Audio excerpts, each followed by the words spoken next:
In Charleston Harbor, South Carolina. It's dawn here this morning of April 12, 1861. The long night of waiting is over. In a few minutes, we'll know if the United States is to be divided into two independent nations split by civil war. Major Robert Anderson, commander of Fort Sumter, is about ready to give his reply to the Confederate demand that he surrender this northern fortress in the heart of the seceded South. If Major Anderson does name a surrender date, that will be a sign the federal government is unable to maintain its authority in the slavery states. But if he refuses to yield Sumter, that will be a challenge to the concept of states' rights under which the Confederacy has been formed. The Confederate guns may then open fire on this fort, an act that would probably be the signal for civil war between the North and the South. The officers gathered here in the guardroom at Fort Sumter have received no advance indication as to what Major Anderson will do. Some April 12, 1861, Charleston, South Carolina. You are there. States' rights or federal sovereignty. The North and the South confront each other at Fort Sumter. Will there be peace at the cost of union or civil war? CBS takes you back 88 years to the great crisis of the American Republic. All things are as they were then, except for one thing. When CBS is there, you are there. You Are There, produced and directed by Robert Louis Cheon, is based on authentic historical fact and quotation. And now, Charleston, the guardroom at Fort Sumter, and Don Hollenbeck. Out into civil war. There are about 15 officers and men here in the bare, gloomy, candlelit guardroom at Fort Sumter. A room sparsely furnished. It's about 25 feet long with a low vaulted ceiling. It's been a sleepless night. The Confederate delegation, headed by Colonel James Chestnut, arrived about 1 o'clock this morning, delivered the Southern ultimatum to Major Anderson, commander of the fort. That ultimatum demands that Major Anderson name the day when he'll surrender Fort Sumter. It implies that force will be used if the major refuses to yield. Major Anderson and his staff went immediately into conference. They've been in the major's office these past 3 hours framing an answer. A moment ago, the major sent word by his orderly that he's about ready to reply, and we're waiting for him to appear. The 3 members of the Confederate delegation are sitting at the guardroom table with Colonel Chestnut, the head of the delegation, or Captain Stephen D. Lee, Lieutenant Colonel A.R. Chisholm, and one civilian, Congressman Roger Pryor of Virginia. The Southerners seem calm, confident, but the men of this federal garrison, on the other hand, are nervous and tense. They're running low on provisions. They've been almost blockaded for 3 weeks. Ever since the election of Abraham Lincoln last November on an anti-slavery platform, his election, of course, has brought this crisis between the North and South to a head. While Major Anderson's just come into the guardroom, he's walking toward the Southern delegation at the table. Major Anderson's 56, tall, graduate of West Point, fought with distinction in the Indian and Mexican wars. The major's from Kentucky. He's a slave owner himself, yet his sympathies are certain to be pro-union. Now Major Anderson has stopped at the table. Now he's facing Colonel Chestnut, the head of the Southern delegation. Colonel. Major Anderson is speaking. Forgive me for keeping you waiting so long. Important decisions are not made easily. We appreciate that, sir. Colonel, as I informed you earlier, Fort Sumter's food supplies are exhausted. Unless we receive provisions, we shall be starved out in 3 days. Please inform your government that I shall surrender Fort Sumter 3 days from now, on the 15th of April, unless, prior to that date, I receive new instructions from my government at Washington for additional provisions. In other words, you refuse to surrender. I just told you, Colonel. I will evacuate this fort on the 15th, unless... That won't do, Major Anderson. My government will not accept a qualified answer. We know as well as you that Mr. Lincoln has dispatched a fleet to bring you provisions, and that fleet should arrive here sometime today. We want a hard and fast answer, no ifs or buts. You want your word that you will surrender this fort at once, immediately. I can't do that, Colonel Chestnut. It'd be a violation of my honor. I have an obligation to the government of the United States. Major Anderson, you as a Southern owe a sacred obligation to the people of the South. I am an officer of the United States Army. Sir, I have authority of Brigadier General Beauregard commanding the provisional forces of the Confederate States of America, I have the honor to inform you that as soon as I reach our guns to give the command, we will open the fire of our batteries on Fort Sumter. Good day, sir. Colonel Chestnut and Major Anderson exchange salutes. Colonel Chestnut and his party are leaving the guardroom now. It will take them some little time to row across the harbor to the nearest Confederate guns. Now Major Anderson has turned to talk to several officers who've gathered around him. As soon as he's finished, we'll try to get a word with him. The Major looks pale. There's an expression of great sadness on his face. He's been pushed into this situation. As we said, Major Anderson is from Kentucky, probably torn by conflicting loyalties to the South and to the federal government. The Major stopped talking to his officers. Major Anderson, sir, may we have a word with you, please? Well, only a moment. I'm very busy. I understand, sir. Major, do you think Colonel Chestnut will make good that threat to fire on you? I hope not, sir. But if he does, we shall answer fire with fire. Well, if the bombardment does take place, how long do you think you can hold out? If a bombardment takes place, the fate of Fort Sumter won't matter. We shall then be concerned with civil war. With the fate of our country, sir. Thank you very much, Major Anderson. The Major's leaving the guardroom. The other federal officers and soldiers are talking quietly now. Nothing they can do but wait. And now for some comments on Major Anderson's reply to Colonel Chestnut. We take you to our studios in Washington and Quincy Howell. We've just heard Colonel Chestnut threaten to fire on Sumter without first consulting his government. That's the Confederate government at Montgomery, Alabama. That's strange. You'd really think in such a crisis as this, Colonel Chestnut would have telegraphed Major Anderson's reply to his superiors in Montgomery. Then Confederate President Jefferson Davis would have had to make the decision whether or not to wait for Fort Sumter to surrender on the 15th of April. But apparently Colonel Chestnut just didn't do that. He pointed out that a federal provision fleet is steaming toward Sumter, and he threatened to open fire on the fort in a few minutes. Of course, it may well be that the colonel is just bluffing, hoping the threat will cause Major Anderson to surrender right away, before the food ships arrive, that is. Major Anderson still has time to indicate surrender. He can raise a white flag or lower the stars and stripes from Fort Sumter's mast. If Major Anderson does not surrender, and if Colonel Chestnut means what he says, the decision on peace or war lies with President Abraham Lincoln right here in Washington.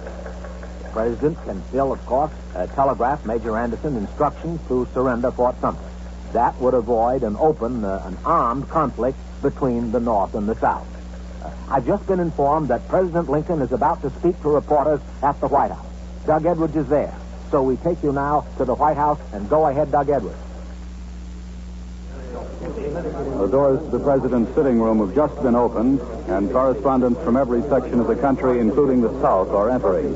President Lincoln is sitting at the desk. With Mr. Lincoln are his personal secretary, Mr. Hay, and the Secretary of State, Mr. Seward. Mr. Lincoln shows the strain of waiting for telegraph bulletins from the fort. He looks very tired. His face is drawn. His shoulders are bent, and his black coat is wrinkled. The sitting room door has just been shut.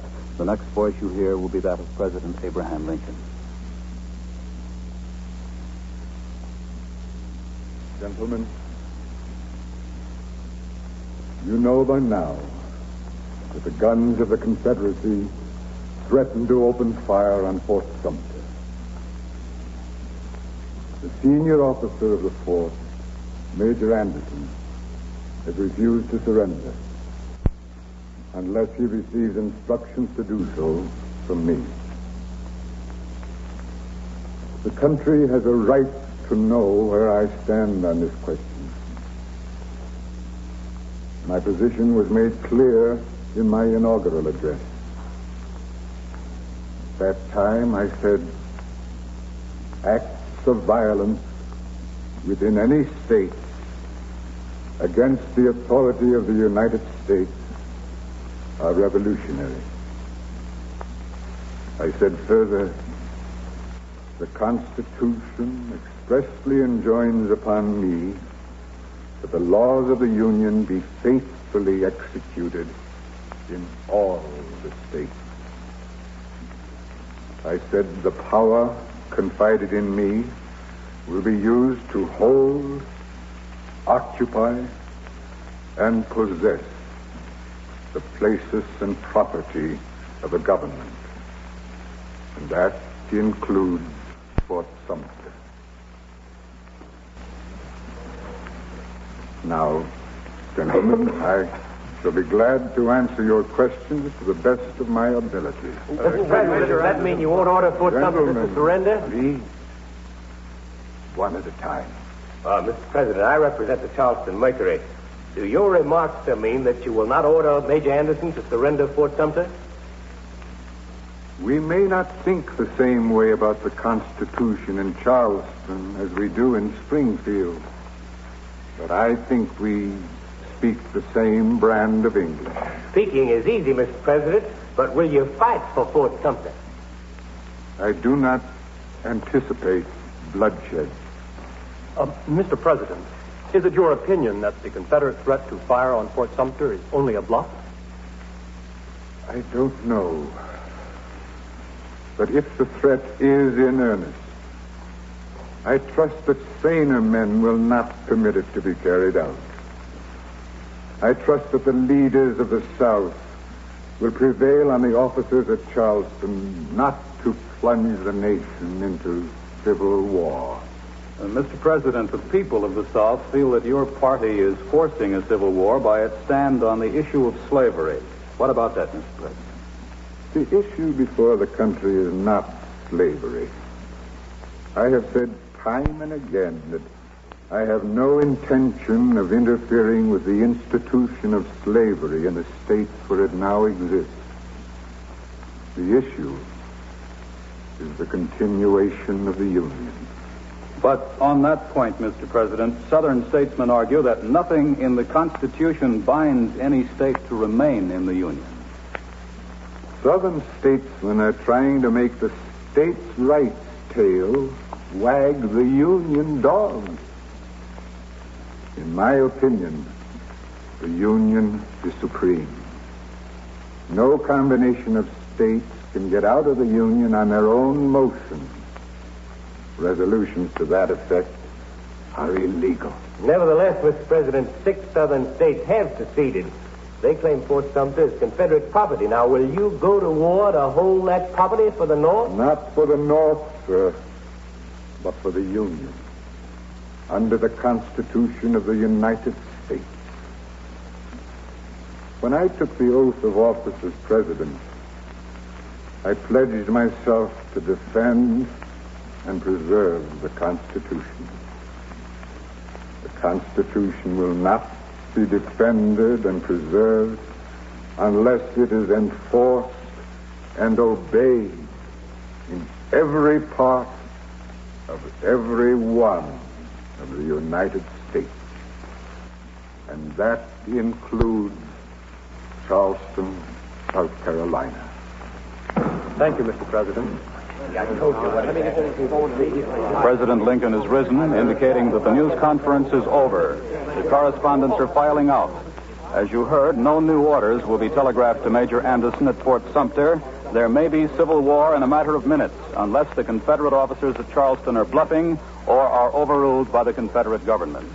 Ken Roberts has been standing by at the executive mansion of President Jefferson Davis in Montgomery, Alabama, and he may have some news on that. We switch you now to the seat of the Confederate government in Montgomery, Alabama. Ken Roberts reporting. President Jefferson Davis of the Confederate States of America will be with us in a moment. Right now, the President of the Southern Confederacy is in the office adjoining his anteroom speaking to members of his cabinet. The cabinet members hurried to the executive mansion when the latest report from Fort Sumter came over the telegraph wires a few minutes ago. Mr. Davis, as you probably know, is a former United States Senator, a general of the Mississippi Militia, and served as United States Secretary of War under President Pierce. Mr. Davis has entered this anteroom. The door has been closed. Mr. President, are you going to order Colonel Chestnut not to fire on Fort Sumter? The authority to deal with the situation at Fort Sumter has been delegated to General Beauregard. It seems that General Beauregard has in turn delegated the authority to Colonel Chestnut.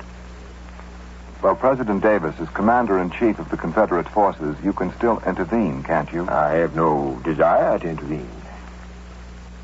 The commander of Fort Sumter, Major Anderson, has agreed to surrender the fort in 3 days. Would you consider waiting 3 days before bombarding Sumter on the possibility that war might be avoided? The fate of Fort Sumter, sir, will be settled at the Charleston level.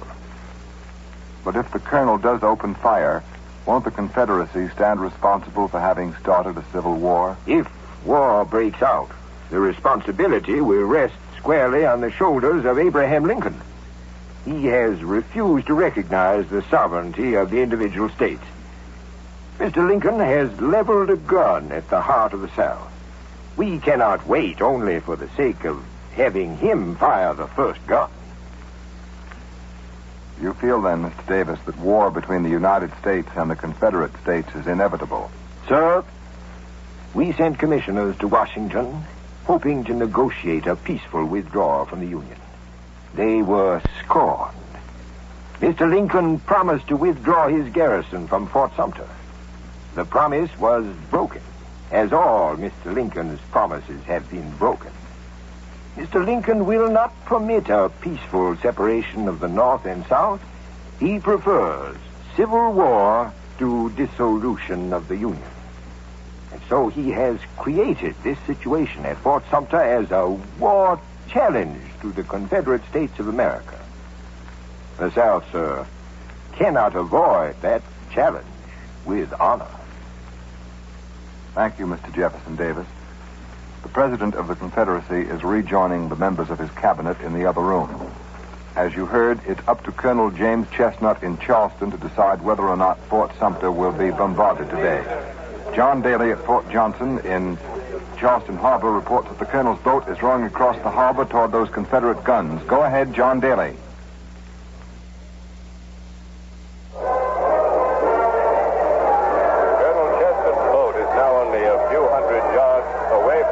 Here at Fort Johnson, and in the gray light of the dawn, we can see his oarsmen pulling steadily in this direction on their trip from the fort here to the battery. The stars and stripes are still flying over Sumter. If the bombardment of the fort is to take place, the signal gun will be fired from this mortar battery at Fort Johnson. The shot will be the signal for all the other batteries in the harbor to open fire on the fort. Sumter, you know, is in the center of the harbor, about 2,000 yards away. It's literally surrounded by the Confederate batteries. There's one to our right at Jane Island. Beyond that, still another battery at Cummings Point. The Morris Island guns. Across the harbor to my left are the Mount Pleasant guns, and to the right of them, the Fort Moultrie and Sullivan Island batteries. Hundreds of civilians of Charleston are lining the promenade at the battery, Charleston's waterfront. Others are on the city rooftop overlooking the harbor, and the streets have been gay and bright with the young ladies' gowns, young ladies who are charmed with their dashing cavaliers. Many of the ladies, by the way, have been busy already preparing comfort for the soldiers of the Confederacy. There is some sense of alarm among small segments of the population who seem to know what war may be like, but in the main, Charleston has had a great gala fete out of this preparation for the bombardment or non-bombardment of Fort Sumter. A crowd of several hundred excited civilians is gathered here at Fort Johnson, and here too is the Charleston Firemen's Band, which you've just heard. All Charleston has been making the Sumter affair a really gala event, and the band is here to see it through in complete style. With us is Captain George F. James, the Confederate officer in charge of these guns here at the fort, and Captain James, I should say, is about 30 years old. He wears the gray and blue uniform of the Palmetto Guard, a local unit of the South Carolina militia. Captain James tells me that he was an officer in the United States Army, but resigned his commission and joined the Army of the Confederate States 2 months ago. Captain James, as a former United States officer, how do you feel about firing on the United States flag? I'm a West Pointer. I served under that flag. Some of those men at Sumter are my very good friends and fellow officers. If I have to fire on the Stars and Stripes, sir, it'll be the most difficult thing I ever expect to do. Well, do you think that Colonel Chestnut will give the command to open fire? sir, I think he will. Even though it will mean civil war? Even though it will mean civil war, yes, sir. Oh, we didn't want this, sir, but the North forced us into it. Well, how so, Captain James? Well, the North intends to take away our property. Your property? They put an anti-slavery president into the White House, didn't they? Oh, I see. By property, you mean slaves. Certainly I do mean slaves. I have 179 blacks on my plantation. Now, how long do you think I'll keep those slaves with Abe Lincoln running the country? Well, hasn't Mr. Lincoln promised not to interfere with slavery in the states where it now exists? He said only that he is against extending slavery to the new Western territories. That's what he said. But we Southerners know what he's after. First, he wants to stop white men from holding slave property in the Western territories. Then, when the territories come into the Union, they'll come in as free states, anti-slavery states. That'll give the abolitionists enough votes in Congress to abolish slavery right here in the South. Southern slave property is worth $400 million. That's a mighty big investment. And it won't be safe until the South is recognized as an independent slave-holding nation. Thank you, Captain James. Thank you, sir. Colonel Chestnut's boat has just reached the Fort Johnson landing below us here. He should be here shortly. And the Charleston Firemen's Band has just struck up Dixie, the new minstrel song which has been sweeping the South. The crowd is joining in, singing the words rather defiantly. Let's listen.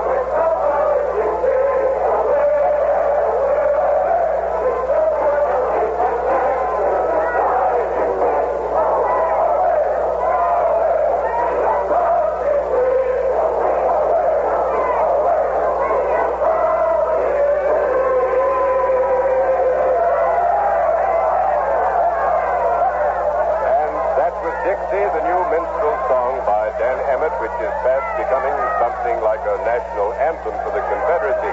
As you can hear, the band has already heightened the spirits of the gay crowd which has gathered here and been here for so many hours, waiting to see how this question is going to be resolved on the Charleston waterfront.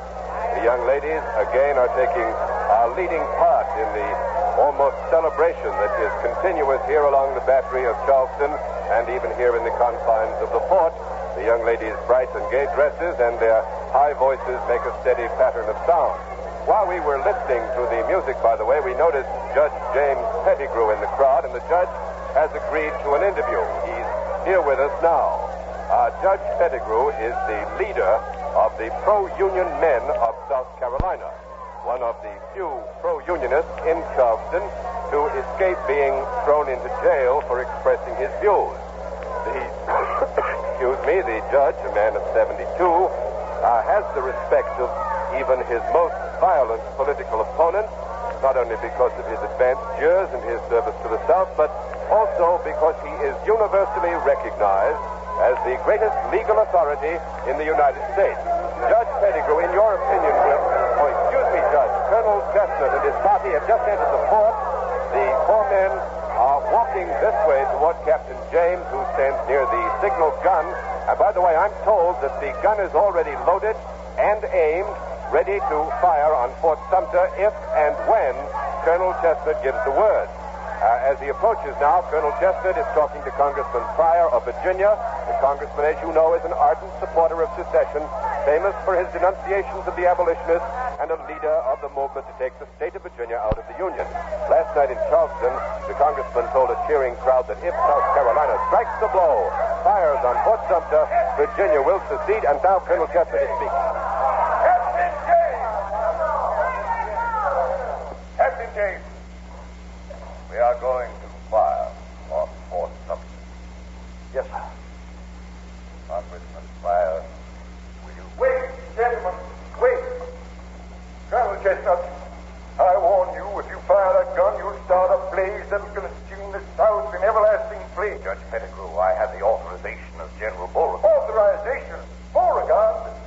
You men realize what you're doing. Judge Pettigrew, if you please. Congressman Pryor has interrupted. Judge Pettigrew, I respect your gray hair and your reputation. Yet I must warn you, sir, true sons of the South will not stand by much longer and allow a traitor in their midst. Congressman, men like you are provoking a war which the South cannot win. If you fire that gun, you will thrust the South into war against the most powerful people on earth. In the name of heaven, think before you take an action that will slam the door on any hope of peace. Sir, you speak eloquently about peace. But what about honor, sir? Would you have peace without honor? You say we cannot win a war against the North, and I tell you we'll trample them in the dust. Fire that gun and millions of loyal Southerners will flock to the banners. Virginia will secede. The border slave states will follow Virginia into the Confederacy. Weapons will come from England and France. I say annihilate this union, stinted with corruption and tyranny. Fire the gun, and as surely as the morning sun rises, we will create on Southern soil a new nation, which will be the glory and envy of the world.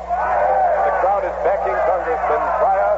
They're crying out, fire the gun, give the signal for bombardment. Judge Pettigrew has thrown up his arms in a gesture of despair, of helplessness. He's walking away, shaking his head sadly, but the crowd ignores him. They're still calling for the firing of the gun. Colonel Chester is raising his arms for silence, shouting for the people to give him their attention, and the crowd is responding. Now, Colonel Chester. Ladies and gentlemen, there is one man who most deserves the great privilege of firing the first gun on Fort Sumter. I refer, of course, to the distinguished congressman from Virginia, Mr. Pryor. Sir, you accept the offer? I thank you. But I cannot fire the first shot of civil war. Congressman Pryor, the most ardent advocate of war in the South, has refused to fire the first gun. The crowd is silent. It seems to be stunned. They don't know what to do, and it may be that even at this last moment... Colonel Chestnut again. Captain James, fire the signal gun. Captain James hesitates, but he is walking quickly to the signal gun. Now he's pulled the lanyard. The signal gun has been fired. The shell is mounting high into the air. We can follow it by the glare of its fuse, and it's dropping over Fort Sumter. It's going to hit inside the fort. Now the Cummings-Point battery to my right has opened fire on the fort deck of the Moultrie batteries. The Sullivan Island guns are now across the harbor. To my left, the guns on Mount Pleasant. The bombardment of Fort Sumter has begun, and it means war between the United States and the Confederate States of America. Civil war. Here in Charleston Harbor, the war begins. Suddenly, these people here seem to have become aware of the tremendous and tragic implications. They're silent. Charleston, South Carolina, April 12, 1861. The South fires on Fort Sumter, and the Civil War begins. You have been listening to April 12th, 1861, Fort Sumter. Another broadcast in the series You Are There, produced and directed by Robert Louis Cheon. Fort Sumter was written by Michael Sklar. The cast included Matt Crowley, Stotts Cotsworth, Guy Arbery, Bernard Lenrow, Chester Stratton, Edwin Jerome, James Monks, Scott Tennyson, Robert Cromwell, Guy Sorrell, and others. Station WSCC, Columbia's affiliate in Charleston, South Carolina, assisted in the research for this broadcast. Next week, October 3rd, 1574, Holland, the siege of Leiden. You are there. what makes a congressman? What are the moving forces behind the man or the woman who represents you in Congress? How well do they translate your views into yeas or nays? What are the pressures, the compromises, the contradictions that confront a freshman congressman when he reaches Washington? Tonight, the famous star of radio, stage, and screen, Mr. Ralph Bellamy, will come to CBS to play a freshman congressman in the CBS documentary unit's latest broadcast, The People's Choice. The People's Choice is based on 6 months of research, study, and interviews with members of Congress, Washington experts, and with voters like yourselves. Don't miss The People's Choice, starring Ralph Bellamy, tonight on most of these same CBS network stations. This is CBS, where 99 million people gather every week, the Columbia Broadcasting System. This is Don Hollenbeck, CBS News headquarters at Cub Run on the Warrenton Turnpike, 30 miles southwest of Washington. On this 21st of July, 1861, federal artillery has just stopped shelling the Confederate positions across Bull Run, the small river 2 miles in front of us, and the long-awaited federal infantry attack is expected to begin at any moment. This will be the first major engagement between the untested armies of North and South. General Irvin McDowell's Federal Army of Northeastern Virginia outnumbers General Pierre Beauregard's Confederate Army of the Potomac almost 2-1. The Federal commander expects a quick, decisive victory, and he's certain he'll be in Richmond, the new Confederate capital, 100 miles away by tomorrow night at the latest. Here in Union headquarters, officers are making bets with one another over whose regiment will be the first to march into Richmond. July 21st, 1861, Cub Run in Virginia. You are there. The Army of the North, powerful, supremely confident, prepares to march on Richmond and end overnight the 6-month-old uprising of the South. CBS takes you back 87 years to the first battle of Bull Run near Manassas Junction. All things are as they were then, except for one thing. When CBS is there, you are there. You Are There, produced and directed by Robert Louis Cheon, is based on authentic historical fact and quotation. And now, CBS News Headquarters, 2 miles behind the Bull Run battle line and down Hollenbeck. Operational details seem to be set, and now with a sudden ceasefire of the artillery, the Federal infantry action is about to begin. General McDowell and his staff officers have waited eagerly for this moment. It's almost 3 months since the South walked out of the Union and fired on Fort Sumter.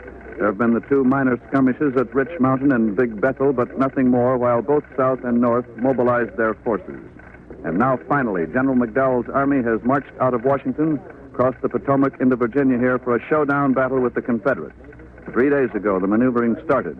And at 6 o'clock this morning, Federal guns opened up along a 6-mile front on the hidden Confederate positions in the thick woods across Bull Run.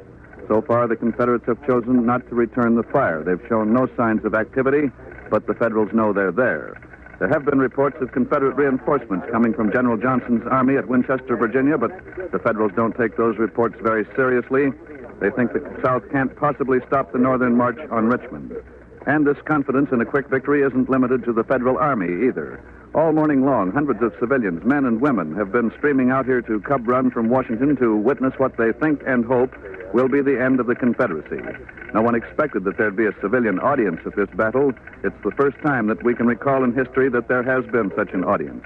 John Daly's out there among them now, not far from these headquarters, so go ahead, John Daly. There are about 1,000 spectators jamming this turnpike and overflowing the meadows, sloping down to Bull Run 2 miles below. They're gathered here like spectators at a country race in their carriages and gigs and wagons. A brass band has come out from Washington, and it's livening things up with popular tunes while the crowd waits for some action. I've talked to dozens of the people here, and the crowd seems to be a cross-section of just about everybody in Washington. There are clerks, butchers, schoolboys. There are ladies in the latest crinoline fashion holding tiny parasols over their heads to shield their delicate complexions from the hot sun. And there are many distinguished members of Congress here. Congressman Ely of New York. Keep your eyes on the boys from the Empire State today. That was the congressman himself. We'll be talking to him in just a moment. And there's from old New York. Senators Wade and Chandler. And to my left, Senators Grimes, Wilson, and McDougall. Most of them are carrying spyglasses, rifles, and revolvers, not to mention the rich lunches, bottles of wines, and flasks of Monongahela and bourbon stowed away in their comfortable carriages. Earlier this morning, the federal commander, General McDowell, dashed by in his carriage and received a stirring ovation as he rode up to the front. The distinguished senators and congressmen are striding bravely after dignity on this hot, sultry day. It's over 100 degrees already. They're trying hard to ignore their wilted collars and dusty beards. Well, the band has finally given their horns a rest. The ladies and gentlemen are applauding graciously, and perhaps now we can have a word with Congressman Ely. Congressman.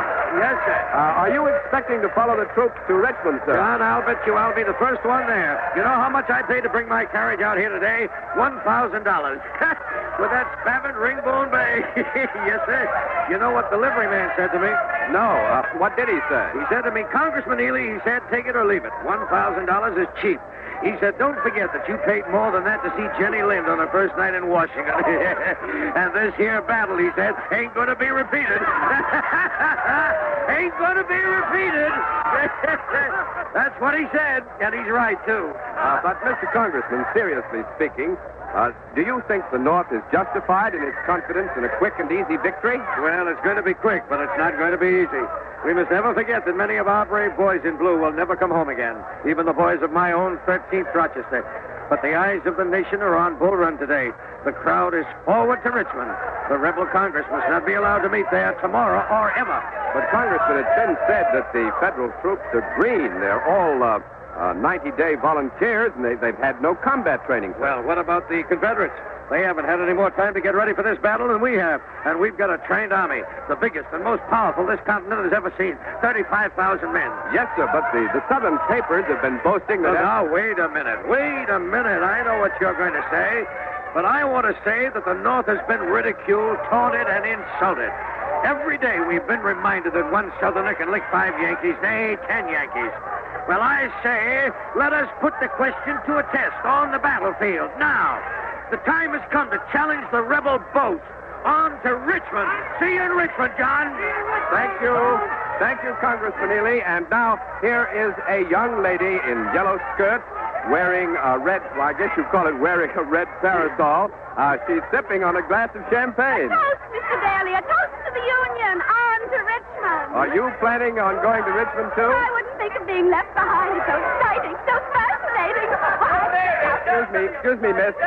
Huge clouds of dust have suddenly risen over the hills 2 or 3 miles in front of us to the right, far beyond Stone Bridge, the right flank of the federal line. We can't tell what's causing those dust clouds. They may be thrown up by a large body of marching men or by the head-on clash of troops.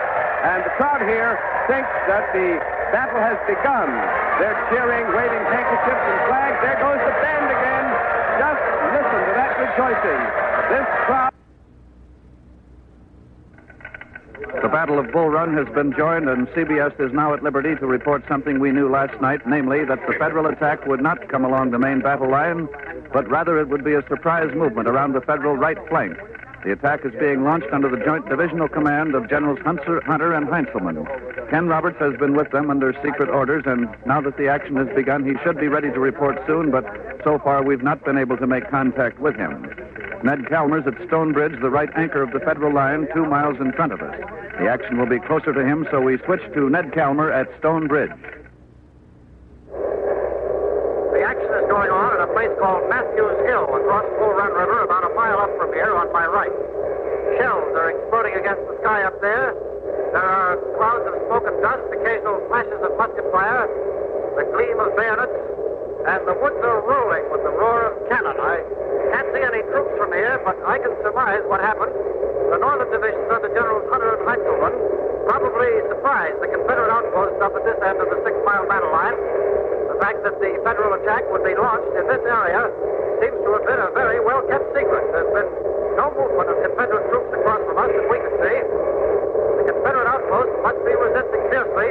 So far, they seem to be holding. It's their intention, no doubt, to gain time for Southern reinforcements to be rushed up here. Sounds like the big guns have slackened, so we can't tell here whether they're Confederate guns or Federal. Perhaps we'll know something in just... This is Don Hollenbeck at CBS headquarters, Cub Run. We've interrupted Ned Calmer at Stone Bridge because we've just received a communication from Federal Army headquarters. That communication reports that Confederate outposts are abandoning their positions on Matthews Hill and are in full retreat. The Confederate retreat seems to be disorganized. It has all the appearances of a rout, and the Southerners are said to be headed across the Warrenton Turnpike. There's another big hill on the other side of that turnpike. Our maps identify it as the Henry House Hill. It rises roughly across from the right flank of the Federal line at Stone Bridge. There must be more Confederate brigades up there. Here's another bulletin. Federal batteries on Matthews Hill are laying down a barrage on the retreating Confederates. The Rhode Island Infantry under Colonel Ambrose Burnside were the heroes of that first rush. Those men are veterans now. Another bulletin. Federal infantry on Matthews Hill is moving forward against the Confederates' left flank on Henry House Hill. General McDowell, Commander-in-Chief of the Federal Forces, is leading the advance personally. We still haven't been able to reach Ken Roberts. He's probably moving up with the Federal Army for the major attack against the Confederate left flank. But outside our news headquarters here at Cub Run, the Northern spectators are already celebrating just as if the battle were already over. So we're going to switch you to John Daly out there among them. The massive spectators here are wild with excitement over the success of the Northern Army. The cry is on to Richmond, and the whole tide of men, women, horses, and carriages, gigs, wagons is preparing now to move down to Stone Bridge to line up for this 90-mile ride to the Confederate capital.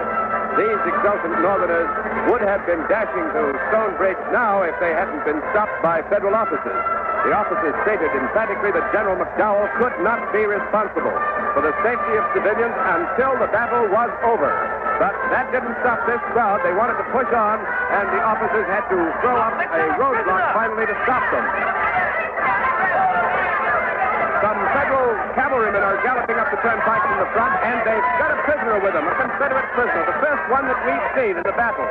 The crowd has caught sight of him, and they're choking the road. The band has stopped playing. The cavalrymen have stopped, and they're trying to get through.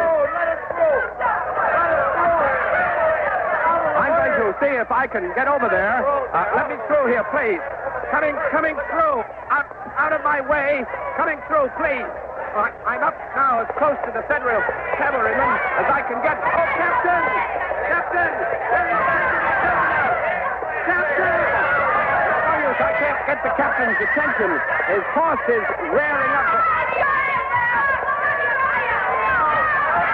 Well, now the crowd is teasing the Confederate prisoner good-naturedly. These Northern spectators are magnanimous in their feeling of victory. The blond Confederate boy, and he really is only a boy, is ignoring them. He's holding the reins of his horse, looking straight ahead. Where are you taking this prisoner, Captain? Interrogation. And how's the battle going? We're whipping them. We'll be in Richmond tomorrow night. Come on, let's go. The cavalry officers have galloped off with the prisoner in the direction of Federal Army headquarters. The crowd is laughing, waving after the prisoner. Some of these Northerners are lifting their champagne glasses, and now the band has started up again. And the crowd is cheering wildly, men slapping each other on the... This is Don Hollenbeck inside CBS News headquarters. We've interrupted John Daly. General Tyler's Federal Division has crossed Stone Bridge and has joined up with the main Federal spearhead at the foot of Henry House Hill on the Confederate left flank. Those two Federal units number about 20,000 men. Ken Roberts is with them. He's been waiting at the foot of the hill for the end of the Federal artillery bombardment, and that bombardment is now over. The all-out Federal assault is about to begin, so we take you to Ken Roberts.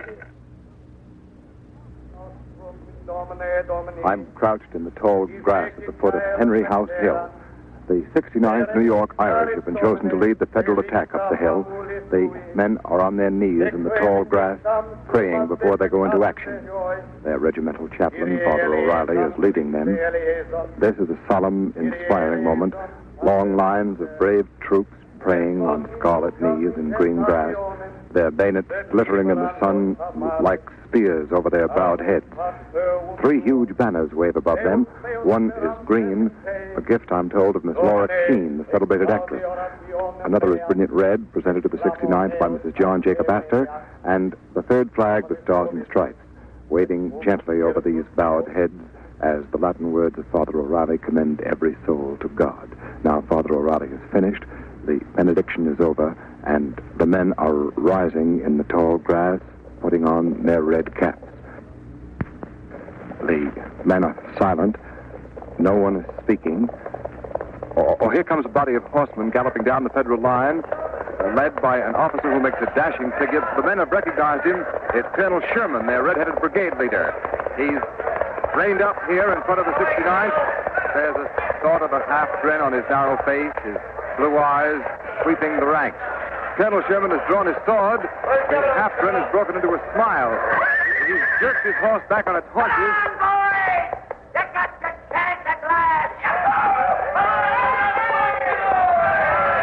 Colonel Sherman has turned his horse right up the hill. The men of the 69th are shouting for Ireland and Fontenoy, their old world battle cry. The whole line has risen up out of the tall grass. The 69th is moving up Henry's Hill in charge formation. 3 lines, 10 feet apart, common time. It's got about 150 yards to go. The men in their red fezzes, blue jackets, red pantaloons, and white gaiters, every man in step, every man born in Ireland. Now they're chanting as they march, arms at right shoulder. Not a shot fired yet by the Confederates at the top of the hill. They're waiting for the Federals to come closer.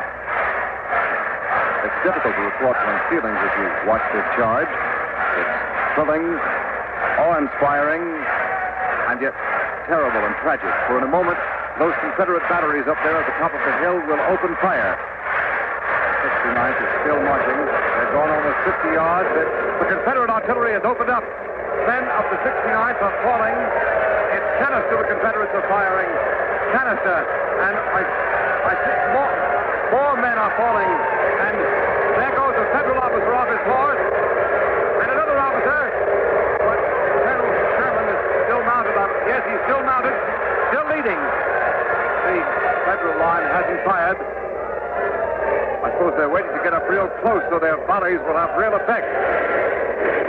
Now they've brought their muskets down. They fired the first Federal volley. The 69th has broken into its charge. They're charging with cold steel. The Confederate infantry has opened up and somewhere up there around the Henry House. It's hard to tell just where they are. The dust smoke is rolling over the hill in great clouds, but I can still see the red and blue masses of the 69th, the fighting 69th now.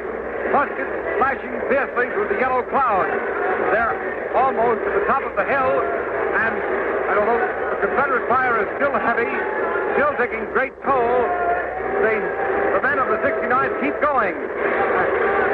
Now they've reached the top. They're fighting hand to hand with the Confederates. A confused mass of men, gunfire, and smoke.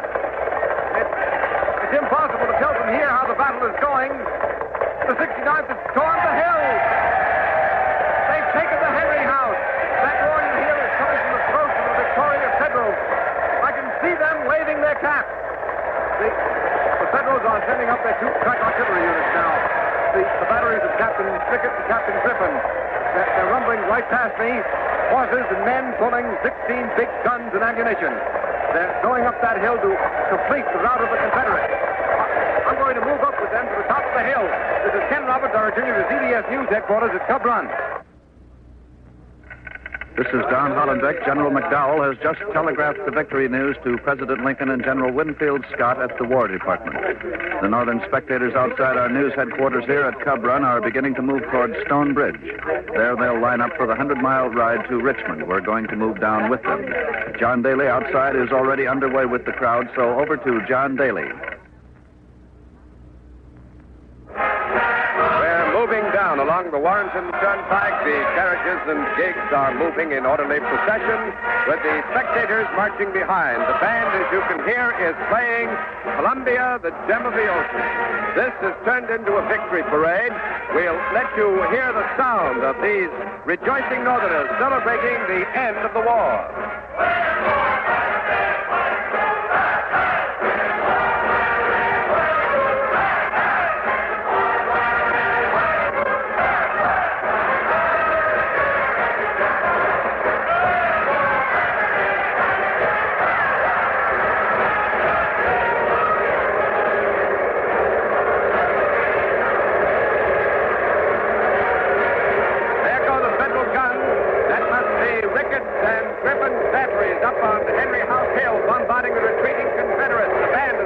Stopped playing.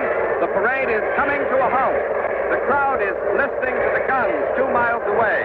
These spectators have never been as close to the front as this before, and they've quieted down now considerably, awed by this hot blast of war. All they can see from here, though, are distant flashes of fire and billowing clouds of yellow smoke. Wait a minute. The guns have suddenly ceased firing. Almost as suddenly as they began. We don't know what this means unless the Federal batteries have already completed their task. Here's a bulletin. The battle is not over. A Confederate regiment identified as the 33rd Virginia has just charged and silenced the 16-gun Federal batteries of Ricketts and Griffin on Henry House Hill. Every Federal cannoneer was cut down by the Confederate volley. The Confederates made a quick counterattack after they were driven off the plateau. For the first time, the issue appears in doubt. We don't know what's going on up there. We've been unable to reach Ken Roberts at Henry House Hill. Perhaps Ned Calmer at Stone Bridge has some information. Go ahead, Ned Calmer. I can't see a thing but the forest up there in the direction of Henry House Hill. That's about a mile or so in front of me. But I can hear the sounds of muskets. There must be thousands of them blazing up there. It's impossible to identify them, but it certainly sounds like a terrific fight going on up there. The officers here with me are the... This is Don Hollenbeck at Cub Run again. We've interrupted Ned Calmer. Ken Roberts is calling in from Henry House Hill. Go ahead, Ken Roberts. I'm on the front porch of the Henry House with a clear view of the battlefield. The Federal infantry is counterattacking the Confederates who charged and silenced the Federal guns. The Federals have counterattacked and been driven back before. This house has changed hands many times. The objective both sides are struggling for are those 16 Federal guns in the middle of the plateau. Whoever has those guns will win this battle. The Federal infantry is moving away from me toward the Confederate line on the double, firing as they go.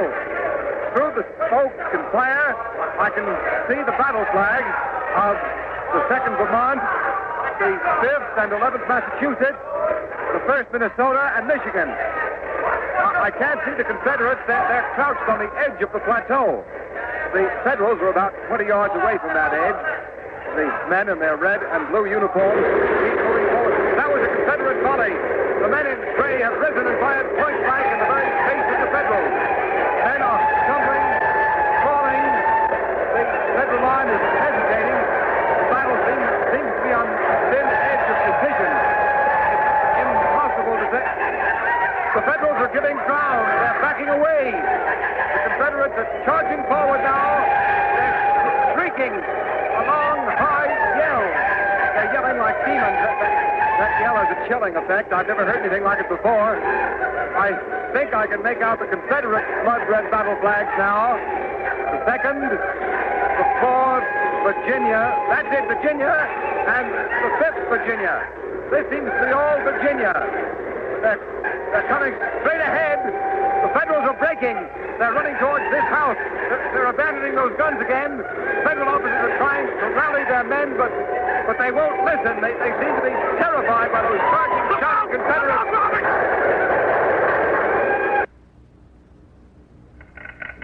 This is Don Hollenbeck at Cub Run. We've lost contact with Ken Roberts on Henry House Hill, so we'll try to switch to Ned Calmer at Stone Bridge, a mile behind him. Go ahead, Ned Calmer. The sound of battle has suddenly stopped. I still can't see anything through that forest between Stone Bridge here and Henry House Hill up there a mile away, and I don't know what this means.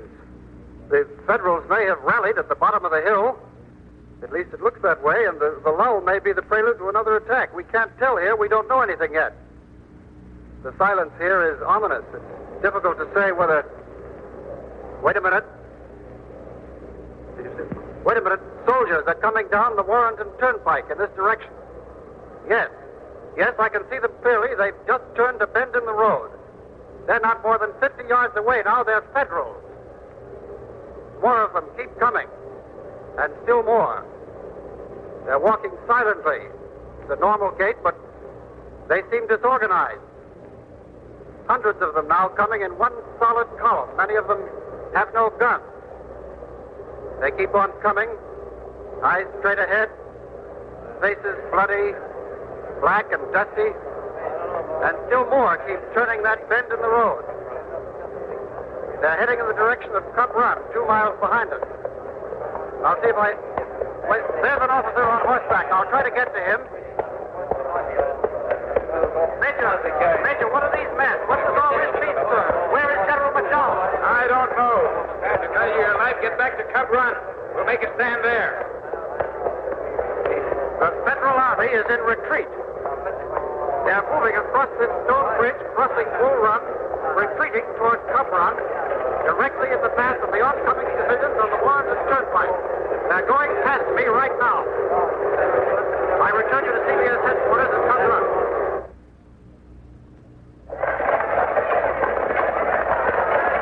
This is John Bailey on the Warrenton Turnpike. The Northern spectators here haven't gone forward or back since the sound of the gun stopped their procession. They're uncertain, milling about in confusion. And, of course, they don't know about the defeat at Henry House Hill. However, they've lost some of their earlier confidence, and the uncertainty about what's going on has shaken them. The turnpike is choked with gigs and wagons and horses and carriages, and the women are really frightened, and we can't say that we can blame them. No one knows whether the Union Army will stand and fight when it gets here or continue its retreat. The men here are grim, their faces set, and that goes to the congressmen and senators, too. Here they come. Here come the Federals. They're coming at a trot. Their officers are riding up and down in front of the retreating column with drawn swords. They're shouting at their men, seem to be trying to stop them, but the troops pay no attention. The troops are paying no attention. They just keep on running. It's just a sort of a dog trot, many of them looking back over their shoulders towards the Confederate positions as if they were expecting pursuit.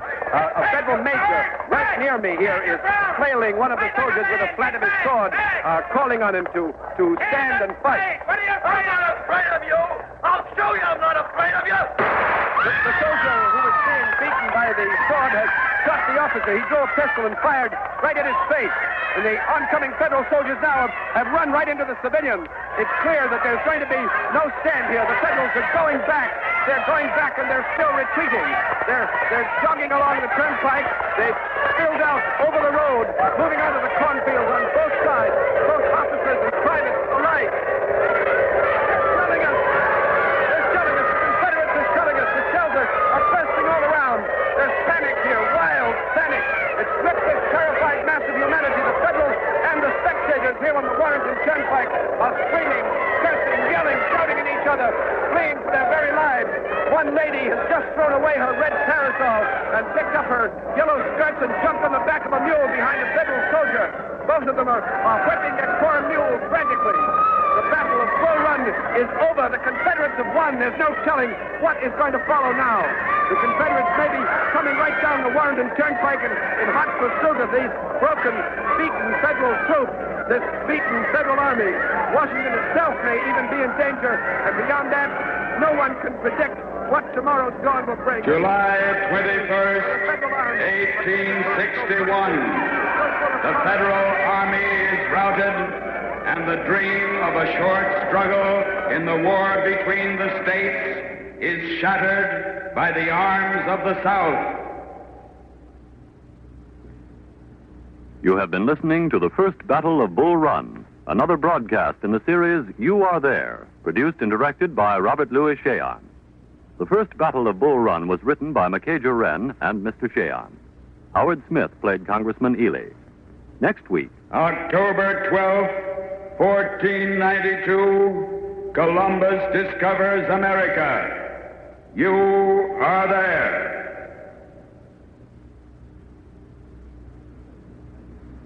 All American. That's the new Sunday night lineup of shows on CBS. Following Sam Spade tonight, an original mystery story of John Dixon Carr on cabin B-13. Then, Henry Fonda stars on the new Electric Theater. Coming up, lots of laughs on Our Miss Brooks with Eve Arden, and still more chuckles on the new half-hour Lum and Abner program. Finally, a carload of cash prizes on the quiz show with a heart, Strike It Rich. Be sure to hear them all this evening over most of these CBS stations. This is CBS, the Columbia Broadcasting System.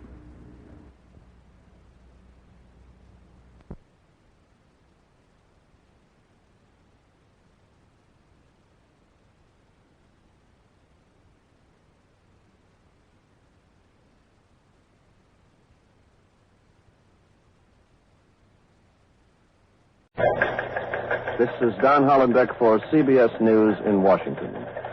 It will soon be dawn this morning of March 9th, 1862, off the Atlantic coast of Hampton Roads, Virginia, 150 miles southeast of the capital.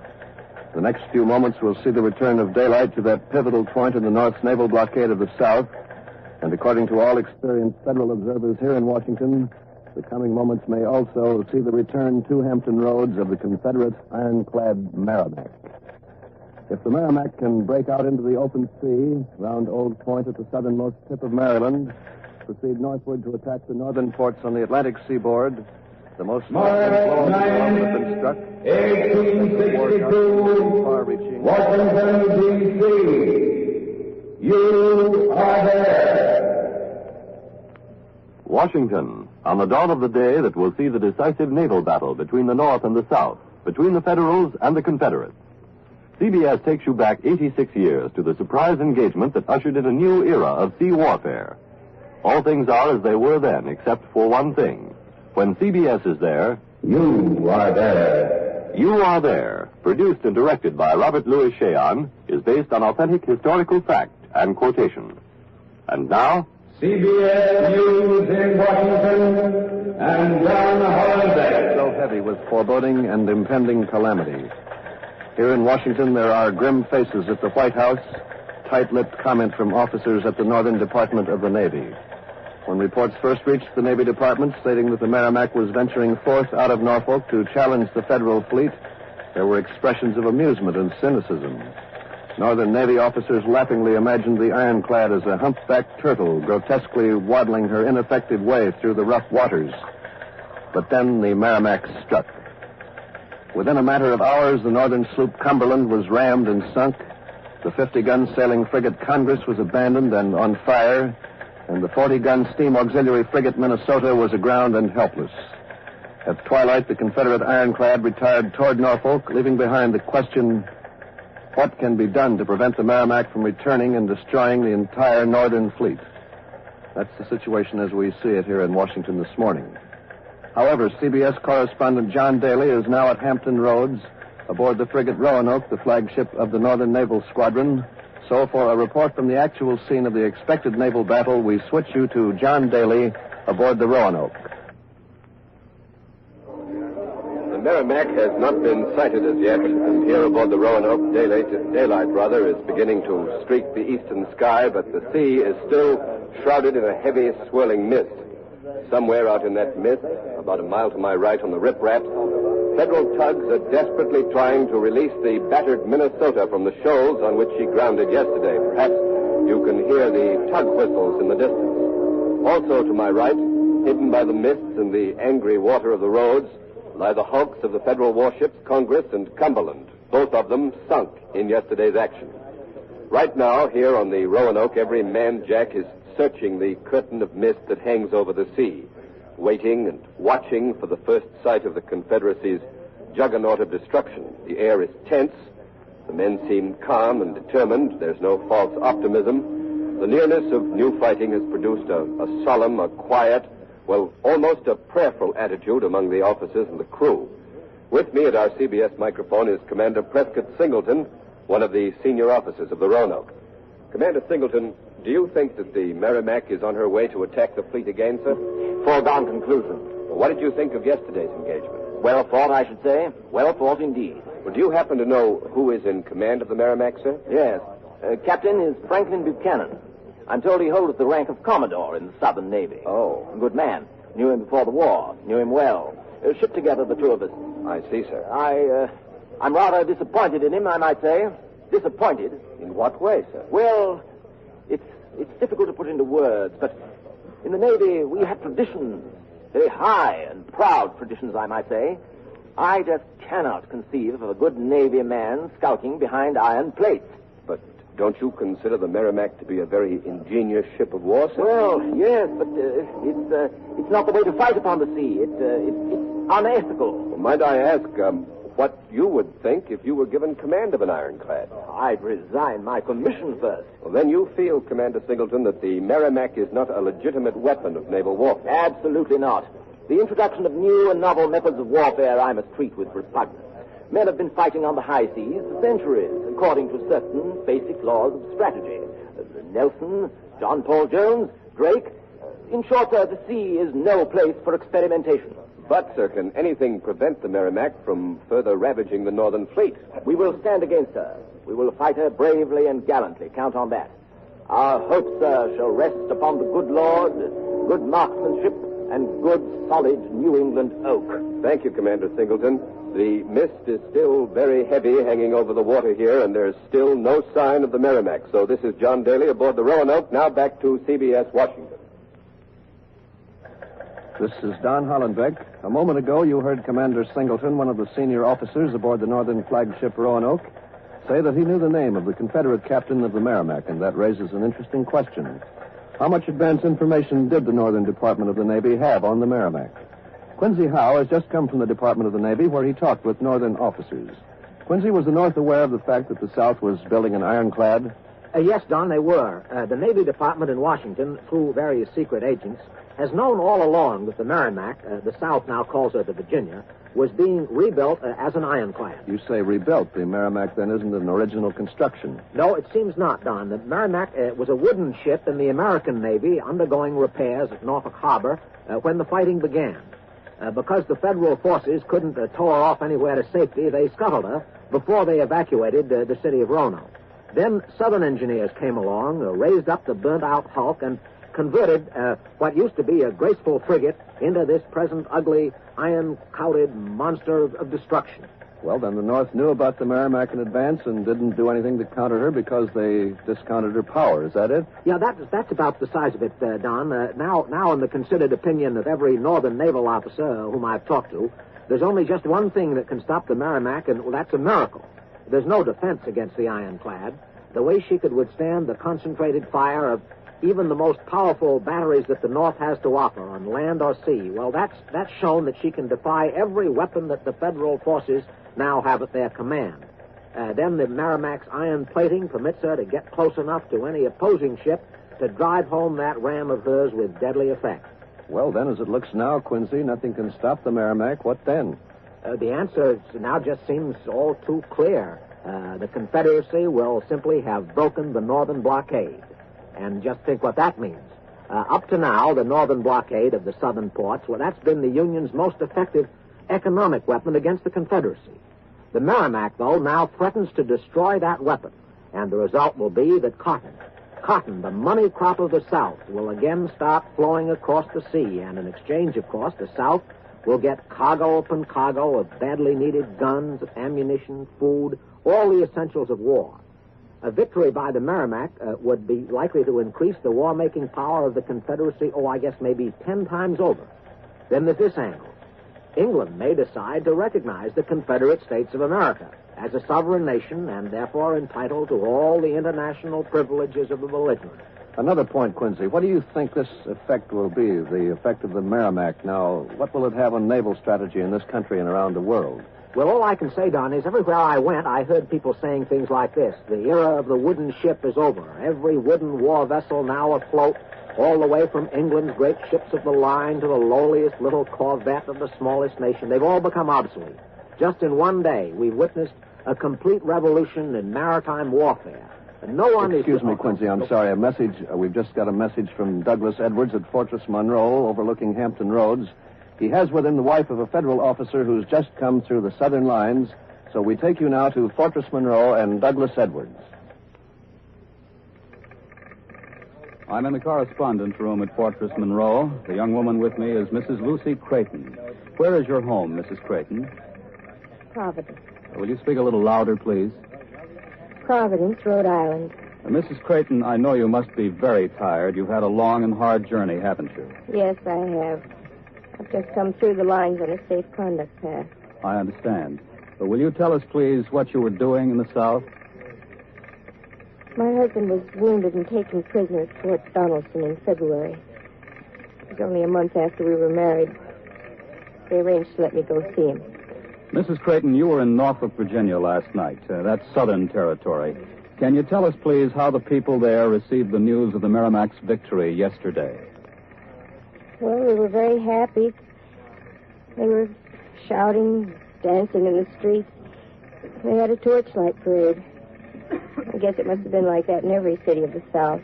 Mrs. Creighton, would you say then that the people of the South feel that the Merrimack is going to bring them victory in the war? Oh, yes. They were all saying that after the Merrimack sinks our fleet, it's going to go north and bombard Philadelphia and New York. They were sure it would do that. And they were yelling and shouting that the war would soon be over. Go on, please.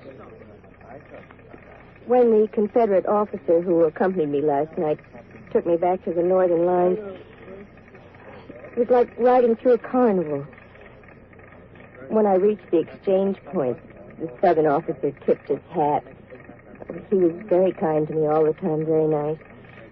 He tipped his hat and said that he was so glad the war would be over soon and we would be at peace again. There's no doubt, then, that the morale of the people of the Confederacy has been lifted tremendously by the events of the last 24 hours. Oh, I would say so, yes. All the time I was traveling in the South, I never saw anyone laugh or act like they were happy until last night in Norfolk when the news of the Merrimack came. This is Don Hollenbeck at CBS Washington. We've interrupted Doug Edwards at Fortress Monroe because the Merrimack has been sighted. The immediate target seems to be the frigate Minnesota. Ken Roberts is aboard that ship, so now to the Minnesota and Ken Roberts. The Merrimack is in sight. We can see the Merrimack. Just a few moments ago, the sun began to break through the overcast, and like a curtain rising on a stage, the mist lifted to reveal the squat and ugly form of the Merrimack, not more than a mile or two away, breasting the foam-capped water. She looks like a slanting black roof afloat in a flood. The officers here aboard the Minnesota estimate the top speed of the Merrimack to be only 5 knots, so it will be some time yet before the Confederate ironclad comes into cannon range. I've also learned that the Merrimack carries 4 guns on each slanting side, and one pivot gun fore and another aft, making a total of 10 guns in all. The sides are sheathed in 4 inches of iron plate. All the Minnesota guns here are primed. The crew has been supplemented by many survivors of the Cumberland and the Congress, and directly above us we can see the big land-based guns of Fortress Monroe, also waiting for the Merrimack to come into range. The tugs are still pulling at the Minnesota, trying to get her free. The officers of the Minnesota and the tugs calling to one another as they cast lines, tighten and pull, then recast, tighten and pull again. Up on the bridge of the Minnesota, I can see the officers clustered together, watching the approach of the Merrimack. They're a grim, silent group. Now, as I look across the water, I can see Old Glory flying from the protruding mast of the Cumberland. Standing beside me is one of the survivors of that ill-fated ship, a young seaman taken aboard during the night after spending 14 hours clinging to a piece of wreckage. The Minnesota's commanding officer has given us permission to talk to him.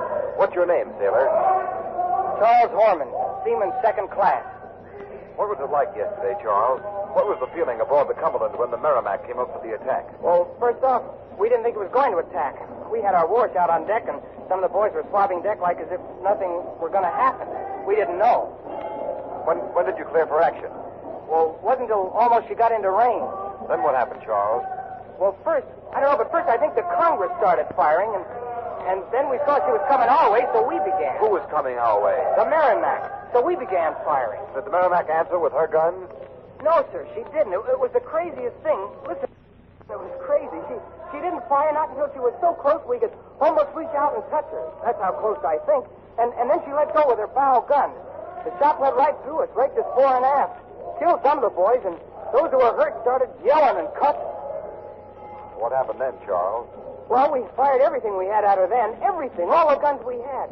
And we could see our shells bouncing off the side, bouncing into the water. It was crazy, honest. And the Merrimack kept right on, coming closer and closer, and we couldn't even figure out what was happening. She just kept coming at us. And then it was like somebody or something had got under our ship and heaved us into the air. Into the air? Yeah. You couldn't see nothing, only hear wood breaking, and the other guys yelling, and we filled it over until the decks were awash. Go on, Charles. Well, when we righted, the Cumberland began to lift fast because our whole underbelly has been ripped by the ram of the Merrimack. Just a chunk chewed out, and the water poured in. That was on the starboard side below deck. After that, there wasn't anything to do but jump, so I jumped. Believe me, I didn't even think about it. When Lieutenant Morris, who was deck officer, yelled for us to jump, I just jumped and prayed. When I got in the water, there was a busted spar floating nearby, and I got hold of it, and that was how I managed to save my life. Well, it wasn't the guns of the Merrimack that did the big damage then. It was her ram. Ram. It was the ram. Thank you for talking with us, Charles Harmon. Now here's another sailor from the Cumberland, but one whose experience is even more incredible, more dramatic. Your name, sailor? Cavanaugh, Jimmy Cavanaugh, Bedford, Mass. Well, every man who witnessed yesterday's engagement, Jimmy, is talking about your heroic effort to board the Merrimack. Tell us about it. Well, look, I don't know. It wasn't anything. You were aboard the Cumberland. Yes, sir, both in faith. That's right. Go ahead, Jimmy. Well, after we caught the broadside of the Merrimack, she come in so close that an officer on the Merrimack opened a porthole and yelled out, "Surrender, Morris, or I'll sink you." That's Lieutenant Morris, deck officer of the Cumberland. Yes, sir, that's right. And you know something? Here's something awful funny. It turns out that the officer on the Merrimack was a Lieutenant Jones who went to Annapolis with our Lieutenant Morris. Is that so? Yes, sir. Well, what did your Lieutenant Morris reply? Morris? Morris yells back, "Never, never, I'll sink first." By this time, the Merrimack was under our deck. Actually, under the deck. So I jumped on it.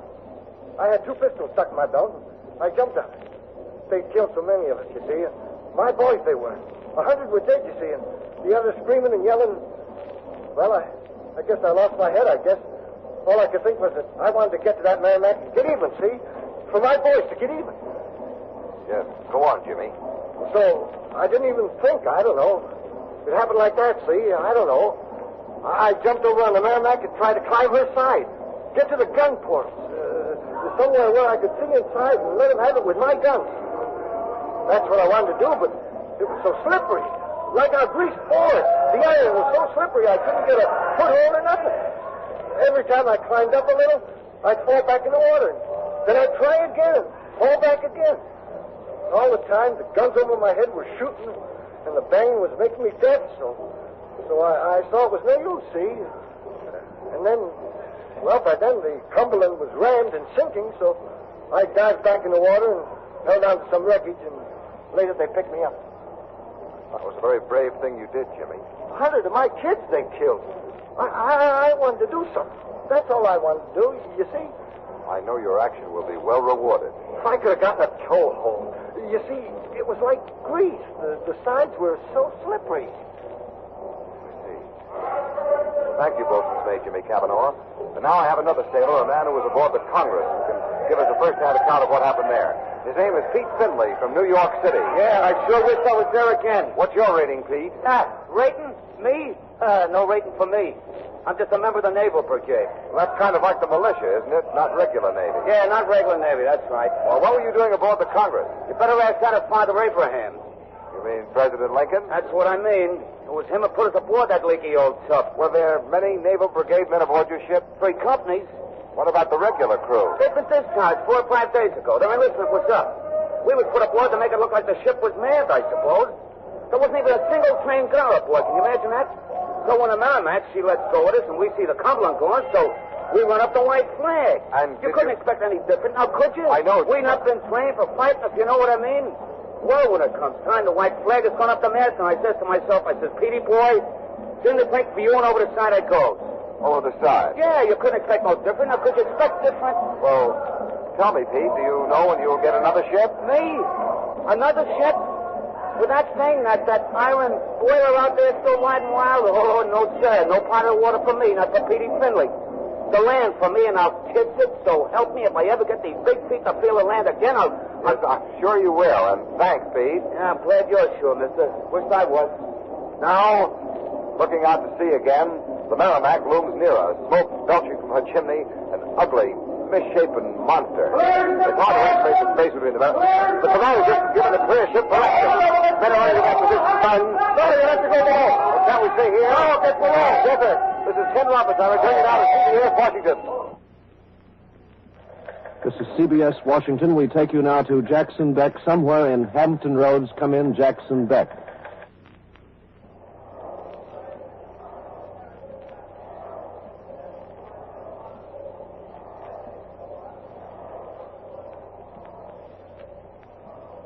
Idea of where I was going, what I was to report. Under sealed orders, I was taken under escort to the Continental Iron Works in Brooklyn, New York. And here, for the first time, I was told of the nature of my secret mission. I was to accompany the Monitor on its journey to Hampton Roads. And, well, here I am. Now, what is the Monitor? Well, I have by my side the young commander of this unique naval vessel, Lieutenant John L. Worden.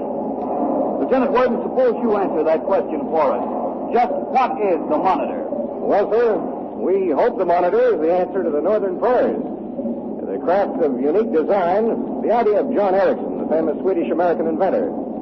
It's iron-hulled, surmounted by an armored circular turret 9 feet high, 20 feet diameter, covered with 8 folded layers of 1-inch iron.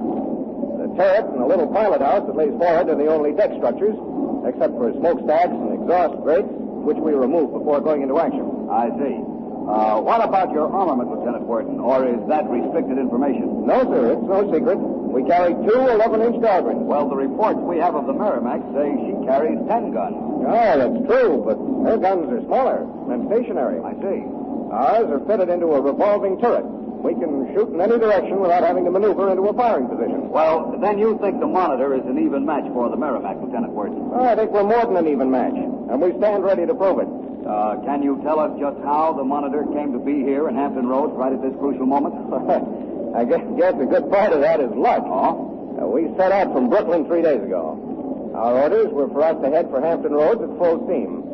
Last night, we anchored in the darkness off the Roanoke, and one of our officers, my second in command, Lieutenant Sam Green, went aboard the Roanoke for orders. No one knew him, and he received his orders from the Admiral in secret. Now, these orders were clear and simple. We were to take up a position near the Minnesota and defend her from attack by the Merrimack. Well, we anchored in close under the Minnesota's lee side so that we were hidden from sight. Now that the Merrimack is coming in range, we're sailing out to carry out our orders, to defend the Minnesota. And we're going to do just that. How many men? What's that? Merrimack has opened fire. You missed. Merrimack's right, sir. Take over the firing turret, Green. I'm going forward to the pilot house. The Merrimack has opened fire. The first salvo missed us by some 20 yards, but the concussion of the shells is tossing the Monitor around like a cork. Here in the turret, the gun crew is stripped to the waist. There isn't enough room for a man to stretch out his arms.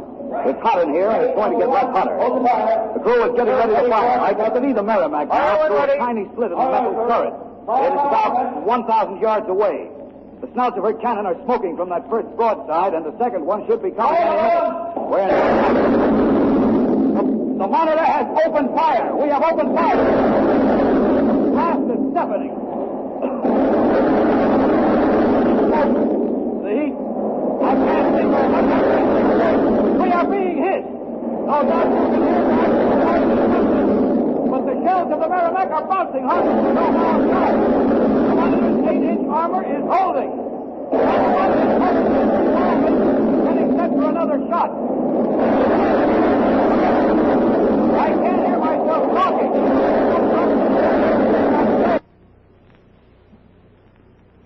This is CBS in Washington. The noise of the firing aboard the Monitor makes it impossible to hear Jackson Beck, but John Daly aboard the northern flagship Roanoke has an excellent view of the action in Hampton Roads, so we switch now to him. Come in, John Daly, aboard the flagship Roanoke. The battle between the Monitor and the Merrimack has begun. The Merrimack towering high above the water, and the tiny Monitor, David and Goliath, the two ironclads, are not more than a few hundred yards apart now, flinging tons of iron at each other's sides. It's a fantastic sight to those of us who covered other naval engagements. No splintered spars, no ripped wooden hulls. The Merrimack's guns are firing at will, and they keep up a steady hammering barrage. The Monitor fires one gun at a time at intervals. The very first blow that the Federal Monitor struck sent the Merrimack reeling backwards, but just for a moment. She came right back in again, and now she's letting go with every piece that she has, and incredibly, that shot is just glancing off the rounded turret of the Monitor without doing any perceptible damage, not a bit of it as far as we can see from here. The gallant little ship takes the full force of the shot without a tremor, without a sign of distress, and then she returns every salvo with a blast of her own. Her turret spins around as soon as one of her cannon is fired, and the second cannon is all loaded and ready to go. Right now, this fight has gotten so hot, the smoke is so thick, it's kind of hard to make out exactly what is going on, except that the two of them, the Monitor and the Merrimack, are actually standing toe-to-toe and slugging it out just like two bare-handed prisoners in the middle of a ring. Big blast of sound. They're just firing their guns as fast as they can load them. The Merrimack has just pulled out from the cloud of smoke, and she's leaving the Monitor. The Confederate ironclad is evidently going to try something. Yes, she's going to try to attack the Minnesota, one of the Federal ships. And here comes the Monitor. The Federal ironclad is sweeping in between the two of them, intercepting. She's forcing her iron side in between the Confederate Merrimack and that wooden Minnesota. She's challenging the Merrimack. She's challenging her to come back and give combat once again. The Merrimack is forced to turn.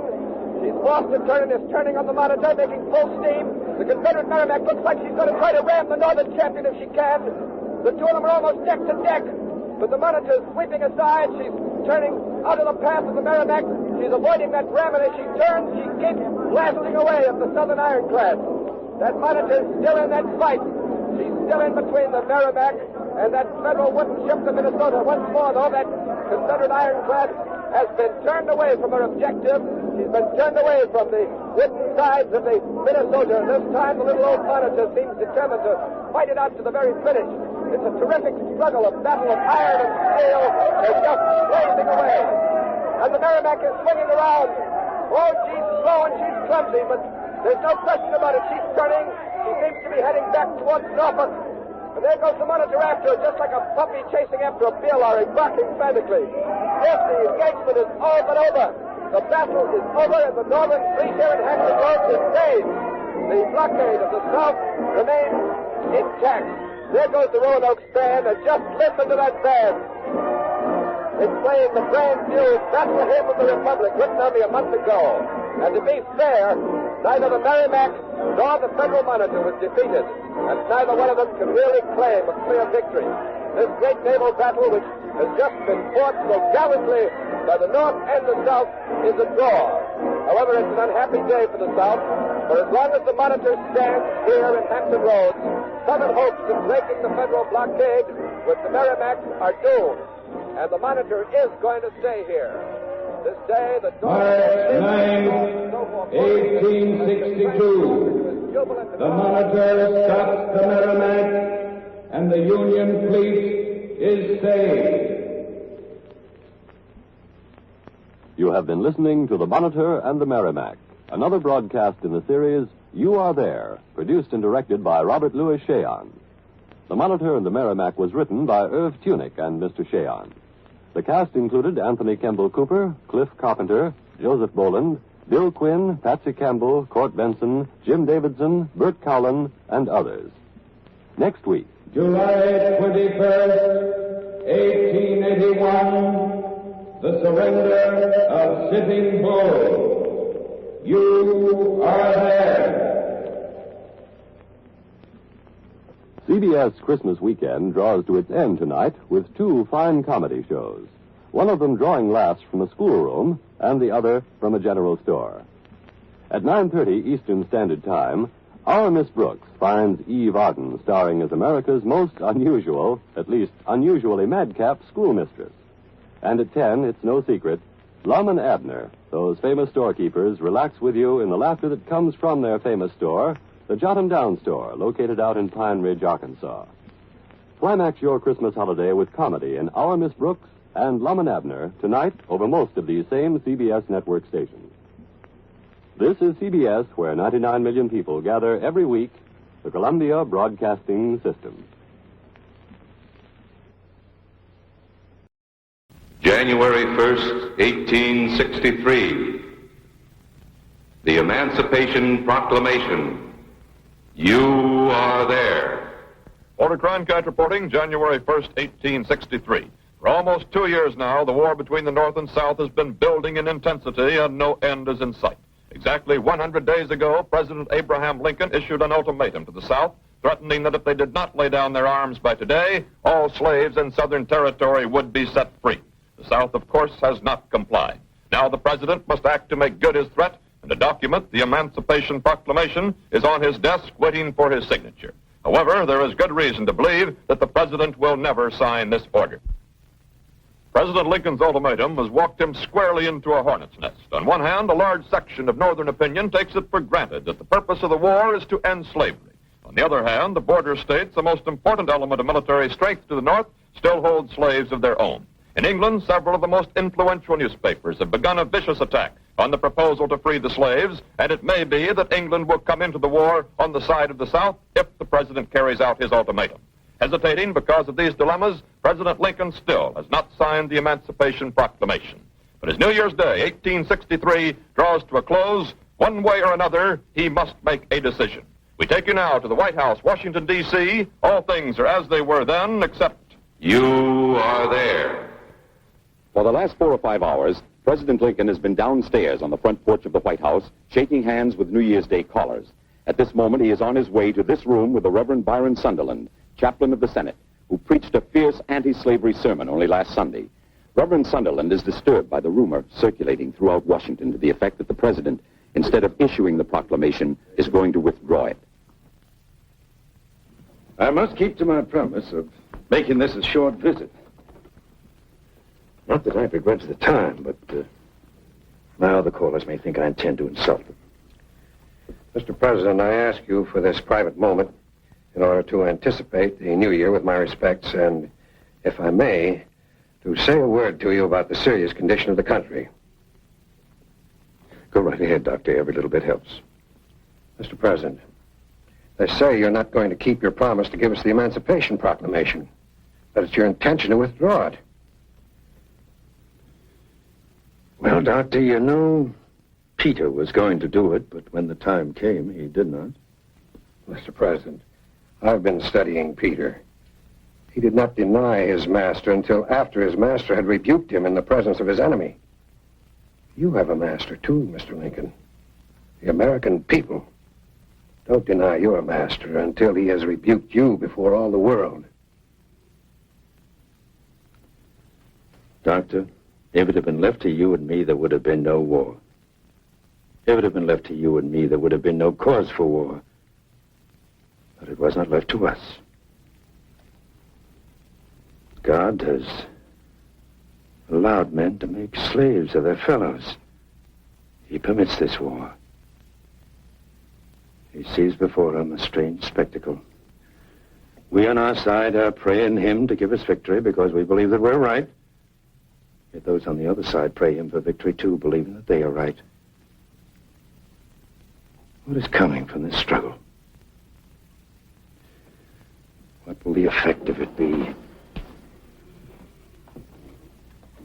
On the whites and on the Negroes.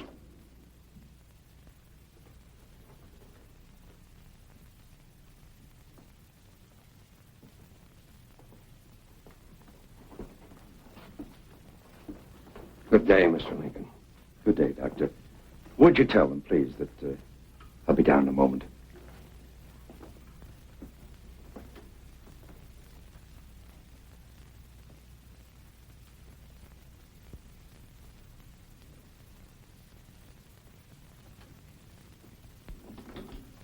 Mr. President. Oh, yes. Yes. Good day. Good day, sir. I know you're tired, but I'd like to ask you a few questions, please. Mr. President, aren't you against slavery personally, sir? Personally, I am. I'm naturally anti-slavery. If slavery is not wrong, then nothing is wrong. I cannot remember when I did not so think and feel. Yet I've never understood that the presidency conferred upon me the unrestricted right to act officially upon this judgment and feeling. Then despite your personal feelings, you will not sign that document on your desk. Is that right, sir? I have the matter under consideration. Have you ever shaken hands with 200 people in a single morning, sir? I never have, no, sir. Well, honest men have a firm grip. Never hurt you without intending any harm. Excuse me, I must return to my guests. Dr. Sunderland is an honest man, one with a tender heart. He wants me to sign that document on my desk. And yet you understand that document's a living thing. It states clearly that henceforth slaves are to be free. What must this mean to a slave? This paper is made into law. News of it carries to a slave. Oh, would Dr. Sunderland think if there suddenly came news of scores of hundreds of Southern masters, their women and children, slaughtered in their beds, their houses burned in the stove, and that turn a rebellion? And you consider this a definite possibility, sir, if you should sign the Emancipation document? It is a possibility. And it weights my mind.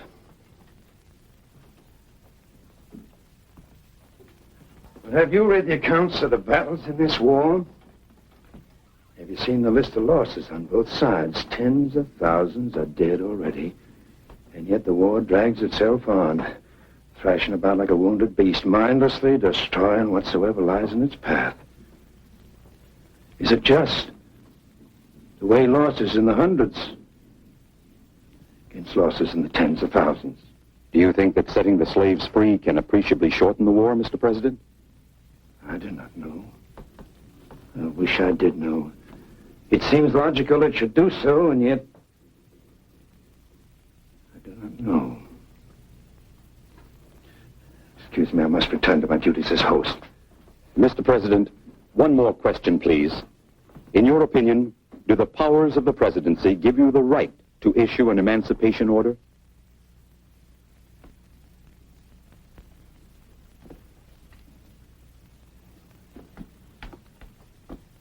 I think the Constitution invests its commander-in-chief with the law of war in time of war. Most that can be said here so much is that slaves are property. Nor has there ever been any question that in time of war, property, both of friends or enemies, may be taken when needed. And is it not needed when taking it helps us and hurts the enemy? Armies the world over destroy enemies' property when they cannot use it, even destroy their own to keep it from the enemy. Civilized belligerents do all in their power to help themselves or hurt the enemy. Except a few things regarded as barbarous or cruel. This sounds as if you just changed your mind, Mr. President. You're going to sign the Emancipation, then?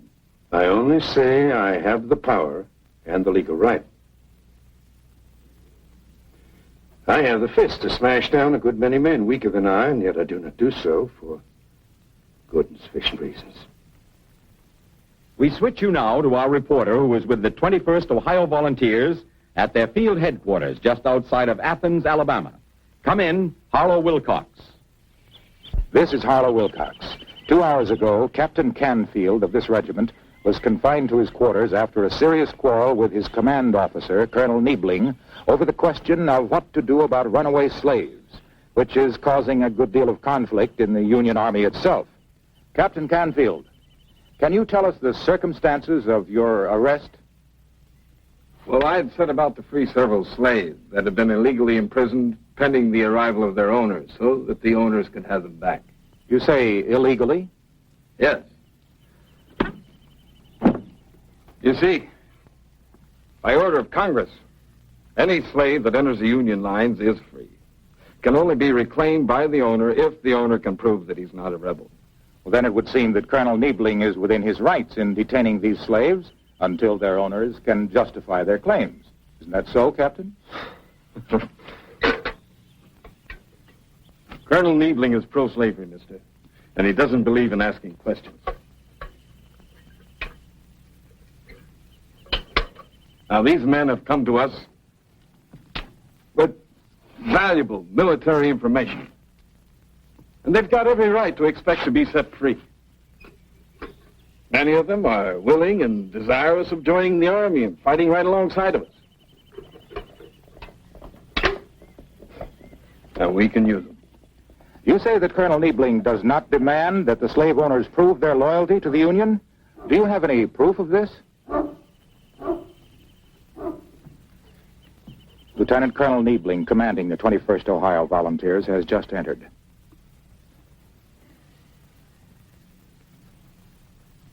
I came to see if you obeyed my orders, Captain. I never disobey orders, sir.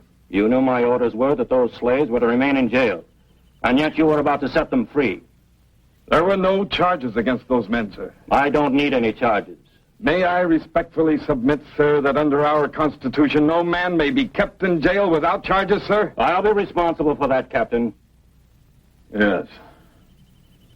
You will be. Are you aware, Colonel, that what amounts to slave trading is being carried on in this regiment right now? That slaves are being caught and sold back to their owners for money? I'm responsible for what goes on in my regiment, Captain, not you. And you will remain confined under arrest until I see fit to give you other orders. Yes, sir.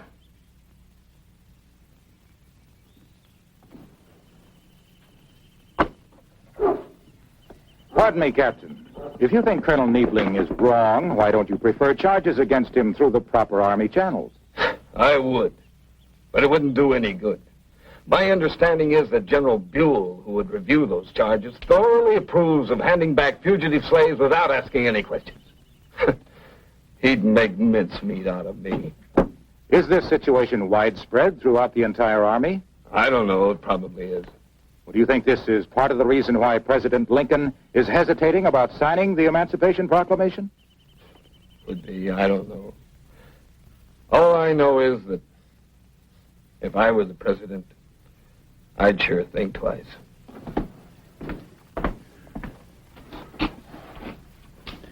Well, Sergeant? Captain, forgive me if I speak plain. I'm here on behalf of myself and some others, several others. Captain, there's going to be a meeting. We're going to line up charges against the colonel. We're going to present them to him and ask him to resign. Or else send the charges on up higher. And we'd like you to be at that meeting, sir. I'm under orders to remain in my quarters. I am under arrest, Sergeant. Captain, we don't think that arrest holds good. Any more than we think the colonel's got a right to give orders to this regiment. Well, if he can't obey the laws of Congress, he ain't fitting to command. Sir. You can carry on this meeting without me. But, Captain, you're the aggrieved party. Your testimony you'd hold very strong. You mean that they're holding this meeting on my account? Well, in a way, sir. Your arrest sort of brought matters to a head.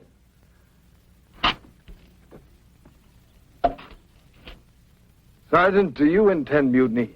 Oh, no, sir. Everything legal and done right. Look, Captain, facts is facts. Either we free the slaves or the slaves free the rebels. Every time we send a slave home, he goes back to rebel territory and he goes to work. Every time a slave goes to work, he sets a reb free to shoot at us. I know there's been a lot of talk on this subject, Captain, but I don't see it just as talk. I don't reckon it's fair to give aid and comfort to the enemy when that same enemy's trying to shoot at me. I don't intend to do it, and we don't intend to let Colonel Niebling do it either, sir. Where are they holding this meeting, Sergeant? At the courthouse. When? Right now, sir.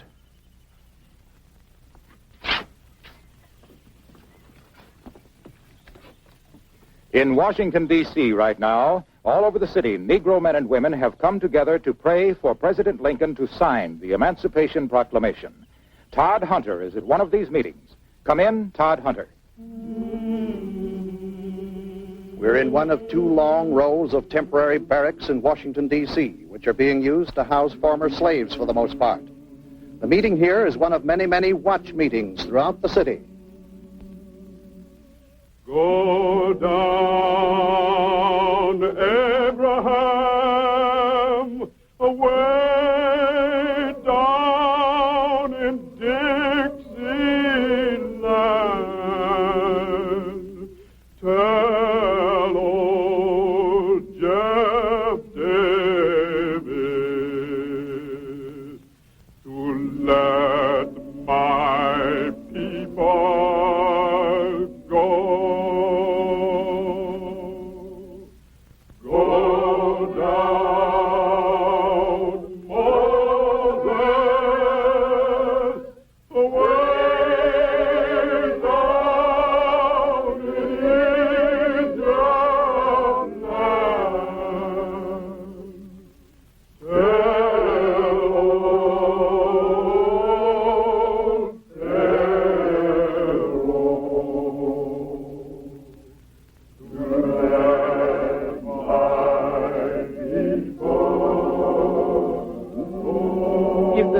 don't catch Jeff Davis, the infernal wretch, and burn and fricassee that rebel, then what's the use of any devil?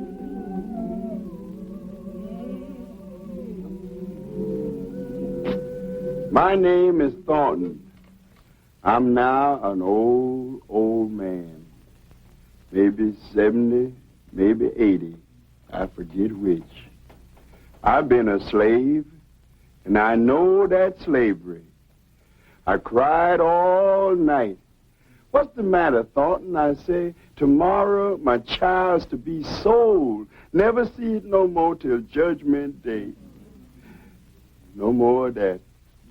No more of that. No more of that. With my hand on my breast, going to work, I feel so bad. Overseer right behind. No more of that. No more of that. No more of that, children. Let's pray. Now, I don't want nobody to pray standing up with bowed head. And nobody sitting down with bended neck praying. And nobody kneeling on one knee because his pants is too tight to fit him. But I want you to get down on both knees and thank Almighty God for his freedom and for President Lincoln, too. Amen. Let's pray, children. Most people here, despite the rumors, take it for granted that the president will sign the Emancipation Proclamation.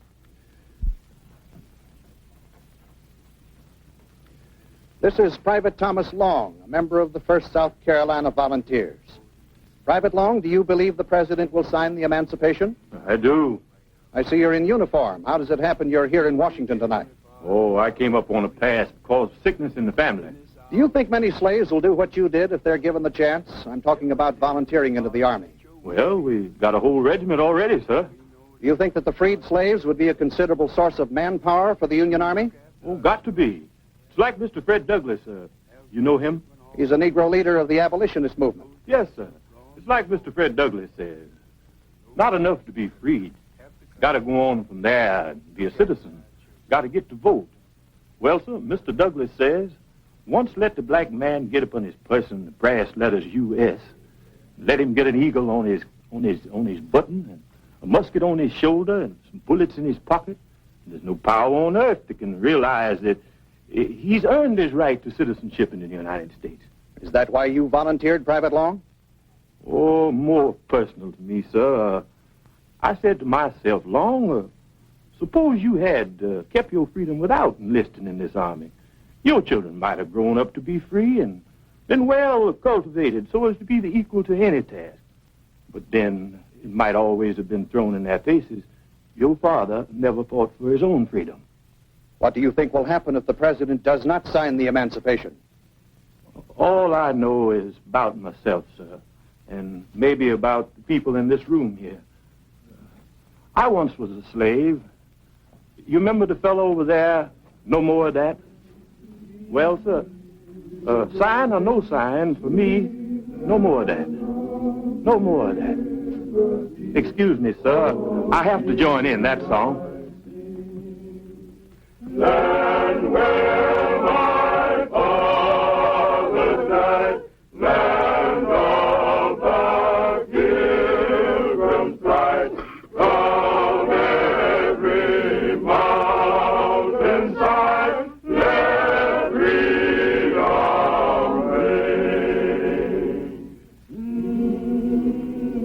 reign. Harry Marble is still at Lincoln's office in the White House. Come in, Harry Marble.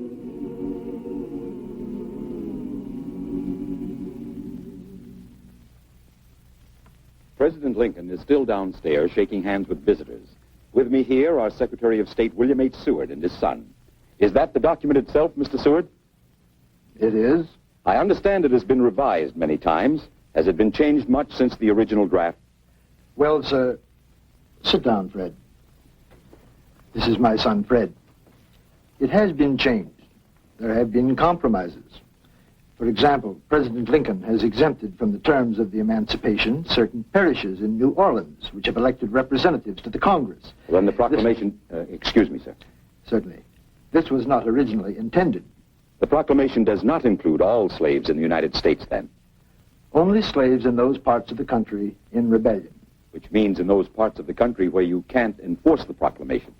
Not at this moment, no. Has the president definitely decided to sign it? Perhaps you had better ask him. Oh, Will? Mr. President, I will sign it. have you resolved the doubts you expressed this morning, Mr. President?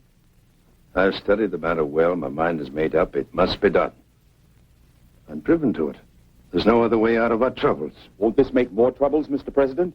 Isn't it possible that signing this order will bring England into the war on the side of the South? If anything, it must do the opposite. Up to now, from the viewpoint of the ordinary men and women in England, it's been North against South. Now the North stands against slavery. In fact, as well as in intention. This morning you mentioned the possibility of slave uprisings. I'm aware of that possibility. I have written a section into the Proclamation, covered, I trust. And I hereby enjoin upon the people so declared to be free to abstain from all violence, unless in necessary self-defense. And I recommend to them that in all cases when allowed, they labor faithfully for reasonable wages. What if the slaves won't listen, Mr. President? I trust they will.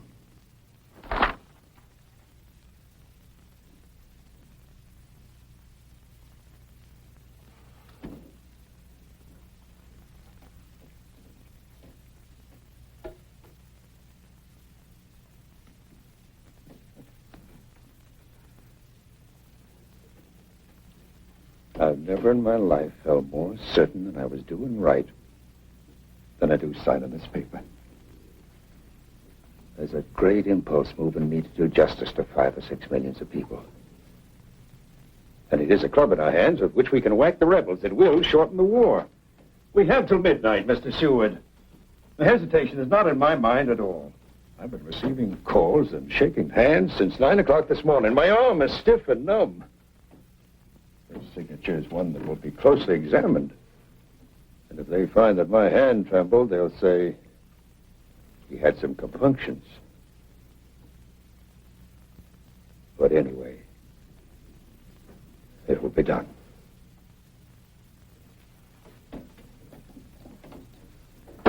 On this day, January 1st, 1863, Henry Wadsworth Longfellow, several hundred miles away in the state of Massachusetts, wrote, "The President's proclamation for emancipation of slaves in the rebel states goes into effect.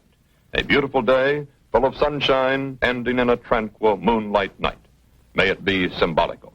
But as the country went to sleep that night, those who could see clearly understood the giant forces had been unleashed, that hunger for freedom, which was the foundation of the United States in 1776, had once more been turned into a mighty lever for welding and unifying the separate states into one mighty whole.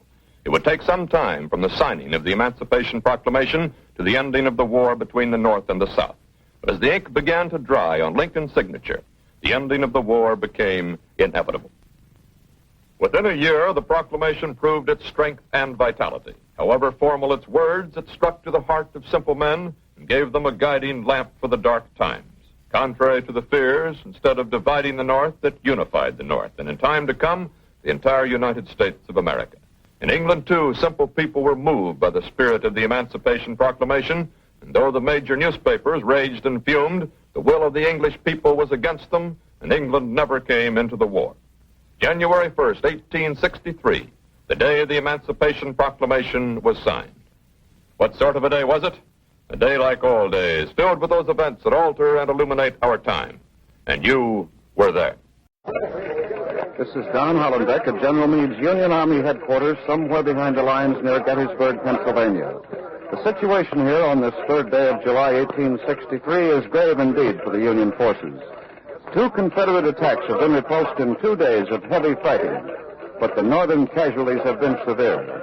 The Union line is badly shaken, and there's serious concern as to whether it can successfully withstand the next attack that's expected at any minute from the crack Confederate troops of General Lee. And for the last 2 years, they've yet to lose a single battle in this war between the states.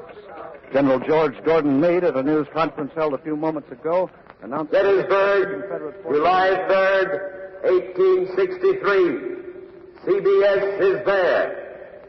Lee before Gettysburg, the high tide of the Confederacy. CBS asks you to imagine that our microphone is present at this decisive battle of the war between the states, between the North and the South, between the Union forces and the Confederates. All things are as they were then, except for one thing. CBS is there. This broadcast, produced and directed for Columbia by Robert Louis Cheon, is based on authentic historical facts and quotations. And now, Gettysburg, July 3rd, 1863, and Don Hohenbeck. This afternoon at Field Army Headquarters is one of tension and suspense. This is the most serious moment of the war between the states. The next few hours will tell whether or not the Confederate tide can be checked. If Meade fails to hold Lee here at Gettysburg this afternoon, the nation's capital will be at the mercy of the victorious Confederate troops. President Lincoln will be under increased pressure to accept the Confederate demands for peace. At this very moment, according to CBS reports from Washington, the Vice President of the Confederacy, Mr. Alexander Stephens, is now at Fortress Monroe in Chesapeake Bay under a flag of truce awaiting to be received by President Lincoln. If Meade's army is defeated here today on the soil of Pennsylvania, there may be many more who will say that the war is hopeless, that the North had better make peace with the South. And that would mean a nation permanently divided. It would mean the dissolution of the Union. That is why military experts here at Gettysburg are convinced that this battle may be the turning point of the war. And here to weigh the possibilities of the situation is our own CBS military analyst, Major George Fielding Elliott. It is now 10 minutes of 1. There has been an ominous silence over this Gettysburg battlefield since 11 o'clock this morning. Then General Slocum's Union Corps regained its position on Culp's Hill, the right anchor of the Union line. However, General George G. Meade, the Union Army commander, has not been deluded by this local success. He knows that General Robert E. Lee, the Confederate commander, has yet to throw the full might of his forces into a final attack. I am convinced, on this third day of battle, that the attack will not come at the Round Tops, the left anchor of the Union line, for good reasons, for 20,000 reasons, 20,000 dead and wounded Confederate and Union soldiers. I saw them fall in yesterday's violent fighting in a peach orchard and a wheat field when the Confederates under General Longstreet attacked the Union Third Corps under General Sickles. Also, I am reasonably sure that the Confederate attack will not be directed against the right flank of the Union line at Culp's Hill and Cemetery Hill. And here's why. The Confederates under Generals A.P. Hill and Ewell attacked there last night, and although they took a heavy toll in northern casualties, they were beaten back by the troops under Union Generals Slocum and Howard. The only point of the Union line that the Confederates have yet to test is the center under General Hancock, and that's where I think the attack will come this afternoon. Major General George Gordon Meade has been in command of the Union Army of the Potomac for only 5 days. He is in a tight spot. I talked with him last night after a council of war at his headquarters. He admits that he is somewhat superior in numbers. He is far better off as regards supplies. His army is in good spirits under his leadership. He holds a strong position. But the Confederate troops here at Gettysburg are flushed with an unbroken string of victories. These men of Lee's Army of Northern Virginia have never been defeated. They believe they can do anything, and they are determined to smash this Union Army this afternoon, claim it as perhaps their final victim, and end this war. Confederate artillery has just come out of the woods opposite the center of the Union front. We have our CBS reporter right there. So go ahead, John Daly. Go ahead, Daly. 10 Confederate guns have been wheeled into position in front of me and a little bit to the left. From this distance, it's hard to tell whether they're trained here at the center or farther over on the line. The guns were brought out just a few moments ago, but the Confederates who brought them out have disappeared back into the woods, taking their horses with them, leaving the guns as far as we can see unattended. General Hunt, the Northern Artillery commander, standing behind me here on the ridge, is examining the Confederate pieces through his field glasses and giving orders to his aides. It may be that the general will move up more Union artillery, although I don't see how that's possible. For Cemetery Ridge, here in plain view of the Confederates a mile away, is lined with Northern cannon almost wheel to wheel. There are over 80 guns on this ridge. There's no secret about it. The Confederates can certainly see them and can count them. Still no sign of any artillerymen around those Confederate cannon. Whether this means an immediate shelling, the beginning of the attack that we're expecting and waiting for, we just don't know. While we wait for the Confederates to make up their minds about those cannon over there, I want you to meet 2 privates from the Union ranks. First, Private John Burns, citizen volunteer, native of Gettysburg, cobbler by trade, and 72 years old.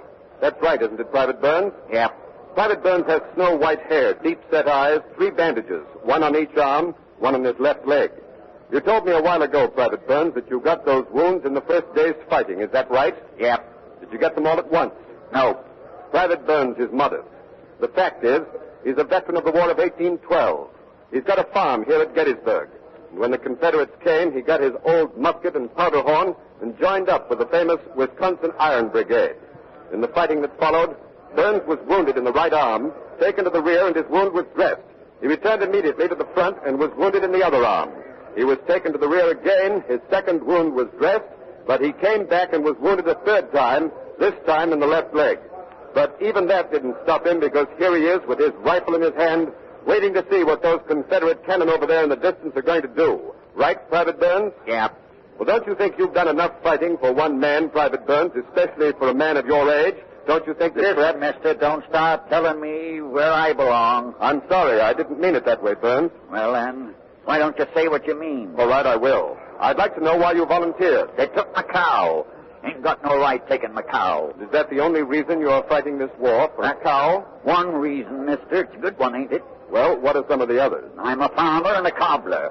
I've lived on this little piece I got here for over 70 years. I'm not too old to work it, and I'm not too old to defend it. And, mister, I don't know whether you know this either, but if we lose this battle today, I not only lose my cow and my piece of property, but we lose the Union. We lose this country. And that's something I fought for in 1812, and I'm fighting for it again. Thank you, Private Burns. It looks as though you're going to get a chance to do some more fighting this afternoon. There's still no sign of Confederate artillerymen around those cannon over there. And here's another Union soldier, Private Tom McGaw. He's tall and lanky, with freckles and a mess of red hair shooting out from under a blue cap. Well, what do you think about those Confederate cannon over there, Private? What do you think it means? I don't know. Well, how old are you, Private McGaw? 18. Well, would you speak just a little bit louder, please? 18. 18. Well, I understand that that's the average age of half the Union Army here today, Tom. It seems awful young, doesn't it? Oh, I don't know. Well, why are there so many young ones like you here? Well, after the Battle of Chancellorsville, most of the older fellas' time was up, so they went home. Oh, I see. And then youngsters like you volunteered to fill the ranks. No, sir. I was drafted. Well, where are you from, Tom? Illinois country. And what were you doing when you were drafted? Oh, working in my dad's store. Are you married? Well, what are you blushing about? Have you got a sweetheart? Oh, I guess so. Does she write to you? Oh, about every 2 weeks. And who do you miss the most? Your mother or your sweetheart? You miss them both, don't you? Yes, sir. Well, how do you like the Army, Tom? Excuse me, Tom. The Confederates are moving more artillery out of the woods into the open position beyond the Emmitsburg Road, which runs diagonally through the battlefield. I can't see what's going on very well, because the guns are too far to my left, and the Cadore house out there in the middle of the battlefield is blocking my line of vision. But Jackson Beck, who's over on Big Round Top, 2 miles to my left, can see them better. So over to Jackson Beck. 75 guns. Good It ground. looks like the whole works this time, John. I'd say about 75 guns on good ground over on my right. They're moving them along the Emmitsburg Road from the peach orchard northward for about 1,300 yards. Some of the cannon are as close as 600 or 700 yards from the northern lines. The Confederates are beginning to point the guns, most of them are Parrotts and Napoleons, toward the center of the Union line. In some of the interviews I've had here with the veteran Union officers, they say that they cannot recall such an unusually heavy concentration of Confederate artillery at any one point. Now, there's no telling how many more guns are screened in those woods further down to the center and on past the center, and all up and down that long Confederate line. Now, looking through my glasses from here, I can see that once again, as before, the Confederate artillerymen have taken their horses back into the woods. The guns are unmanned, but we're not forgetting that they can be fired at a moment's notice. All the cannoneers have to do is run out of the woods and let go. But Ken Roberts over at the far right of the Union line has news of cavalry action, so over to Ken Roberts. I've just received a report that a heavy force of Confederate cavalry has ridden far around and behind this right flank of the Union Army, and at this moment has been intercepted and engaged by Union cavalry under Generals Kilpatrick and Gregg. It is almost certain that this surprise cavalry movement is a part of the Confederate tactics now shaping up rapidly. In other words, while the Confederate cavalry, presumably under General Stuart, is trying to turn the right flank of the Union Army, the main Confederate attack will try to break through its center. We haven't heard the Confederate artillery open fire yet. We have no news about the progress of the cavalry engagement, but we expect to hear in a moment or two. And while we're waiting, by special permission of Union General Howard, and with the consent of the man himself, I'm going to let you hear from a Confederate prisoner of war taken in the action on Culp's Hill early this morning. He's a huge, brawny man, about 6 feet tall, dark, sunburned, heavy, bushy beard. He's wearing reddish homespun pants, shirt, a broad-brimmed wool hat, and brand new shoes. That's right. First shoes I ever had since this year war started. Where'd you get them? Over yonder. Gettysburg, day before yesterday, when we kicked the daylights out of the Yankees and threw them out of town. Well, do you think you'll enjoy wearing those shoes in some northern prison camp? Northern prison camp? Man, where you been this war? Don't you know Marsh Roberts going to bust this Yankee line wide open this afternoon and take me to Washington with him? You're pretty confident, aren't you? Well, sure. You remember what Marsh Roberts did to the Yanks at Manassas? Remember what he did at Sharpsburg? You mean Antietam, don't you? No, sir. I mean Sharpsburg. And Fredericksburg and Chancellorsville? Ha! Every time he was outnumbered 2-1. Every time we railed him. You trying to tell me that today's going to be any different? Well, how about those new Spencer carbines the Yankee cavalry have here at Gettysburg? They're the first repeaters ever used in this war. They shoot 8 times, and yours only shoot once. Yeah. We know how to aim, boy. Then you don't think much of the Yanks as fighters. Well, I suppose they'd fight pretty good if they didn't have to tote such big loads. You know, they're in the toting business. They ain't in the fighting business. Man alive, I don't see how they can move with all that stuff on their backs. I forgot to ask your name, soldier. Where are you from? Jim Crocker. I'm from Mississippi. Well, if you're so certain of winning, maybe you'd like to tell us where General Lee is going to attack this afternoon. What's the matter, boy? You scared, huh? You stick with me, I'll take care of you. Well, I don't think you're going to laugh at this.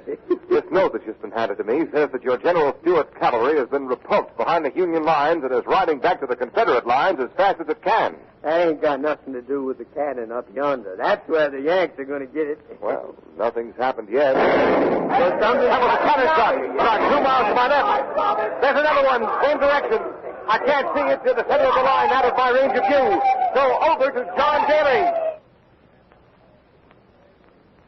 The Confederate artillerymen are swarming around their guns in plain sight of our position behind this little clump of trees. They've opened fire with fast guns. The Confederates are firing on us, the shells streaming right over our heads. The horses around us are rearing up. They're neighing in fright. One of them is running away. He's galloping past me out of the battlefield. Fire splinters and shells are flying through the air on this ridge just behind me.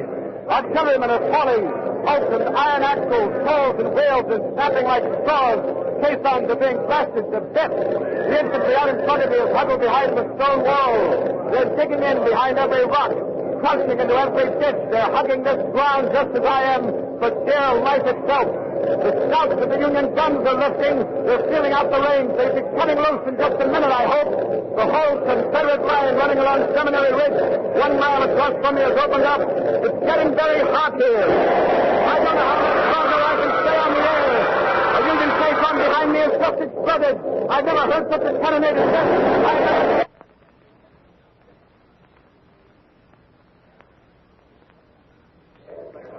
This is Don Hollenbeck at Union headquarters behind the lines. We've lost contact with John Daly at the center of the line.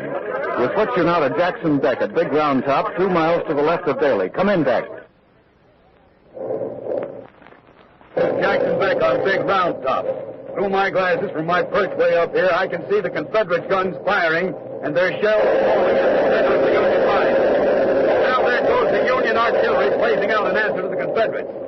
The entire Union line for 2 miles from my vicinity to Cemetery Hill has opened up in full force.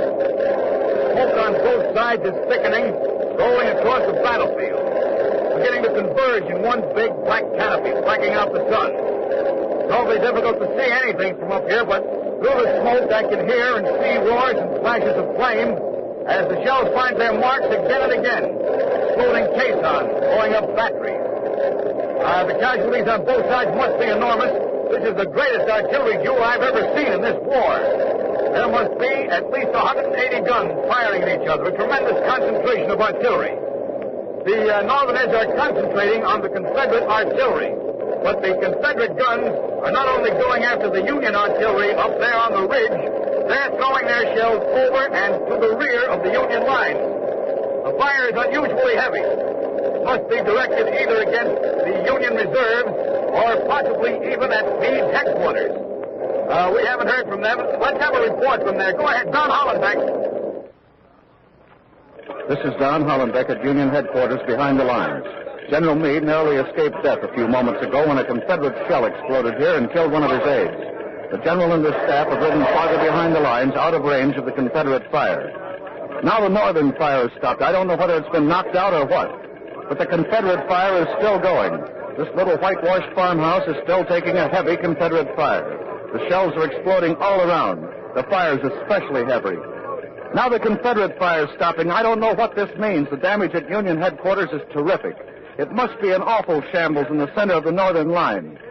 We've been trying to make contact again with John Daly, but we haven't been able to since the start of the cannonade, so we'll switch you again to Jackson Beck on Big Round Top to see what's happening. Go ahead, Beck. This is Jackson Beck. Something is going on. It's going on over on Seminary Ridge in the woods up there. Now, through my glasses, I can see the... This is Don Hollenbeck at Union headquarters. We've just established contact again with John Daly at the center of the Union line. Go ahead, John Daly. The Confederate infantry has come out of the woods 1 mile across from me, thousands of them. Now they've halted. They're dressing the line, right and left. It's at least 3/4 of a mile long, a straight line of men in butternut and gray. Their rifles are at right shoulder as if on parade. Their battle flags are coming out now, coming out of those woods. 5, 6, 7, 10, there must be at least 20 of them up and down that line. They're red deepened by the sun. Up here on the ridge, Union Reserve artillery is pulling into position. Through my glasses, I can make out among those flags the 14th, the 18th, the 19th, the 57th Virginians.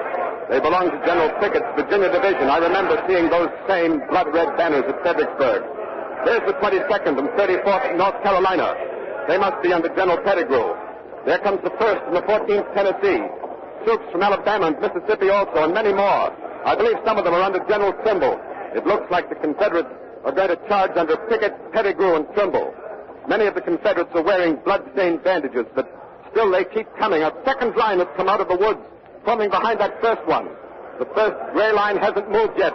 It's still dressing its formation, and all of this in the full view of the Union line 3/4 of a mile away. There must be at least 10,000 Confederate soldiers over there now. There comes some more. A third line is coming out of the woods. 5,000 more. I'm still using my glasses. I can see a Confederate officer on a big black horse riding up and down in front of that first line. He's wearing a blue overcoat in this hot July sun. I think it's Garnett of Virginia. There are 4 more officers on horseback coming out in front of that long gray line, swords drawn. Other officers are on foot. The Union artillery reserves are ready.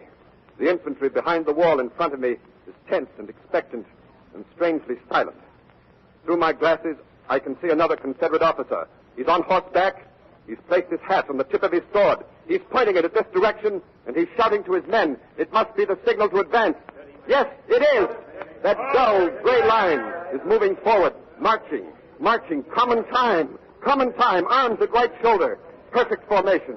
An ocean of men on parade, regiment after regiment, brigade after brigade. Their glittering muskets look like a solid mass of steel. They move with the regularity of a pendulum. This is incredible and magnificent. Lee's proudest, finest bearded veterans, some in uniform, many of them in civilian clothes, straw hats, caps, aristocrats and barefooted mountaineers, the flower of the South. Men who glory in close fighting. They're marching now with unbelievable confidence, and they're headed right up here. The Confederates are, perhaps a little more than a half a mile away now. They're still in perfect formation, except that each flank appears to be gradually closing in, converging towards this clump of trees where I'm standing. It looks like they mean to hurl 15,000 men right at this point of the Union line. I just can't believe it. Not a shot has been fired on either side yet, and that gray line is still coming on. Their long line is getting narrower and deeper. It's pushing over fences in their way, striding through fields of wheat, stubble, and tall grass. It's nearer and nearer to the Emmitsburg Road, which is just about in the middle of the battlefield. 200 yards those Confederates have marched, and not a shot fired. Why don't the Northern guns up here open up? Why don't they shoot? Why don't they... All up and down cemetery ridge are firing. The blast is directed against the Confederates advancing on my right. They're falling by the tens, by the hundreds. Their flags are beginning to go down. But those bearded Southerners keep coming with straight and measured pace. There's scarcely the fire of a single Confederate rifle. The Confederate columns have reached the Emmitsburg Road. They're less than half a mile across from it. They're pushing right through the fence there, crowding together and crossing the road. Their great cut ranks are up in a march, which the Union gunners are reaching again and again. Dead and driving men litter the ground. But those gaps close up. That gray line keeps on coming. It keeps on advancing. They're pushing through the second fence now on this side of the Emmitsburg Road. This is horrible. The Northern guns keep tearing bloody gaps in the Confederate ranks. And now that Confederate battle line is crashing its form once again. It's a stirring sight up and down the line in the face of this murderous Union fire. But now the gray line is moving forward again. They're bringing their rifles down. They're charging at double time. The rebel yell is rolling up the ridge. They're coming at us.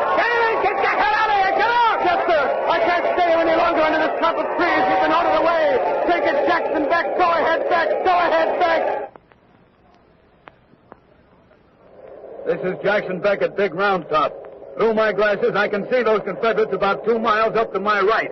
They're charging hard. They're charging toward the center of the line now where John Daly was. They're charging straight at the center of the Union line with cold steel. Now the Union infantry has opened up. A flash of flame and a roar, and they're playing havoc with the charging Confederate lines. I see a mounted Confederate officer waving his men forward.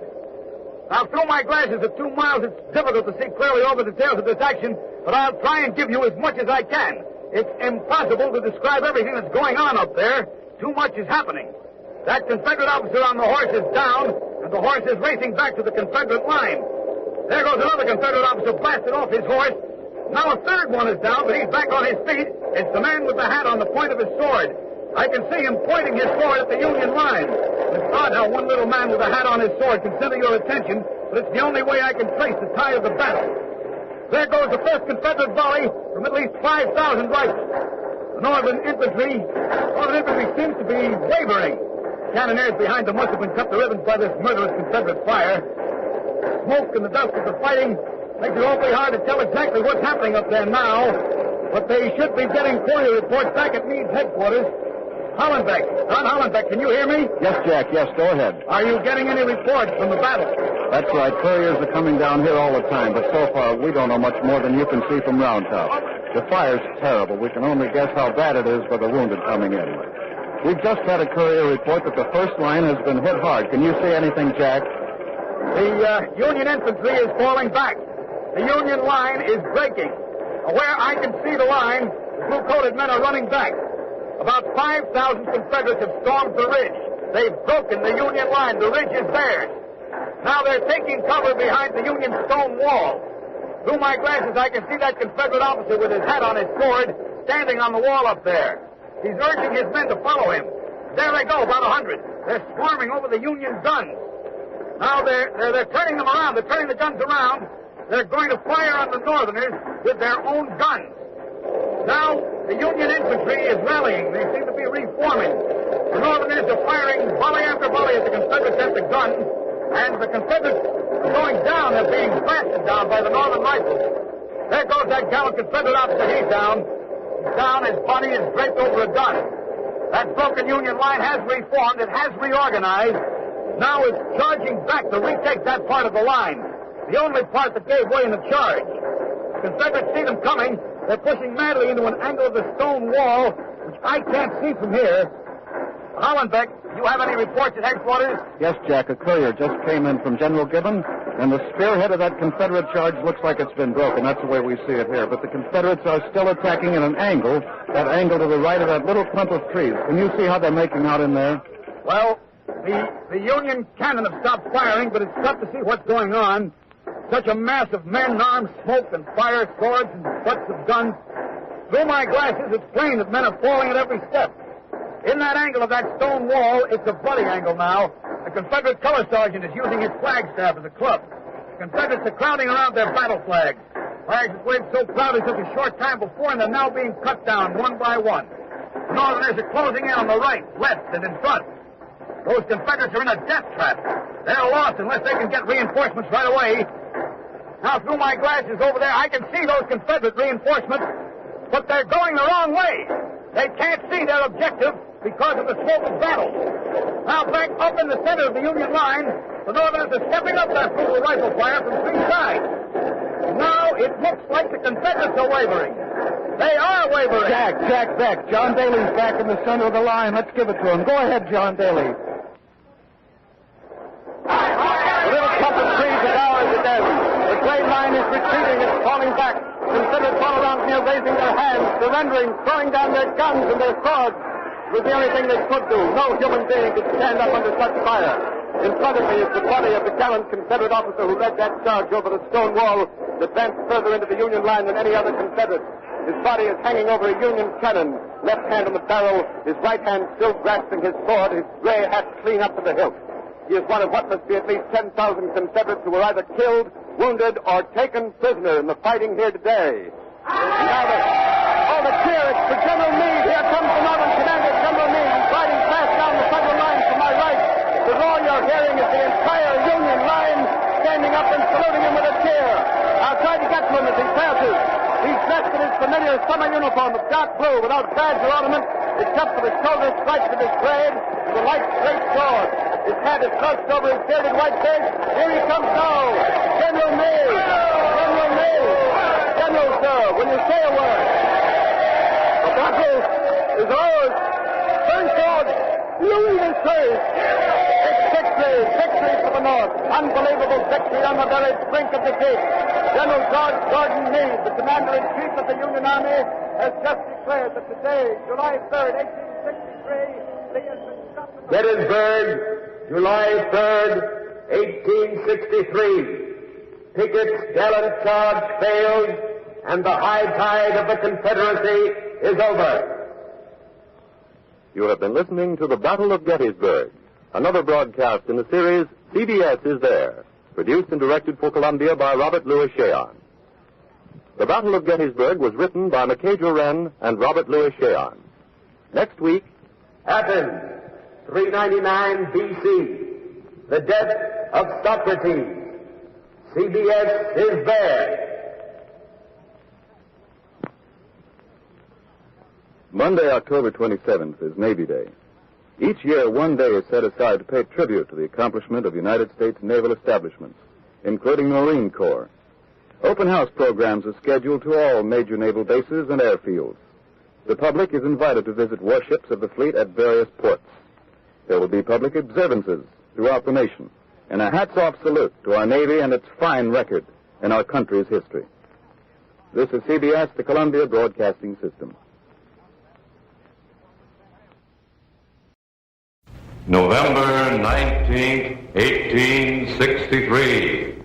The Gettysburg Address. You are there. Walter Cronkite reporting November 19, 1863. Today, in the third year of war between the United States government and the Southern Confederacy, a cemetery is to be dedicated at Gettysburg, Pennsylvania. The ceremonies will honor the Union soldiers who died in the great battle there 4 months ago. They'll be watched with interest throughout the world. The principal speech of the occasion will be delivered by Edward Everett, perhaps the foremost orator in the United States. Also on the program, listed for a few words of dedication, is the President of the United States, Abraham Lincoln. Although the Union forces have met with recent success on the battlefield, the course of the war is far from smooth. There have been increasing doubts cast on Mr. Lincoln's fitness to continue as president in these crucial days. At Gettysburg, he may give clear indication that he intends to stick by his course, represented by such acts as his proclamation freeing the slaves. Or he may give in to such pressure as the recent three-day riots in New York against the draft and offer the South a compromise on basic issues. Harry Marble is at Gettysburg now, where the ceremonies are about to begin. All things are as they were then, except you are there. This is Harry Marble reporting from Gettysburg. The ceremonies were supposed to have begun some time ago, but Mr. Everett has been delayed. As you can hear, the time is being filled by band music. It's Mr. Lincoln over there talking to Secretary of State Seward. The President has given no hint as to what he intends to say, but there's considerable skepticism that he can say much of anything in the short space of time given him. Mr. Everett's speech, judging from advance copies given the newspapers, will run about 2 hours. People have come from all over the North to witness the dedication. Many of them have lost sons or other relatives on this battlefield and have spent hours trying to find their graves. We've tried to get some opinions on today's events. This lady and gentleman are Mr. and Mrs. Martin O'Connor of New York City. Is that right, Mr. O'Connor? O'Connor. You are from New York. I am. Your son was lost here at Gettysburg. He was. I'm very sorry. That won't bring him back. No, I realize that, but... Well, do you feel that what he died for is being achieved? In other words, that he... You know what he died for? You tell me, I'd like to know. Do you know why he died? That's Martin. To preserve the Union? To preserve the rich. Martin. Why should I be silent? For what? They starved me out of Ireland 15 years ago, and they're doing the same thing to me here and killing my children besides. Why should I be quiet? We'd had $300 to buy him a substitute. Tom would be alive today. Instead of buried in a ditch, blown to pieces for all we know, we can't even find him. We've been looking for his grave the whole day, wandering over the hills. They sent us his cap. All we got left of him. But I'd like to put it on his grave, along with a few blossoms. There's so many graves. Not enough for some people. I left the flowers. A boy named Riley. There was only the bare earth. Seemed a sin just to throw them away. Do many of your friends feel the way you do, Mrs. O'Connor? You heard what happened in New York City last summer, did you not? I know there was heavy rioting. I was there when it started. We were tearing down a building to make room for a new one. I'm a hod carrier by trade. Came and asked us to register for the draft. Us, mind you. Men who worked to support a family. It wasn't enough they took our sons. We drove them away with rocks. We went round to the next job and made them stop work. A little while it was all over the city. Some of the reports said the riots were definitely organized by Southern sympathizers, that they were almost military in character. Be that as it may. We showed them those 3 days. We showed them they couldn't make us work for them, only to fight for them, only to make more money, and then bring in cheap labor to undercut even the miserable wages they pay us. You feel then that the war is unjust? It's a rich man's war and a poor man's fight.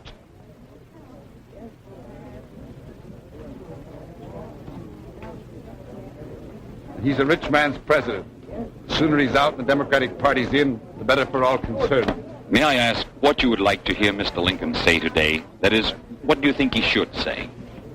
He should say, I'm in the war tomorrow and saving the sons of honest men. Seeing a man doesn't have to work all day like a dog for only enough to keep the clothes on his back from falling off. That's what he should say, but he won't. You don't think, then, that to preserve the Union or put an end to slavery... How about our slavery?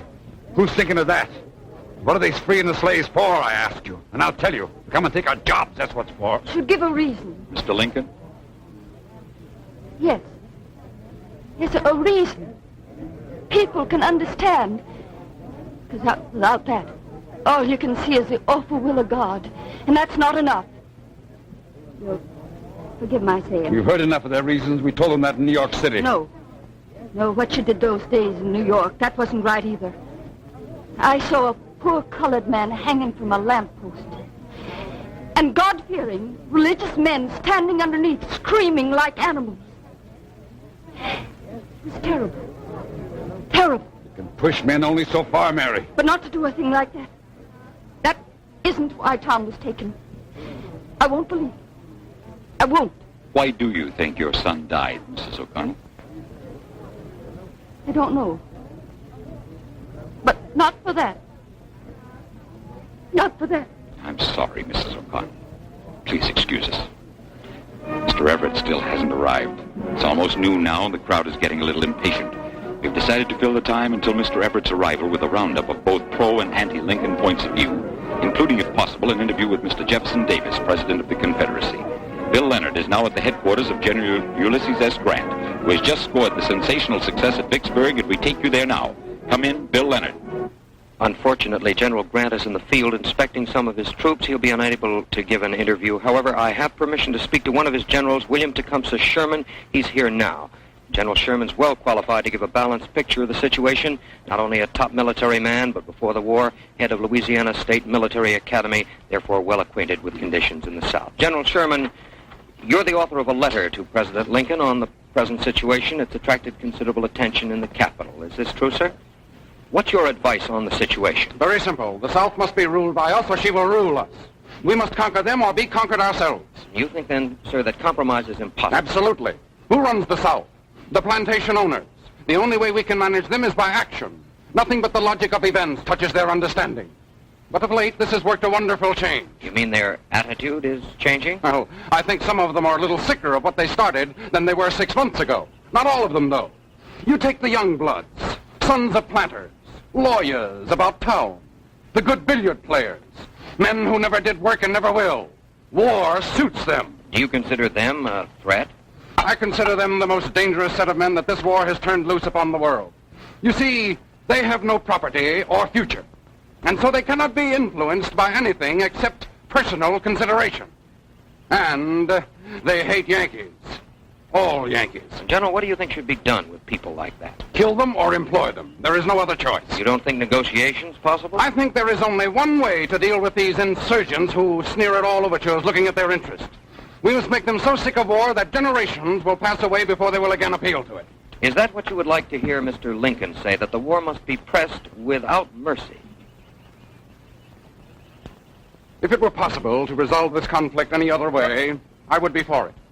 But they forced the war, began it themselves, and they will listen to no reason that does not have blood on it. Therefore, I would say to them, if you persist in this, we will penetrate into the innermost recesses of your land. It makes no difference whether it be in 1 year or 2 or 10 or 20. We will do it in our own time and our own way. If need be, we will remove and destroy every obstacle, take every life, every acre of land, every particle of property, everything that to us seems proper. We will not cease until this end is attained. We will regard all who do not aid us as enemies, and we will not account to them for our acts. If you oppose us, you do so at your peril. And if you stand by, mere onlookers at this domestic tragedy, you will have no right to immunity, protection, or share in the final results. I would say that to them. And if they do not listen, I would carry it out to the letter. And when I was through, they would have learned a lesson that they should have learned before from their history books, that it is not profitable to start a war unless you are able to finish it. Thank you, General Sherman. We're still trying to make contact with Jefferson Davis to get his views. Mr. Davis has indicated that he will have a statement to make in a short while. Meanwhile, we've contacted the governor of North Carolina, Zebulon B. Vance, a man who's become somewhat of a controversial figure within the Confederacy. Don Hollenbeck is with Governor Vance now, so come in, Don Hollenbeck. This is Governor Vance of North Carolina, a young man who can be considered to represent what peace sentiment exists in the South today. Governor Vance, could you give us an idea of what your position is regarding this war? I would welcome a reunion of the states and any peace compatible with honor. It's said that North Carolina is full of Union sentiment. Is that true? Let us say many of the people of North Carolina are reluctant to continue a war for the sake of slave owners. You see, we are not a cotton state. Our people are farmers, fishermen, mountaineers. They will fight for their own rights. But when these are trampled upon by the very side they're supposed to defend... How do you mean, sir? 2 months ago, a Georgia regiment burned the offices of a newspaper in Raleigh for printing an editorial in favor of peace. I had to write to Secretary Seddon and threaten to call out my militia against them. I've also had to protest against private speculation here by Confederate War Department officials. And I've served notice on Richmond that my state troops would take action against any Confederate authority who might try to deny the right of any North Carolina citizen to a writ of habeas corpus. Are you aware, sir, that those same criticisms are being directed by large numbers of Northern citizens against the Union? I'm not concerned with what inequities occur north. My concern is here.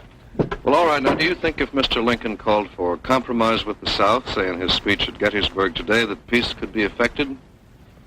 I believe that any peace terms that would neither enslave us nor degrade us would be welcome in the South. Of course, I cannot predict what Mr. Lincoln will or will not do, but I know what he would be wise to do, and that is to call for peace and offer terms, fair terms. And what do you think should be done by the Confederacy? What I think is not exactly popular. Not with our statesmen, at any rate. Some have even called me traitor. My position is not an easy one. But what do you think, sir? On our part, we too should offer terms that are fair and not degrading to the North. If they are accepted, well and good. And if they're rejected? Then don't you see, it can only strengthen and intensify the war feeling in the South and provide for the Confederate government that unity which it still lacks. So you see, such an act would not only be popular, it would be excellent politics. Well, now, suppose that failed. Would you consider bringing your state back into the Union? I have considered many things, but it is not my state to dispose of like a horse or a gift of some sort. Each day the war goes on. Carolina boys are being killed by Ohio bullets. What is right? To join those who've been killing you? To continue to fight even though you have doubts about the cause? Must be one or the other. The middle ground was shot away at Sumter. And what will you do, sir? At the moment, I strive for peace and continue on the side of war. Thank you very much, sir. Mr. Jefferson Davis is ready now, and Edward P. Morgan is with him. Come in, Edward P. Morgan. Mr. Davis has been working all morning on reports from Confederate armies in the field and has just stopped for lunch. With him is Alexander H. Stevens, the Vice President of the Confederacy. We have asked Mr. Davis for a comment on Mr. Lincoln's speech today at Gettysburg. What kind of speech can he make? Either he can tell the truth or he can lie. If he lies, there's no telling what he will say, that their cause is just, that the war is almost over, that the North is united. But if he tells the truth, he can say only one thing. The North is in trouble, deep, desperate trouble. What kind of trouble, sir? You know what happened in New York.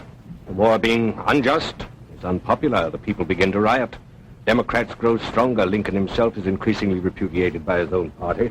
Do you think he will be renominated for the elections next year? I doubt it, unless he can show greater promise of winning the war. Well, what about the victories at Vicksburg and Gettysburg? One swallow does not make a summer. 2 victories do not make a war. But there is talk that the Confederacy has lost heart, that the people of the South no longer feel they can win. Your information is incorrect. It's true that we have suffered. We shall continue to suffer so long as we are oppressed. We shall also continue to fight. What would you say you were fighting for, sir? For freedom. We are fighting to be let alone, sir. To be free to go our own way. You hear in the North that we fight for slavery. It is true that we fight for the right to keep our property. The United States of America was founded on a similar fight. We would not be men if we did not defend that right. But if you remember, when we founded our Constitution in 1861, we abolished the African slave trade. That is not the act of a country fighting merely to preserve slavery. Could you be more specific as to what you mean by freedom? Self-government. If the North would accord us that, the war could be over tomorrow. Do you see any signs of compromise on the part of Mr. Lincoln? A few months ago, Mr. Stevens here started on his way out to Washington, in hopes of conferring with Lincoln on the subject of peace. He was met with a complete refusal. He did not even reach Washington. So we cannot hope for any kind of peace except what we can obtain by force of arms. Then you do think that Mr. Lincoln is not going to... Mr. Lincoln will not be realistic, like the other members of his party. He is not capable of taking the long view. He sees the capture of Vicksburg and believes that he has won the West. He sees Lee retreat at Gettysburg and regards as permanent what is merely tactical. He will therefore, if he stays in character, make some fire-eating speech full of bad jokes, meant to whip up his people so that they will think that what is being lost is really being won. But you think that whatever Mr. Lincoln says, the Confederacy will continue to fight? And to win. We are a strong, united nation, fighting for what is right. Such a force cannot be defeated. If Lincoln had a view of history, he would realize that and use the occasion at Gettysburg to settle this war, not further it. Thank you, President Davis. Our word is that Mr. Lincoln has not yet begun his speech at Gettysburg. Winston Burdett is in Boston, Massachusetts, where plans for a convention next month of the Anti-Slavery Society are being made. The abolitionists have been among those who feel the president has not moved fast or hard enough. For a first-hand report, we take you now to Boston and Winston Burdett. We are in the living room of Mr. John Nuncy Forbes, a New England industrialist and a leading abolitionist. With him are the Reverend Samuel May, a Unitarian minister from Brooklyn, Connecticut, and Mr. William Lloyd Garrison, founder of the abolitionist movement. Mr. Forbes is also one of those who have recently written Mr. Lincoln a much debated, although technically private letter about what pronouncements he should make at this time. Mr. Forbes, could you tell us what you advise the President to say? Certainly, with pleasure. I told him he should make it plain to people that this is not a war between North and South, but between rich and poor, between the people and the aristocrats. Now that the people see this clearly defined, I said, and the war will be over. What did you base this argument on, sir? Facts. Facts and more facts. Who rules the South and controls it for war? An aristocracy, my boy. An aristocracy. A class that owns 20 slaves and upwards, and who numbers only 28,000 persons. Do you get that fact? They are only the 178th part of the 5 million whites that live in this country. Is that a fact or isn't it? What would you do with that fact, sir? Oh, what you do with any fact. Spread it. Get it around. Make it public. If our people in the North can be made to recognize this fact, the rebellion will be crushed for want of Northern support. Do you feel the South is getting much support in the North? Too much. Far too much. The Copperheads masquerade as Democrats. And they have misled thousands, hundreds of our Northern men. Honest men, to be sure, but ignorant. Grossly ignorant. That's a fact. Do you think Mr. Lincoln will take your advice? I don't know. He's a hard man to move, but we've pushed him, haven't we? I suppose we have, but that was while we were still not respectable and could afford to make loud and unseemly noises. 18 years ago, I was dragged through the streets of Boston by a mob who disliked my opinions. Today, I hear complaints that these same opinions are too tame. Well, 18 years ago, there were only you and one or two others. Today, our views are represented in Congress and all over the world. Still, we must keep our voices up, however unpleasant we may sound. The President, like anyone in office, responds to pressure. If we want him to move in our direction. In the direction of justice? In the direction of justice, we must exert the greatest pressure, not just from one man, but from hundreds. The President knows which side is right. But he needs help. It's never easy to move in the direction of justice, no matter who you are. Well, that must be Douglas.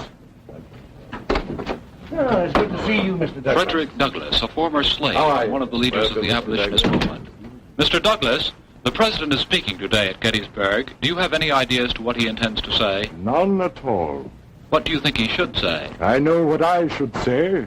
What Mr. Lincoln should say is up to him. Do you feel, as does Mr. Forbes, that he should emphasize the conflict of this war as between the people and the aristocrats? It wouldn't do any harm.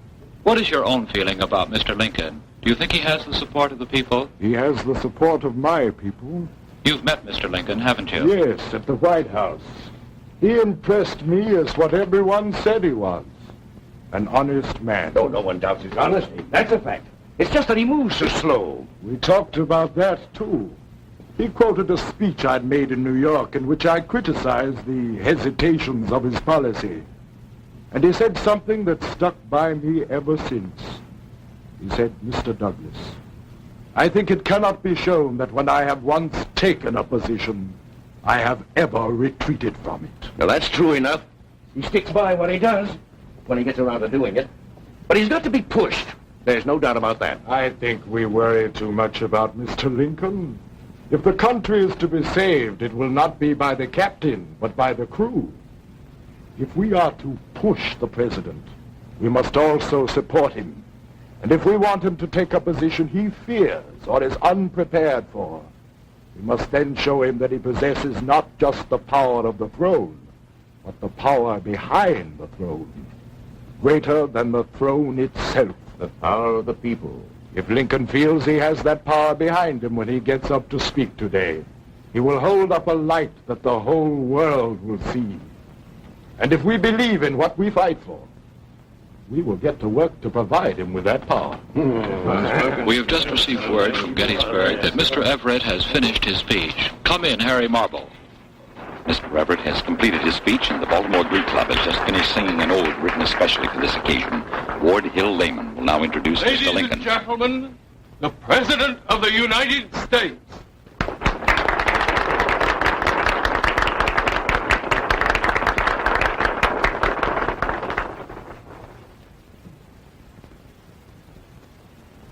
Fourscore and 7 years ago, our fathers brought forth on this continent a new nation, conceived in liberty and dedicated to the proposition that all men are created equal.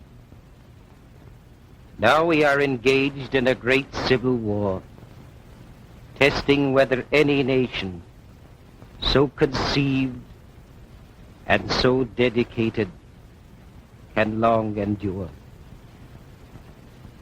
We are met on the great battlefield of that war. We have come to dedicate a portion of that field as a final resting place for those who here gave their lives that that nation might live. It is altogether fitting and proper that we should do this. But in a larger sense, we cannot dedicate, we cannot consecrate, we cannot hallow this ground. The brave men, living and dead, who struggled here, have consecrated it far above our poor power to add or detract. The world will little note, no long remember what we say here, but it can never forget what they did here. It is for us, the living, rather to be dedicated to the unfinished work which they who fought here have thus far so nobly advanced. It is rather for us to be here dedicated to the great task remaining before us, that from these honored dead we take increased devotion to that cause for which they gave the last full measure of devotion, that we here highly resolve that these dead shall not have died in vain, that this nation under God shall have a new birth of freedom,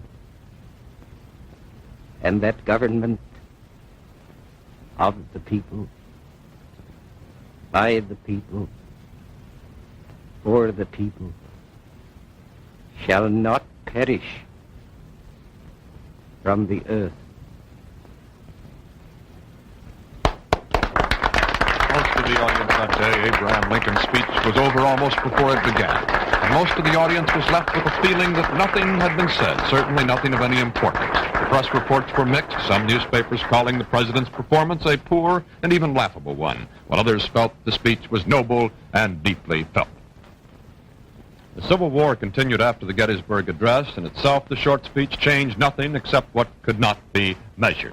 But it served notice that the war would not be compromised and could not be settled except on a basis of democracy, that the nation could not exist except as a unit of free men.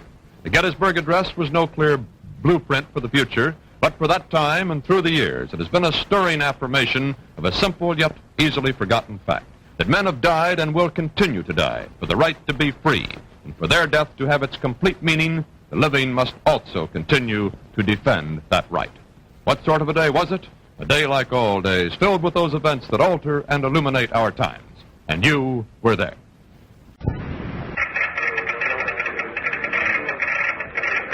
This is Don Hollenbeck for CBS at Confederate Army Headquarters near Appomattox Courthouse in Virginia. On this Palm Sunday morning of April 9th, 1865, the moment which 8 million men, women, and children of the Confederacy have been expecting and dreading has come.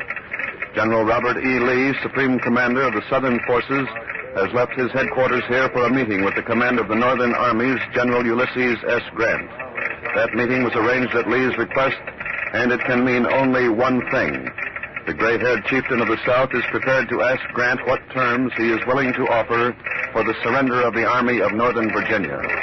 General Lee is reported to be accompanied by Colonels Taylor and Marshall of his personal staff and by Sergeant Tucker, Chief Courier of the old 3rd Army Corps. April 9, 1865, Appomattox. How long it will be. Lee rides to meet Grant. You are there. An anguished South looks into the face of defeat. CBS takes you back to the final moments of an unforgettable day in the making of the United States of America. All things are as they were then, except for one thing. When CBS is there, you are there. You Are There is based on authentic historical fact and quotation. And now, Lee's headquarters near Appomattox Courthouse and John Hollenbeck. With a complete surprise. Ever since Grant forced Lee out of his defenses at Petersburg and Richmond last week, the Southern position has become progressively worse. Lee has been retreating across Virginia with 10,000 defecting, 15,000 stragglers. All that is left of the once powerful Army of Northern Virginia, 70,000 strong. Grant's northern forces number nearly 100,000, including almost 3 armies: the Army of the Potomac, the Army of the James, and General Sheridan's cavalry. Those northern armies have overtaken Lee and are now astride his front lines as well as behind him in the red hills of Appomattox. Lee made a last desperate attempt this morning to break through on the Lynchburg Pike. He hoped to reach the mountains of southwest Virginia, but the attempt failed. General John B. Gordon, who led the attempted breakthrough, reported to Lee, and I quote him, "I have fought my corps to a frazzle. I can do nothing unless heavily supported." It is believed that General Gordon's failure decided Lee to go and see Grant and ask for surrender. What terms will Grant offer? Will they be acceptable to Lee, to his men? Here is Quincy Howe with an analysis of those questions. What terms will Grant offer? The best opinion is that those terms will be, as they always have been, unconditional surrender. Will they be acceptable to Lee? Probably not. To his men, certainly not. They'd rather fight it out to the death. U.S. Grant. Unconditional surrender Grant. That's what his men call him. Ever since General Grant has commanded a federal army, his terms have always remained inexorable. Unconditional surrender. He made this clear at Fort Donelson. He made it clear again at Vicksburg, where the tragic condition of the Confederate Army, garrison, and civilians did not move him to mercy. His terms have never changed. It was unconditional surrender every time. When Grant took command of all the northern armies more than a year ago, he publicly announced that he would fight it out against Lee at Richmond if it took all summer. It not only took all summer, it took all autumn and all winter. It also took over 100,000 federal casualties, inflicted by the surviving 30,000 men of the Army of Northern Virginia. These casualties earned for Grant the name of Butcher from his own men. If Grant showed no mercy to his own men, why should he show mercy to the enemy, especially now that he has Lee's army trapped by 2 federal armies, by Sheridan's cavalry, and by the James River on his flank? 100,000 men against 10,000, odds of 10 to 1. On the other hand, Lee cannot accept unconditional surrender. The record of his Army of Northern Virginia is the most brilliant in the military history of this country. 4 bloody years, its bayonets have carried the Confederate cause. Lee has defeated Grant every time against almost the same odds. He would prefer to fight it out rather than accept what he considers dishonorable terms. As for his men, Ken Roberts, with General Longstreet's corps in the rear of the Confederate Army, reports that a truce has been arranged. So, over to Ken Roberts. The truce between the armies of the North and South was personally arranged by General Lee and General Humphrey, representing General Meade, commander of the Federal Army of the Potomac. As far as we can learn, no definite time has been set, but all firing has ceased, both in the front lines and here at the rear. News of the truce was brought by special courier from Lee a few moments ago and announced by General James Longstreet in command of the 1st Corps. General Longstreet's men are busily throwing up fresh breastworks and digging trenches. General Longstreet is with me now. A veteran of many battles beginning at First Manassas, he was wounded recently in the fighting before Richmond. His right arm is in a black sling. General Longstreet, sir, where is General Lee now? I would not deign to know. Well, sir, doesn't the fact that you just received word from General Lee of a truce mean that he's meeting with General Grant? I have no official confirmation to that effect. Sir, do you agree with General Lee's decision to ask for terms from General Grant? General Lee is my immediate superior, the commander-in-chief of the Confederate States Armies of America. It is not for me to agree or to disagree with his decisions, but to carry out his orders. Will you carry them out if the terms are unconditional surrender? I will obey any orders from General Lee. General Longstreet, do you think General Lee will accept unconditional surrender terms? I shall abide by whatever decision he may make. However, you expect the decision to be a fighting one, sir. Your men seem to be more concerned with preparing for battle than for peace. There is no peace yet. There is only a truce. Well, if the truce should break off, sir, excuse me, General Longstreet, a federal cavalry officer is riding in under a white flag of truce. He's coming in not from the rear of this army where Lee and Grant are supposed to be conferring, but from up toward the front where Federal General Sheridan's cavalry is blocking the Confederates. He's flanked by two Confederate officers. One is Major Hunter, and the other is Captain Sims, I think. Yes, it is Captain Sims. The federal officer is wearing a wide sombrero, turned up rugged face, and curls. Yellow curls hanging loosely over his shoulders, and a gold-trimmed blue sack uniform with a bright red scarf. The federal officer is close up now. He just raised his horse back on its haunches with a flourish. Now he's swung himself to the ground. He's wearing the largest shoulder straps of a major general I've ever seen. Huge Mexican spurs, a tremendous saber, pistols in both boots. He's striding over here towards General Longstreet. He's a young man, can't be more than 25. General Longstreet is waiting for him, a scowl on his heavily bearded face. The federal officer is saluting. In the name of General Sheridan, I demand the unconditional surrender of this army. And who are you, sir? I am General Custer. Oh, the hangman of Front Royal. By what authority do you come into our lines, General Custer? There is authority enough behind me. General Sheridan is in a position to destroy you if you do not surrender at once. Sir, you are rash, ignorant, and discourteous. Not only to me, your superior in rank, but to your own commander. I only wish to prevent the splitting of North Point. I am not the commanding general, my young friend. But if I were, I would receive no communication from you, nor from General Sheridan, nor from any other underling. Sir, well, I didn't mean to. Well, that is. Well, that's good.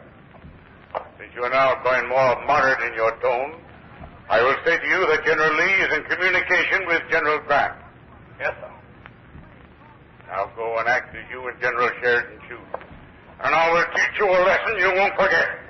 Yes. Now go! Yes, sir. Well, gentlemen, that did me a world of good. The federal cavalry officer and his Confederate escort are mounting up. And there they go back toward the front lines where they came from. The tension here has relaxed. The Confederate officers are still chuckling over the tongue lashing that General Longstreet just administered to the brash and cocky young federal officer. Oh, here comes a Confederate courier riding in from the rear of this army. Perhaps he's bringing a message. Yes, it's General Lee's courier. In a moment, we'll have news on the meeting between the two commanding generals. The courier is coming up to General Longstreet General now. Lee's compliment, sir. He requests that you join him in the front ranks of the army. Joan, watch it. Come with me. Let's go. An order from General Lee that General Longstreet join him up front. The general and his staff are mounting up. I don't know what this means. There's still no word on Lee's meeting with General Grant. This is Don Hollenbeck at General Lee's headquarters near Appomattox. We've interrupted Ken Roberts. General Lee has failed to meet General Grant. The federal commander did not appear. General Lee has left the rear of his army, and he's now on his way with his staff toward his own front lines on the outskirts of Appomattox. Quincy Howe's here in the studio with me. What do you make of it, Quincy? Well, Don, perhaps Grant didn't get Lee's communication last night asking for the meeting. Or if he did get the message, maybe he just couldn't reach the appointed place in time. Another possibility is that maybe he received the request and turned it down because he preferred to attack rather than talk. However, the fact that the truce is still in effect makes this last possibility kind of unlikely. General Lee is probably riding up to his front lines now to continue his efforts to locate General Grant. That's the best I can make of it, but you've got something new there, haven't you, Don? I do, Quincy. It looks important. The village of Appomattox Courthouse up beyond the front lines of the Confederate Army has just been declared neutral ground. Picket lines of the opposing armies have been posted on opposite sides of the town, and that suggests that Lee and Grant are now going to meet at Appomattox Courthouse. John Daly up at the Confederate front reports that General Lee has arrived with his staff. Go ahead, John Daly. General Lee is waiting here for the arrival of a federal courier who will bring Grant's answer to Lee's request for a meeting. If General Grant agrees, the meeting in all probability will be held somewhere in the village of Appomattox Courthouse. The village was declared neutral territory by Generals Gordon and Sheridan. Right now, General Lee is conferring with his lieutenant under an apple tree at the edge of an orchard about 50 yards in front of me here. The general is resting on a crude cot made out of fence rails covered with army blankets. They are red color, faded from long use. The Southern commander is wearing a brand new full-dress uniform.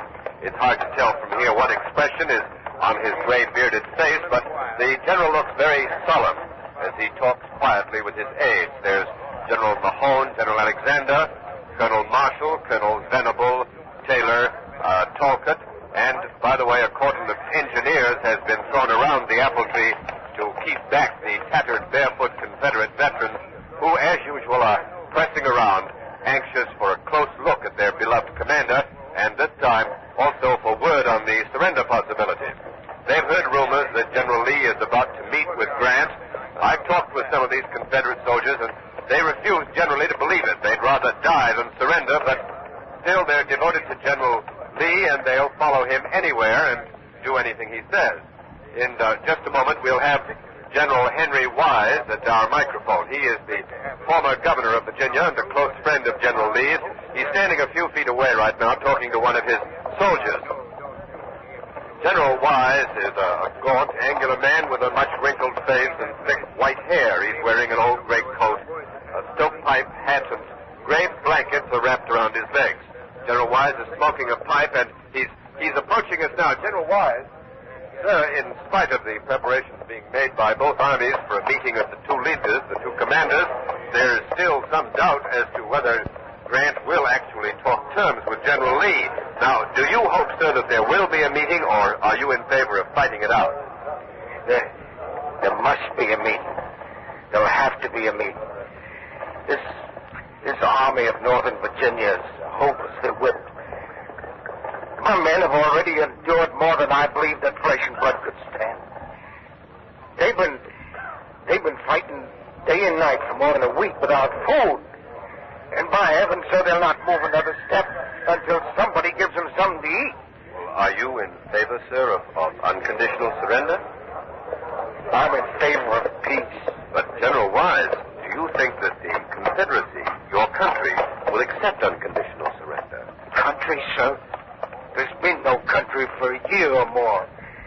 General Lee, he's the country to these poor men of the Army of Northern Virginia. I see, sir, but what would you and your men do if General Lee rejected Grant's terms and ordered you to fight it out? Well, if General Lee demands the sacrifice, we'll fight and die for him, sir. Now, if you'll excuse me, sir, I'll be getting back to my men. I thank you very much, sir. General Wise is making his way slowly back toward his men up on the hill behind me. He's a very tired, a very weary man, and General Longstreet is coming up the pike, coming up from the rear of the army, two staff officers riding with him, one on either side. And now one of General Lee's lieutenants is striding away from that apple tree where the conference has been going on, and he's coming this way. It's General E.P. Alexander. He's the foremost artillerist in the Army of Northern Virginia, a young man. General Alexander. Yes? Sir, can you tell us when the courier from General Grant is expected to arrive? I'm not familiar with the movements of the enemy. You've just been talking to General Lee, sir, and I thought... General only asked me for my opinion. What did you tell him? I told him that we have fought under him for 4 years, and we have a right to ask one favor of him. What favor is that, sir? We want him to let us fight it out. But, General Alexander... suppose you did fight your way out, some of you. Where would you go? We could join General Johnson in North Carolina. Maybe we could return to our respective states. We could rally behind our governors. Anything is better than giving up anything. Don't you think, sir, that guerrilla warfare would be hopeless? If we must die, sir, we'll die like Jeff Stewart in the saddle with guns in our hands, not rotting away in some northern prison. Our comrades, sir, did not die for us to break faith with them. They did not die, sir, by the thousands at Manassas, Chancellorsville, Fredericksburg, the Wilderness, and Gettysburg, for us to dishonor their blood. No, sir. A little more blood spilled won't make any difference. We have a right to die for a cause we think is just, sir. We have a right to... Excuse me, General Alexander. A federal officer is riding down the hill from Appomattox village, escorted by a federal cavalryman carrying a white flag. And General Lee, at the edge of the apple orchard, has risen. General Longstreet, with him now, is saying something to him. Longstreet joined the group under the tree when he rode up just a minute or two ago. The federal officer is dismounting, and he must be the courier General Lee has been waiting for, the courier from Grant. The federal courier is a colonel, perhaps a staff aide with that rank. He's talking to General Lee now, and the soldiers about here have stopped talking. Everyone is silently watching that little group under the apple tree. We'll know in a moment whether the meeting between the two is to... Oh, General Lee is getting up on his horse. Colonel Marshall, too, the General Lee's aide, and his orderly, Sergeant Tucker. General Lee and his aides are riding away now up the hill toward Appomattox Courthouse. It didn't take very long. That federal officer and the cavalryman carrying the white flag are with them, and Lee is on his way to meet General Grant. The long-awaited meeting is about to take place. This is John Daly, and I return you now to Confederate headquarters and Don Hollenbeck. CBS has been given permission to pass Ned Calmer through the Confederate picket lines into the village of Appomattox Courthouse. He's on his way there now in a mobile unit. As soon as he's ready to report, we'll take you to Appomattox. Now, here's Quincy Howell. Just imagine, if you can, the mental and spiritual tortures which General Robert E. Lee must be suffering now as he rides to meet Grant at Appomattox. Uppermost in his mind, there is probably the desperate hope that his merciless opponent in war will reverse himself and prove magnanimous in peace. Honorable terms, that is what Lee wants. Terms commensurate with the honor of his army. For only honorable terms can soothe the open wounds of the proud South. Only with honorable terms can Lee return to his men down here in the valley and say, we have lost, but we have lost with honor. We must forget the past. We must think of the future. We must think of our children. But suppose General Grant does not offer honorable terms. Then General Lee must face his men and say, the enemy is inflexible. The end has not yet come. We must fight on. Surely his heart feels compassion for the Southern women and children anxiously awaiting the return of their husbands, fathers, and sons. He must be thinking, too, of the men who fought and died for the Stars and Bars, and of their widows and orphans. Does he also fear the terrible vengeance that the radical Northern politicians have threatened against his Southern countrymen? And don't forget all the might-have-beens that must be passing through General Lee's mind. If Jackson had survived Chancellorsville, if Beauregard had stormed on into Washington after First Manassas, if a courier hadn't lost Lee's orders at Sharpsburg, if Wilcox had reinforced Pickett at Gettysburg, a few different turns of the wheel of fate, and Lee might have awaited Grant at the surrender table. If only... Just a minute. Ned Calmer is ready to report from Appomattox Courthouse. Go ahead, Ned Calmer. Generals Robert E. Lee and Ulysses S. Grant are at this moment conferring on terms for the surrender of the Army of Northern Virginia. The conference is going on inside a two-story red brick house owned by a Mr. McLean. I'm on the front porch of that house now. The only Confederates inside are General Lee and his aide, Colonel Marshall. With General Grant are 7 federal officers. The conference has been going on for some time. Outside on the porch here are about 20 more federal officers, including General Sheridan and General Custer. The son of the President of the United States, Captain Robert Lincoln, is also here. General Sheridan is with me now at our microphone. General Sheridan, sir, what do you think will be the result of the conference going on inside? The rebel army is being given a chance to save itself from annihilation by unconditional surrender. Then you think, sir, that General Grant is insisting on his usual terms? Certainly. There's no question about it. General Grant is a soldier, not a political bargainer. As a soldier, his business is to destroy Lee's army or force it into unconditional surrender. Well, do you think General Lee will accept, sir? Frankly, no. Lee is desperate and bold enough to risk escape by fighting it out with us. In my opinion, this whole thing is a trick, a ruse invented by Lee to gain time for his army to rally for a last stand. And I hope he does. If he wants to fight it out here, we're ready. Thank you, General Sheridan. The Federal Cavalry commander has walked away. He's resumed his pacing up and down here on the porch of the McLean house. The minutes pass very slowly here. The tension is very great. General Lee's orderly out there in the yard has removed the bridles from the 3 horses in the general's party. He's letting them graze on the young grass. It's a beautiful spring day, a good day for peace. The door has opened. General Lee has come out onto the porch. Federal officers have all risen and saluted. No one speaks. General Lee stands framed in the doorway there. Tall, commanding man, gray-haired, full of gray beard and mustache, deep brown eyes. His brand-new full-dress uniform has 3 stars on the low collar, a double row of brass buttons, a red sash. The general wears a gold sword, black hip boots, gold spurs. Now he's putting on his gray felt hat. He's returned the salute of the federal officers who only now have brought their arms back to their sides. General Lee is now crossing slowly to the head of the steps, which lead down into the front yard. A deep crimson flush is rising from his neck, spreading up over his face. He stands at the top of the steps, drawing on his gauntlets. His eyes are fixed intently in the direction of the valley to his right, where his army lies waiting for him less than 1 mile away. He seems strangely oblivious of his surroundings. General Lee just struck his fist into his gloved hand several times. Now he glances to the left and to the right as if looking for something.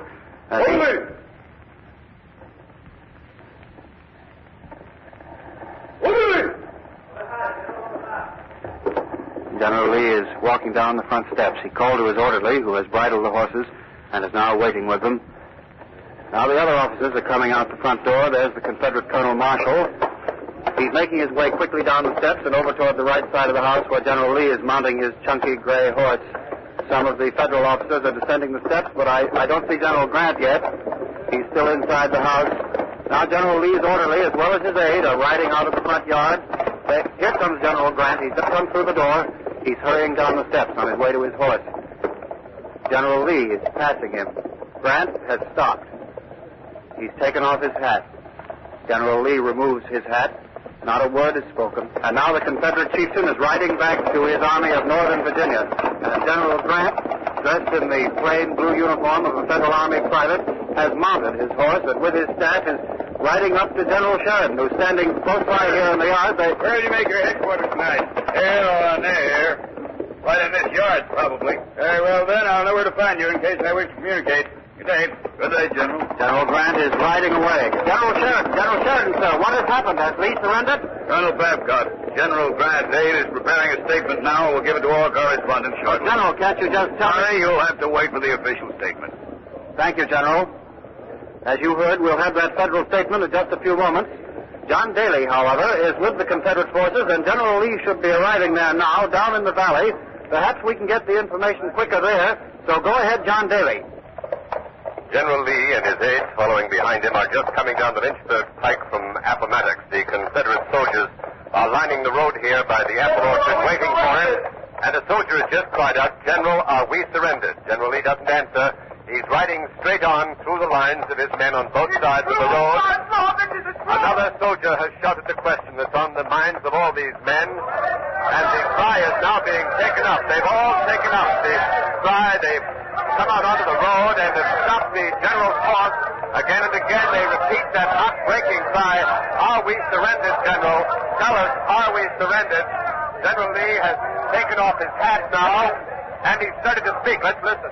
Men, we have fought through the war together. I've done the best I could for you. So be fellows and go to your homes until exchange. Then we have surrendered. Yes, you are surrendered. But you are surrendered with honor. The Army of Northern Virginia has surrendered, and here's a message that has just come in. General Grant is sending over 25,000 federal rations to feed the starving Confederate Army, and the men are to be allowed to keep their horses. But in spite of the unexpected generosity of the federal commander, the Confederate soldiers here are shocked with grief. All they can think of is that, regardless of the honorable terms, they have surrendered. Men are throwing away their muskets. Grown men are crying without shame, flinging themselves to the ground, kicking and fought like children, crying with a fearful and terrible violence, rolling on the grass. Some of the men are still starting around their gray-haired general, touching his hand. Some pat his horse, Traveler, smoothing his flank. Hear the rolling down General Lee's cheek, his eyes seeing nothing or 6 foot of line between the ears of his horse. He looks neither to the right nor left. This is a grim and tragic moment. 4 years of sacrifice, flaming courage, hope, and despair, finally ended in disaster for this army. This is a day that the proud veterans of the Army of Northern Virginia will never forget. A day that marks the fertility of raw courage in the great complex of modern war and its machine. For the greatest army ever produced on this continent. April 9, 1865, Appomattox. Grant gives Lee honorable terms, and the war between the states is over.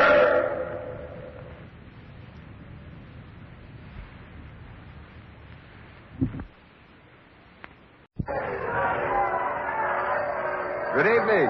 This is John Daly standing in front of Ford's Theater in Washington, D.C.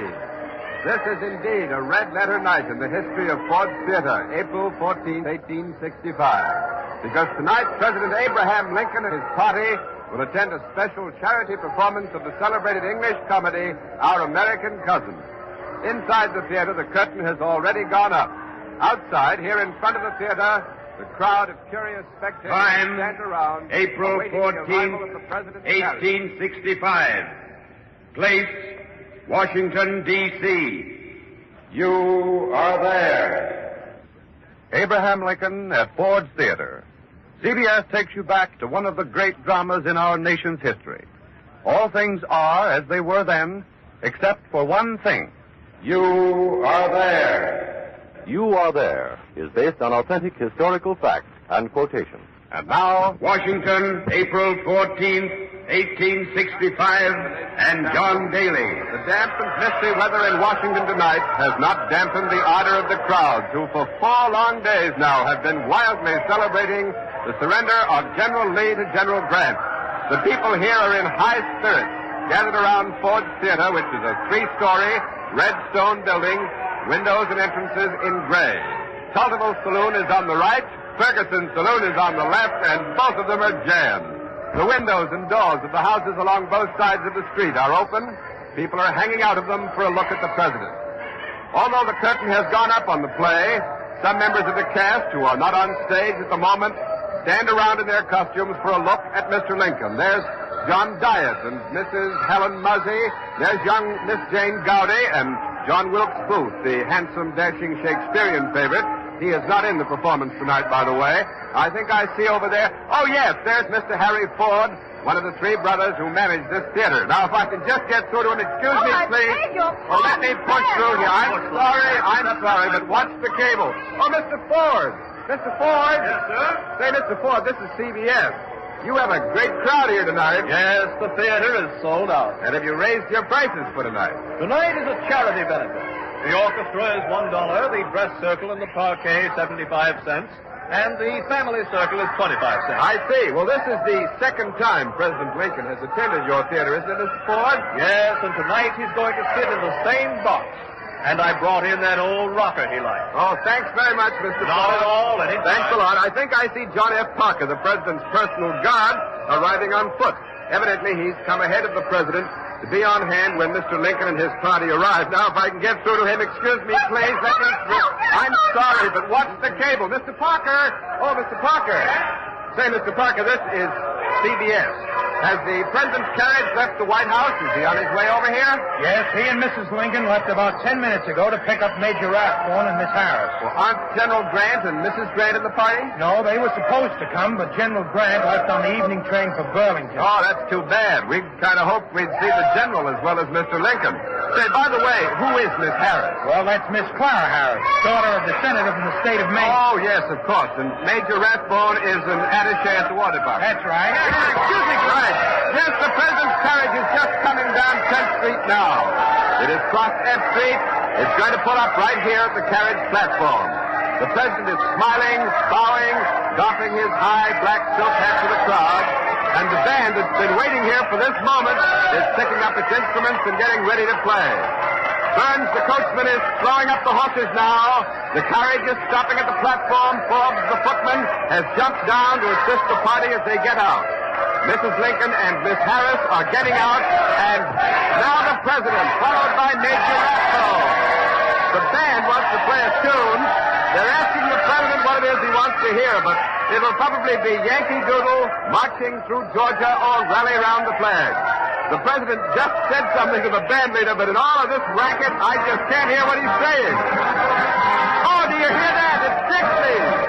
Mr. Lincoln has asked the Union band to play the Confederate song, and they've responded with a will.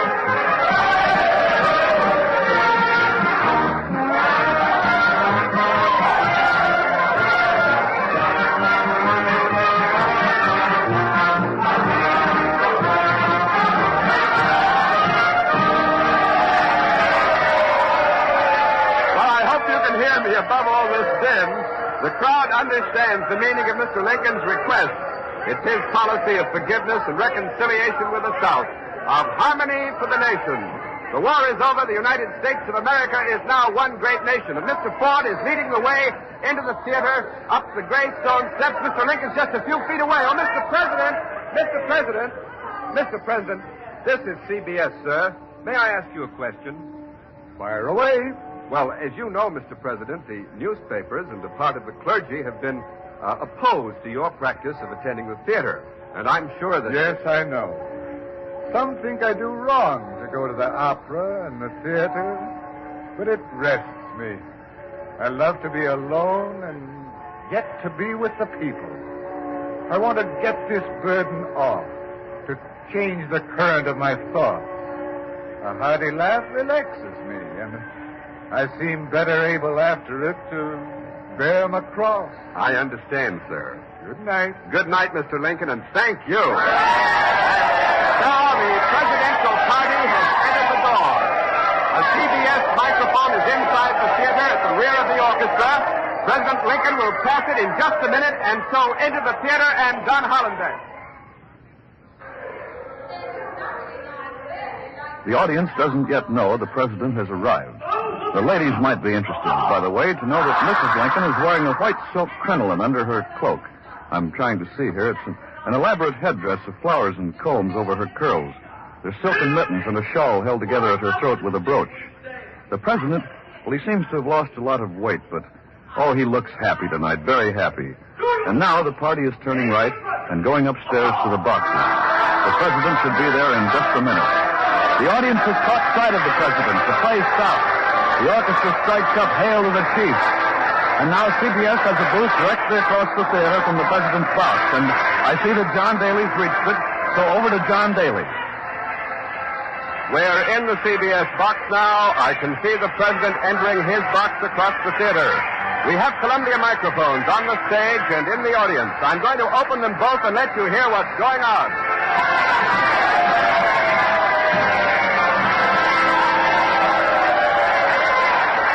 The president is in his box now. The audience is standing. Mr. Lincoln is acknowledging the welcome. Beaming, he nods his head and waves to the jam-packed crowd. And now, motioning towards the stage and the interrupted play, Mr. Lincoln sits down. The ovation continues, but following the president's lead, slowly, almost by sections, the audience resumes its seats and the play will resume in just a moment. Our American Cousin by Tom Taylor, by the way, is an eccentric comedy, as many of you probably know. It's a popular favorite, been performed at least 1,000 times. The play revolves around a typical, drawling Yankee in England who lights his cigar with an old will, burning the document to ashes and thereby throwing a fortune into the hands of an English cousin. And now, the CBS microphones on the stage will pick up some of the dialogue. Lord Dundreary, a silly, foppish Englishman, is being teased by Florence the heroine, played by the star Miss Laura Keene.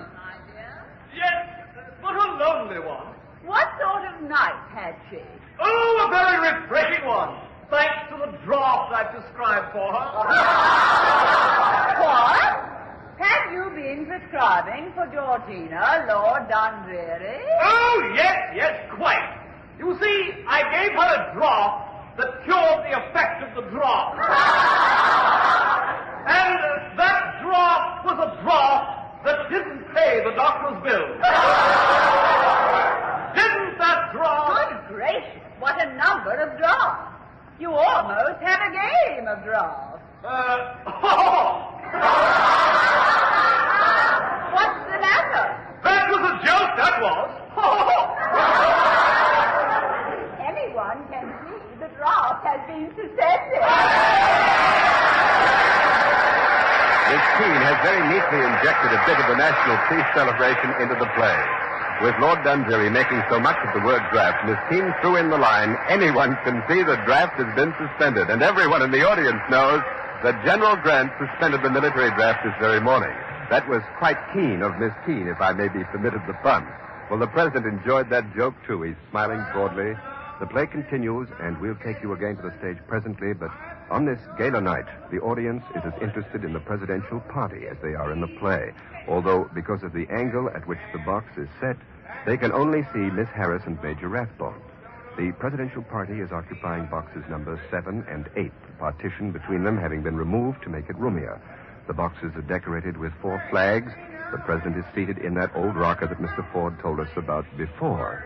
There's a chair at the door of the box in which John Parker, the guard, is sitting. He can't see the stage, but he can hear the actors' voices. Oh, evidently John Parker wants to see and hear, for he's now getting up from his chair and taking a seat in the dress circle with a clear view of the stage. Mrs. Lincoln is seated on the president's right, and from time to time she leans over on his arm and they exchange a few words. The president appears completely relaxed, and perhaps his mind is on other things. Perhaps he is looking at his wife and thinking, we've had a hard time since we came to Washington, but the war is over, and with God's blessing, we may hope for 4 years of peace and happiness, and then we'll go back to Illinois and pass the rest of our lives in quiet. But then it's more likely that Mr. Lincoln is just plain enjoying himself tonight, for the president is listening with obvious pleasure to Mrs. Mount Chessington, an English lady in the cast, and Harry Hawke, who is playing Asa Trenchard, the American cousin. Now, once again, our microphones on the stage pick up the play. Well, Mr. Trenchard, you are not used to the manners of good society, and that alone will excuse the impertinence of which you have been guilty. Mrs. Mount Chessington flounces off an aristocratic dudgeon, leaving the drawling Yankee alone on the stage. Don't know the manners of good society, eh? Well, I guess I know enough to turn you inside out, old gal. You sock-dologizing old man trap. What was that? It sounded like a shot, but there's no shot in the play. One moment. Oh, Major Rathbone is struggling with a man in Mr. Lincoln's box. A man who is stabbing wildly at him with a knife. Major Rathbone's giving ground before that knife, and now his attacker has leapt over the railing. He's on the stage. The man has risen. He's running across the stage. He's gone through the stage exit directly under this box. That was Major Rathbone who shouted out, "Stop that man." Someone in the audience has leapt over the footlights after him. Something has happened. Something is terribly wrong. This is not part of the play. Blue smoke is curling from President Lincoln's box. I can't see him because Miss Harris and the Major and Mrs. Lincoln are surrounding him.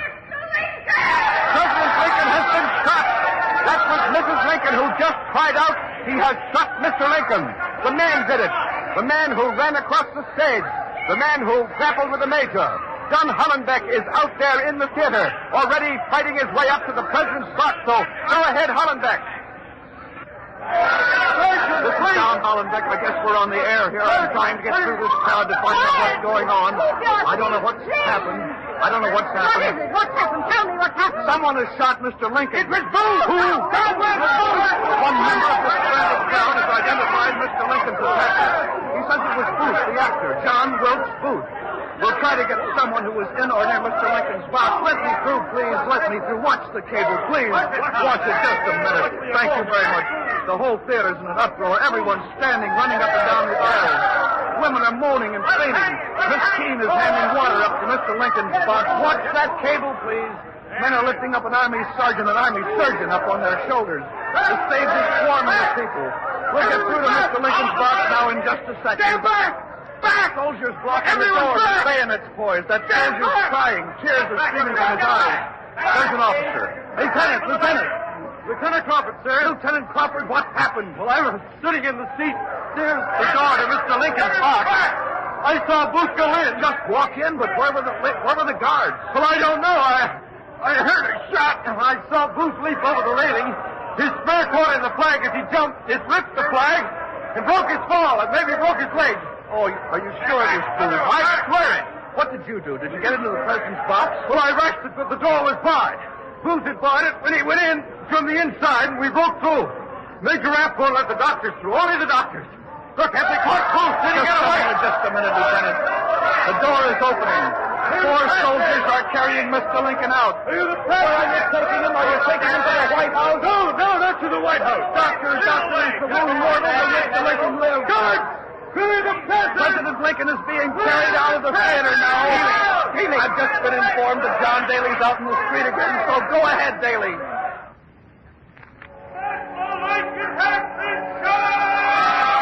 Two more soldiers have joined the 4 who are carrying the president out here into 10th Street. The street is jammed with people who have heard the news. It's a wild, awed, panic-stricken, swirling mob. The guards are having a hard time breaking through the mob, crossing the street. The long roll you hear is the alert being sounded. There's a light in a house, and the door is open. A man stands at the door with a candle, calling to the group carrying Mr. Lincoln. They're taking the president in there. The number is 453, 453 10th Street. Anybody know who lives in that house? Peterson! It's the Peterson house! It's the only house available. The president's White House guard is thundering into the street. Perhaps you can hear the ring of their horses' hoofs on the cobblestone. They're flashing their sabers and clearing the street. President Lincoln has been shot. President Lincoln has been shot. There's been so much excitement. Only now the full horror of what has just happened at Ford Theater is beginning to dawn. We will stay here in front of the Peterson house and bring you immediately any reports on Mr. Lincoln's condition. But we have just been informed that something has happened elsewhere in Washington that we don't know of here on the scene, and so we return you now to our studios. And I'll give you the bulletins as fast as they come in, Quincy, as soon as we get it back from Daly down there on the street, right? How much time have I got, though? How long am I on? Wait a minute. Go ahead. You're on the air. This is Quincy Howe. John Daly has just announced that an attempt has been made on the life of Abraham Lincoln at Ford's Theater. Secretary of State Seward, has also... just a second. Here's the bulletin.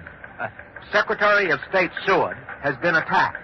A man entered the Seward house on Lafayette Square in Washington tonight.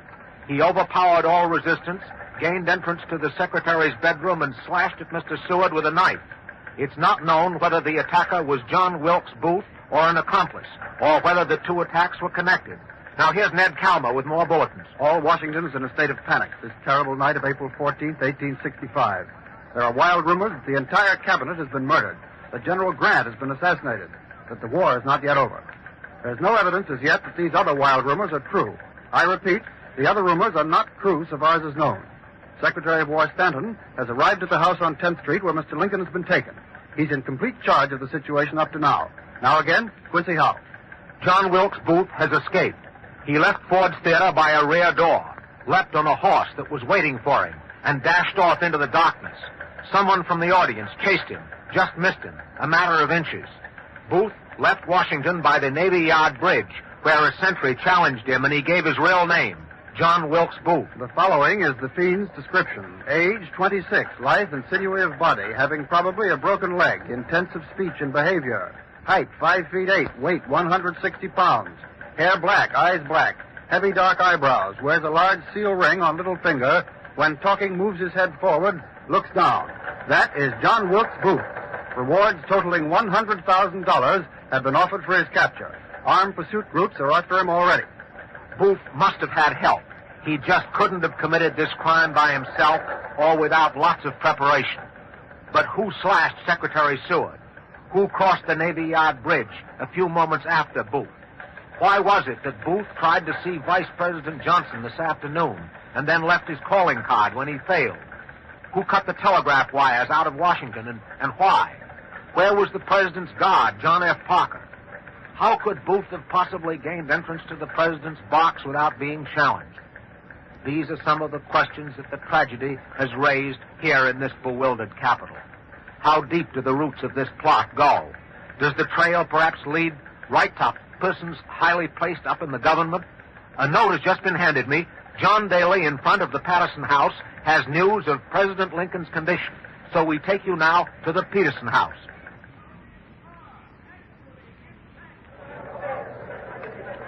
This is John Daly in front of the Peterson House, where President Lincoln was carried after he was shot in Ford's Theater across the street. The president is sinking swiftly. He has not regained consciousness since Booth sent a single bullet fired at close range into the area behind the president's ear. The surgeons are discussing now the question of removing that bullet. Mrs. Lincoln is in there at the bedside, so is the president's son, Captain Robert Lincoln. Tad, the president's younger son, is at the White House. He has been assured that his father will live, but this was told the lad only to quiet him. Major Rathbone was slashed about the arm and shoulder by Booth and fainted from a loss of blood. He has been taken home. In addition to Secretary of War Stanton, most of the cabinet members have arrived, and here comes the Secretary of the Navy, Mr. Gideon Wells. Mr. Wells, this is CBS. We know how great your grief is at this moment, sir, but there are so many questions still to be answered about this frightful tragedy. Will you help us? Who is this amazing madman, John Wilkes Booth? This lunatic, this unspeakable Judas, is a known secessionist who did not have the courage to don the uniform of his cause. But what possible motive, sir, do you think he could have had in committing this hideous crime? Only a mind deranged could have given birth to such an act. It may be that he thought to kindle again the dead spark of rebellion. If so, he is as great a fool as he is a villain. The war is over. The Union will stand. Booth has done the Confederate cause more harm than he can imagine. What about the South, sir? What will the South think of Booth's act? I do not know the mind of the South, but I predict that when the men who fought with Lee, in uniform, under a flag, and according to a clean code, hear of this day, they will shrink with horror from this vile deed. Assassination is not an American tradition. It never struck in this country until tonight. Thank you, Mr. Wells. I know that as Mr. Lincoln's friend and Secretary of the Navy, you want to go in and see him. A note has just been handed me. It says, "Oh, this is sad and tragic news. The president's pulse is still falling. His breathing becomes more labored." That's all the note says. As this night of unutterable gloom and sadness wears on, stern resolve melts. Great men weep openly. There's scarcely a dry eye in this crowd here. The door to the Peterson House is opening once again, and Mr. John Hay, President Lincoln's private secretary, is coming out. Mr. Hay, over this way, please. Yes, sir. Mr. Hay, you've been close to Mr. Lincoln. Did he have any fear that he might be struck down before his great work was finished? Our beloved president constantly received threatening letters, which he filed away in an envelope. In March last month, there were 80 letters in the envelope. It was marked assassination. You mean letters from cranks and that sort? Yes. In 1860 in Springfield, Mr. Lincoln saw a double image of himself in a mirror. One face held the glow of life and breath. The other shone ghostly pale, white, portent of a safe passage through the first term, and death before the end of the second. That was 5 years ago, then, that he had this omen? Yes. But only last week, the president dreamed that he was walking through the White House amid the sound of great sobbing. In the East Room, he came upon a coffin guarded by soldiers, surrounded by a weeping throng. The president had asked, "Who is dead in the White House?" And the soldier replied, "The president." He was killed by an assassin. Well, how did Mr. Lincoln feel about these presentiments? Perhaps he answered that question this afternoon. He was walking across the White House grounds, and he passed some profane, drunken men. Mr. Lincoln remarked to his guard, "Crook, do you know, I believe there are men who want to take my life, and I have no doubt they will do it. I know no one could do it and escape alive. But if it is to be done, it is impossible to prevent it." Thank you, Mr. Hay. The tragic news of the attack on President Lincoln has spread around the world. And now CBS takes you to important European capitals. First, to Buckingham Palace in London, England, and the voice of Her Britannic Majesty, Queen Victoria.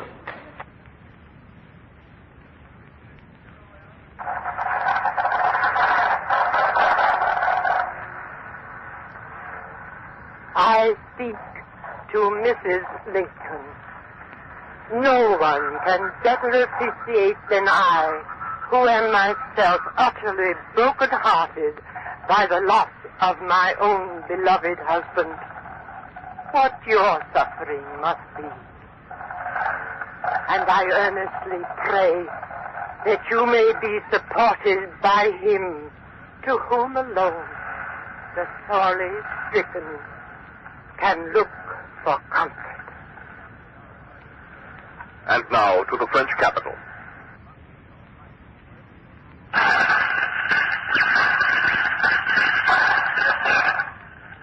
This is Paris.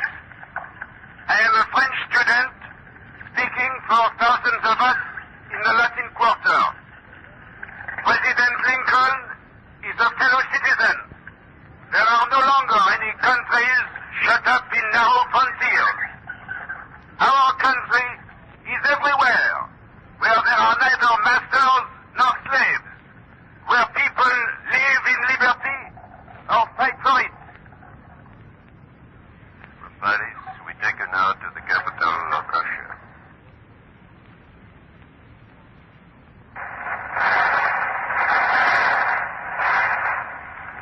This is St. Petersburg, Russia. I will read a message from Leo Tolstoy, our great Russian author, who has just been informed of the attempted assassination of President Lincoln. The message reads, "In far places over the earth, on every continent, the name of Lincoln will be worshipped, and the personality of Lincoln will become a world folk legend. Many hardships and much experience brought him to the realization that the greatest human achievement is love. The greatness of Napoleon, Caesar, or Washington is moonlight by the sun of Lincoln. His example is universal and will last thousands of years. Lincoln is humanity." We return you now to the United States.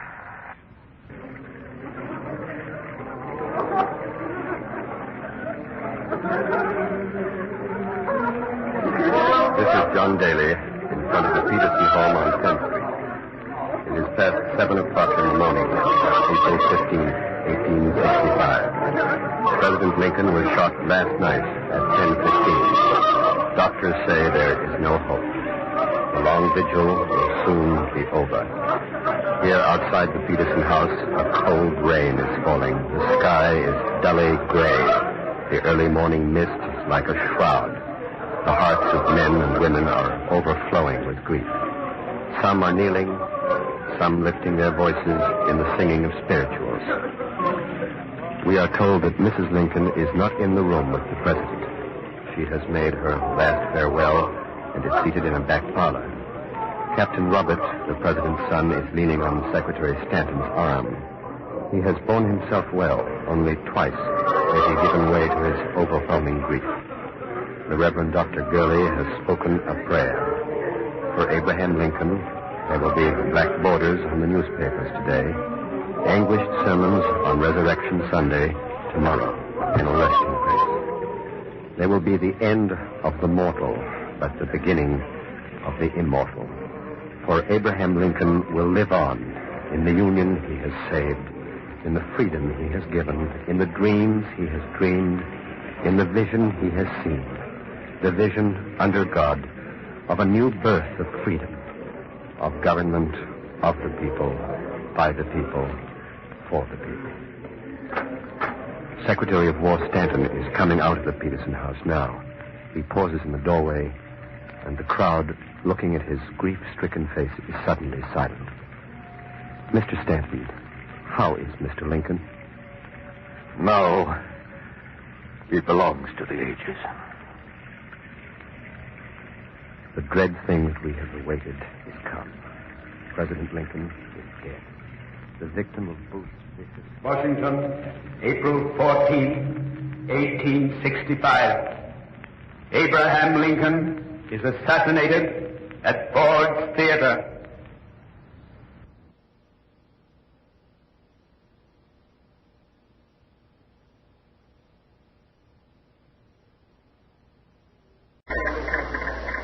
This is Don Hollenbeck at the War Department in Washington. The Secretary of War has just released the following statement this 26th of April, 1865, and I quote it. The War Department has received an unconfirmed report that John Wilkes Booth, the assassin of President Lincoln, is in the vicinity of Port Conway, Virginia. Lieutenant Baker and Colonel Conger, two of the ablest agents of the United States Detective Bureau, have been rushed to Port Conway with a detachment of cavalry, signed Edwin M. Stanton, unquote, and end of statement. Port Conway is about 50 miles directly south of the nation's capital in Confederate territory. It's a small town on the north bank of the Rappahannock April 26, 1865. Port Conway has now... Wanted, dead or alive, John Wilkes Booth. The most tragic manhunt in the history of the United States approaches its grim climax. CBS takes you back 84 years. The Civil War has ended. President Lincoln has been assassinated. North and South alike, shocked and appalled, wait for the capture of the man who killed him. Wait for the end of a bitter calamity. All things are as they were then, except for one thing. When CBS is there... You are there. You are there. Produced and directed by Robert Louis Cheon, is based on authentic historical fact and quotation. And now... Washington.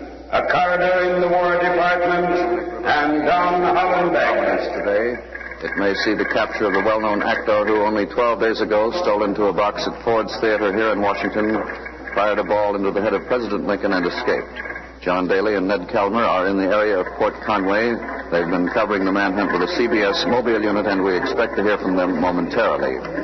There have been charges that the federal government has been lax in its efforts to capture Booth. Charges that Lincoln's assassination is part of a conspiracy that reaches high into the government. In the face of those charges, Secretary Stanton and the entire War Department are exerting their utmost efforts to end this manhunt, and today may see the break they've been waiting for. Quincy Howe has had a chance to weigh the possibilities inherent in the report that John Wilkes Booth is in Port Conway, so here is Quincy Howe. Let me emphasize first that we have no confirmation yet for the report that John Wilkes Booth is in Port Conway, Virginia. During the past 12 days, we've had rumors that Booth was in Pennsylvania, that he was on board ship going to Europe, that he was in Maryland, in Canada, in Mexico, in fact, practically everywhere on the North American continent. But all these rumors, when nailed down, proved to be false, even fantastic.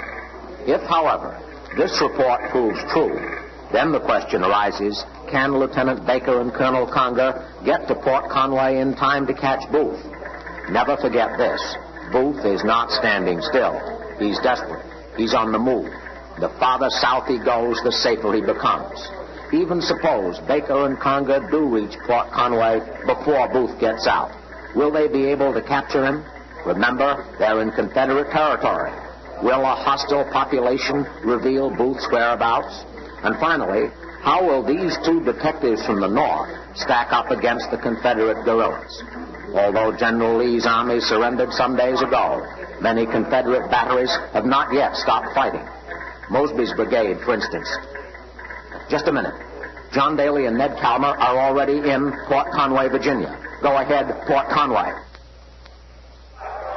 This is John Daly. John Wilkes Booth is in this vicinity. He was here in Port Conway yesterday afternoon, may still be here now. Lieutenant Baker, the detective in charge of this searching party, told me that much a moment ago. Our CBS mobile unit is at the dock of the Port Conway ferry, and Lieutenant Baker is inside the ferryman's shack questioning him. Ned Calmer has been given permission to go inside, and the moment anything develops, he'll come out and tell us. To piece together the story of what happened when the cavalrymen got here, I've asked one of these young cavalrymen to talk with us. His name is Tom Williams. He's a sergeant. His home is in Yonkers, New York. Tom, you fellows rode into town about an hour ago. What happened when you got here? Well, as soon as we got in town, Lieutenant Baker and Colonel Conger started asking everybody we passed if they'd seen Booth anywhere around here. Nobody said they did. I don't know whether they were lying or not. But they just kept on stopping and asking people. And finally, down the road a ways, we stopped an old colored fella, and Lieutenant Baker showed him some pictures of Booth and the other fella, Harold, was supposed to be with him. And you mean Davy Harold, the stable boy who helped Booth escape from Washington? Yeah, Harold, that's him. And this old colored fella said he'd seen him and Booth here in Port Conway yesterday. He said Booth stopped and asked him if there was a ferry across the river, and he told him how to find it. Well, when we heard that, we rode up here to the ferry on the double. Well, Tom, what cavalry regiment is this that you're with? We're a detachment from the 16th New York. Did you volunteer for this mission? No, we were detailed. Any particular reason? I guess because we're sharpshooters. Oh, I see. Then are your orders to shoot Booth on sight? No, we'll shoot if we have to, but our orders are to try to take him alive. Do you think you're going to get him, Tom? Sure, we'll get him. Nobody can do what he did and get away with it. Well, Tom, if you fellas do capture Booth, do you think you'll get part of that $100,000 reward? I don't know about that. The only thing is we got to get him, that's all. All right, thank you, Tom. Sure. There's still no word as to what is happening inside that shack where they're questioning the man who runs the ferry. Here beside me now is another man here in Port Conway. He's Mr. Harry Murdoch. Mr. Murdoch, you're not a Virginian. You don't live here in Port Conway, do you? Oh, no, I'm a Yankee from Chicago. How do you happen to be here in Port Conway? Well, I just happened to be in the vicinity, and I heard the report that Booth was supposed to be around here, so I came to scout around. What do you think? Will they find Booth here? Well, I don't know. I really don't know. I have a hunch he's not around here. This whole thing is just another wild rumor. Oh? Yes, I've been trying to tell Lieutenant Baker that, but he won't pay any attention to me. Well, what do you do, Mr. Murdoch? Your occupation? I'm a private detective, Murdoch Bureau of Investigation. I see. 286 Wabash Avenue, Chicago. Yes, well, the government has complained that you private detectives have been giving them false clues and wrong leads to deliberately throw them off Booth's trail. Oh, that's not true.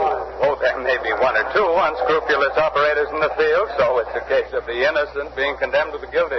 Well, I don't suppose, Mr. Murdoch, that with $100,000 reward at stake, you'd mind getting Booth first, would you? Why, sure, that's only natural. But I'm trying to do everything I can to help the government. I'm sincere about this. That's why I've been trying to tell Lieutenant Baker that he won't find Booth in this neck of the woods. Well, Mr. Murdoch, where do you think Booth is hiding? There's no doubt about it. He's over in Lower Maryland. He could hide in that swampland for years, and they'd never find him. Well, if you think Booth is in Maryland, what are you doing here? Oh, as a matter of fact, I'm on my way to Maryland. I'm just passing through. I see. I saw the cavalry ride in, and I don't want them to lose time here when they could be somewhere else. Yes. See, I'm a very sincere... Excuse me, Mr. Murdoch. Excuse me, Mr. Murdoch. Excuse me. They're coming out of the ferryman's shack. One or two of the soldiers have just come out. And here come Baker and Conger. They have the ferryman with them. Baker has his revolver jammed into the ferryman's back. Lieutenant Doherty has called in the sentries. He's ordered the men to get ready to move on. Here's Ned Calmer. Wilkes Booth is not here in Port Conway. He's somewhere across the river. He's heading south toward a town called Bowling Green. The ferryman here, his name is Rollins, took Booth and Harold across the river late yesterday afternoon. The ferryman said that two Confederate soldiers crossed with Booth and Harold, and he said he heard the actor boast to the soldiers that he had assassinated President Lincoln. The ferryman also revealed that Booth must have hurt his leg. He's hobbling on a homemade crutch. His leg is wrapped in an old muddy bandage. Also, Booth has shaved off his mustache. Lieutenant Baker got this information from the ferryman at the point of attack. And now the cavalrymen are going to cross the river.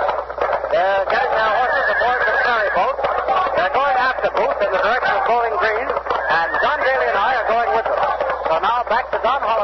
Washington. And so the manhunt goes on. Lieutenant Baker has definitely picked up Booth's trail now, but Booth is 24 hours ahead of the cavalry. And the question is whether Booth is in Bowling Green now, and if he is, why? There's perhaps one person in the country who might know the answer to those questions. Doug Edwards is with him in New York, so over to Doug Edwards. I'm in the home of the distinguished actor, Mr. Edwin Booth, here in East 19th Street, New York. Mr. Edwin Booth is a brother of the hunted John Wilkes Booth. Mr. Booth, before any questions are put to you, is there anything you'd like to say? Mr. Edwards, when a nation is overwhelmed with sorrow by a great public calamity, the mention of personal grief would, under ordinary circumstances, be an intrusion. But under those by which I am surrounded, I hope that a word from me will not be so regarded. It has pleased God to lay at the door of my afflicted family the blood of our deservedly popular president. Crushed to earth by this dreadful event, I am sensible that other mourners are in the land. To them, one and all, go forth our deep, unutterable sympathy, our abhorrence and detestation of this most foul and atrocious crime. Mr. Booth, do you know of any special reason why your brother should go to Bowling Green? I don't know, Mr. Edwards. John was very popular wherever he played in the South. He had many friends there. But I know of no reason for him to go to Bowling Green, except the hope that some of his Confederate friends might offer him sanctuary. Mr. Booth, would you tell us something about your brother? Many of us have seen him in the theater, but what is he like off the stage? John was a wild, scatterbrained sort of boy, quite impulsive and theatrical. John is vain, self-conscious, too handsome for his own good, hot-tempered. Yet I've known him to be kind, gentle, full of fun, and I was happy that he was my brother. He was always his mother's darling, and this has crushed her heart and spirit. Mr. Booth, do you have any idea why your brother killed President Lincoln?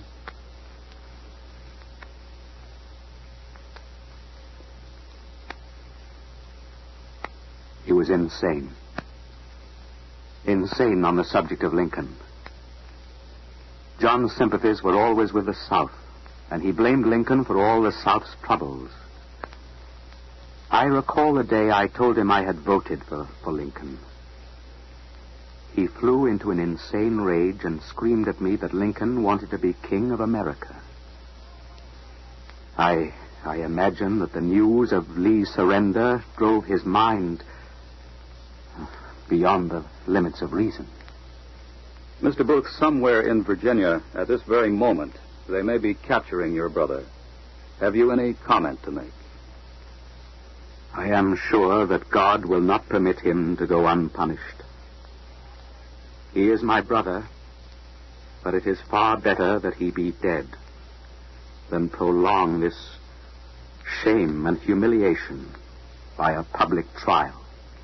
Thank you, Mr. Booth. There is something I would like to add, if I may. Yes, Mr. Booth, say anything you like. I would like to say, for my mother and sister and my two remaining brothers and myself, that we pray that our loyalty as citizens will be judged by the record of the past. For our present position, we are not responsible. For the future, I shall carry a heavy heart, an oppressed memory, and a wounded name. Dreadful burdens. To a too welcome grave. Thank you, Mr. Edwin Booth. You mentioned that there are other mourners in the land. Some of them, at this moment, are in Little Falls, New York, waiting for the lonesome train. the train carrying the late President Lincoln to his last resting place in Springfield, Illinois. Ken Roberts has been on that train since it began its sad journey. We take you to him now aboard the lonesome train at Little Falls, New York.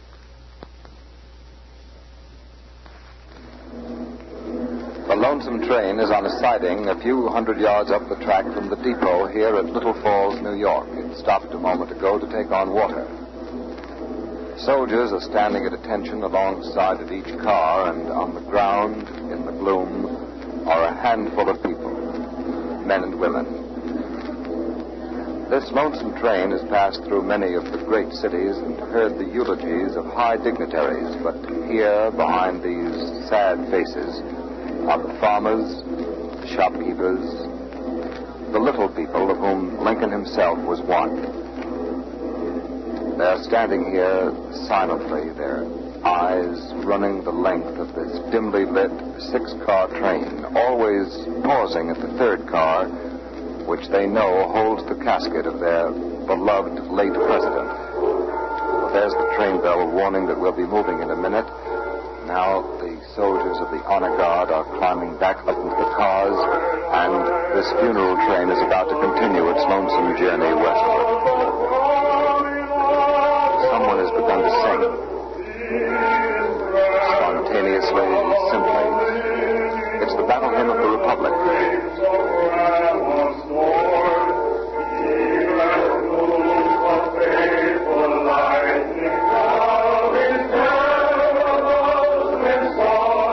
Now others are joining in. Let's listen.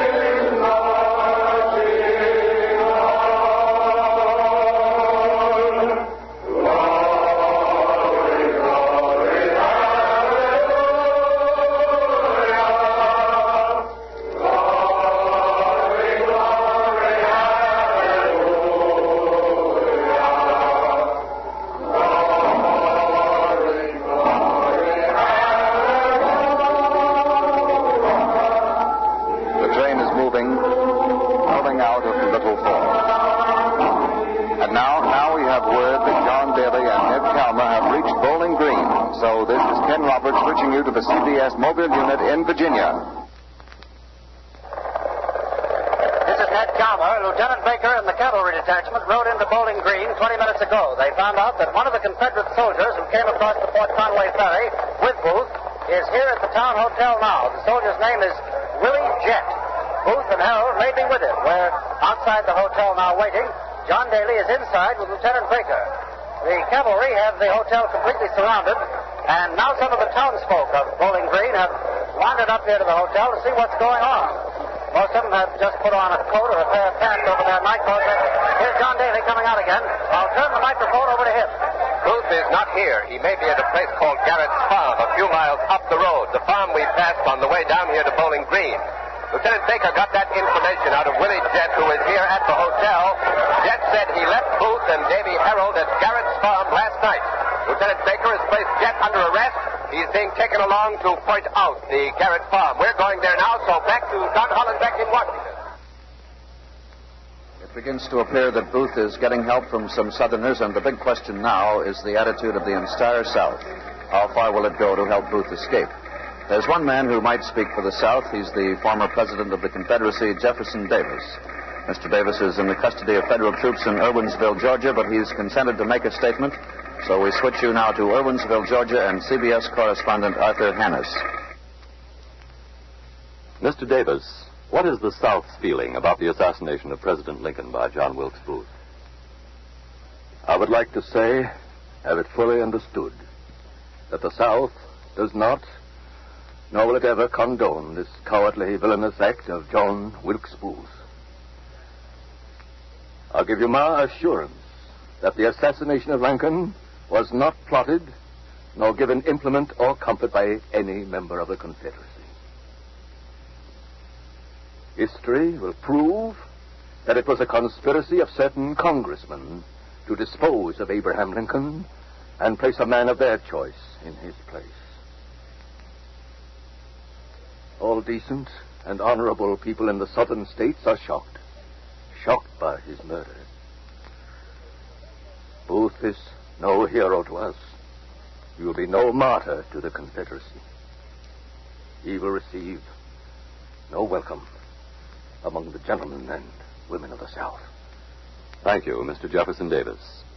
John Daly and Ned Calmer have reached Garrett's farm, so we switch you to our mobile unit somewhere near Bowling Green, Virginia. This is John Daly. The cavalrymen have surrounded the barn here at Garrett's farm. It's a small barn, only about 20 by 30 feet. Booth and Davy Harold are almost certainly in there. They were locked in by the young Garrett boys who were afraid they might steal their horses. When the cavalry came up, they roused the Garrett family and quickly found out that the two men Willie Jett had brought to the farm were still here. Lieutenant Baker has ordered young Garrett to open the barn door. Now Lieutenant Baker is speaking. Inside the barn! Come out! Do you hear? Come out! Give yourselves up, or we'll set fire to the place and burn you out. Who are you? And what do you want? That was a voice from inside the barn, a man's voice calling out, "Who are you and what do you want?" It may have been Booth's voice, if he is inside. I'm being taken by my friends. Who are you? Makes no difference who we are. We have 50 armed men here. You have no chance to escape. Captain, there is a boy in here who wants to come out. Tell him to come out. If he comes out, I want it understood that he has nothing to do with anything I may be accused of. Tell him to hand his weapons out the door and then come out. The weapons are mine, and I'm going to keep them. It certainly seems to be Booth in there. The boy coming out must be Davy Harold, the boy who's been with Booth on this mad flight. The barn door is opening now, slowly. I can't see anyone yet. Yes, now someone is stepping out. Two soldiers have grabbed him. They're bringing him up here to Lieutenant Baker. He's just a boy. Can't be more than 19. He seems to be giggling strangely and fumbling. Colonel Conger, who is it? Is it Harold? It's Harold, all right. Booth is probably still in the barn. Is Booth in the barn there with you? Yes, but I didn't do nothing. Honest, I always liked Mr. Lincoln's jokes. Honest, I swear I didn't do nothing. Take him over there by the house. If he moves, shoot. Move! As you can hear, Baker is calling into the barn again, and for the first time he has addressed Booth by name. We know you're in there. Come out and surrender. This is a hard situation. I have waited. Give me a chance. Take your men 20 yards away, and I'll come out and fight your whole time. We didn't come here to fight. We came to take you prisoner. Come out and give yourself up. Give me time. Time to think it over. I'll give you 1 minute. Starting now. Baker has just turned to confer with Colonel Conger. They're evidently going to wait out the minute, all right. Ned Calmer is over on the other side of the barn. Ned, have you anything to report?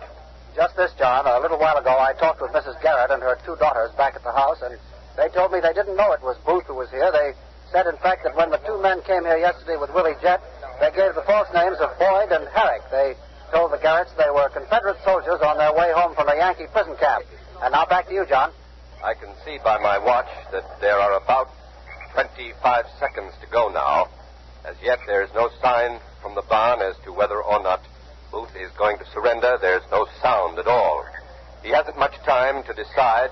Just about 15 seconds left, and if he doesn't come out, Lieutenant Baker is going to set fire to the barn, and of course, in that case, John Wilkes Booth will have an even more terrible choice: surrender or burn to death. There's Booth.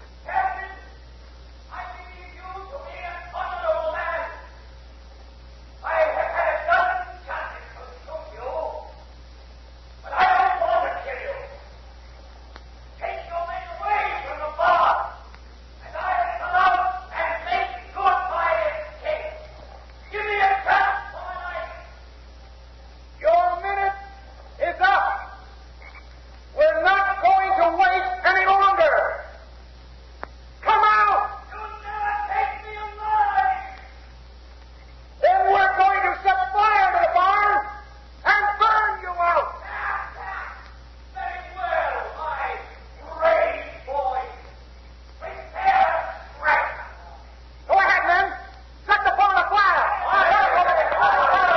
has made his choice.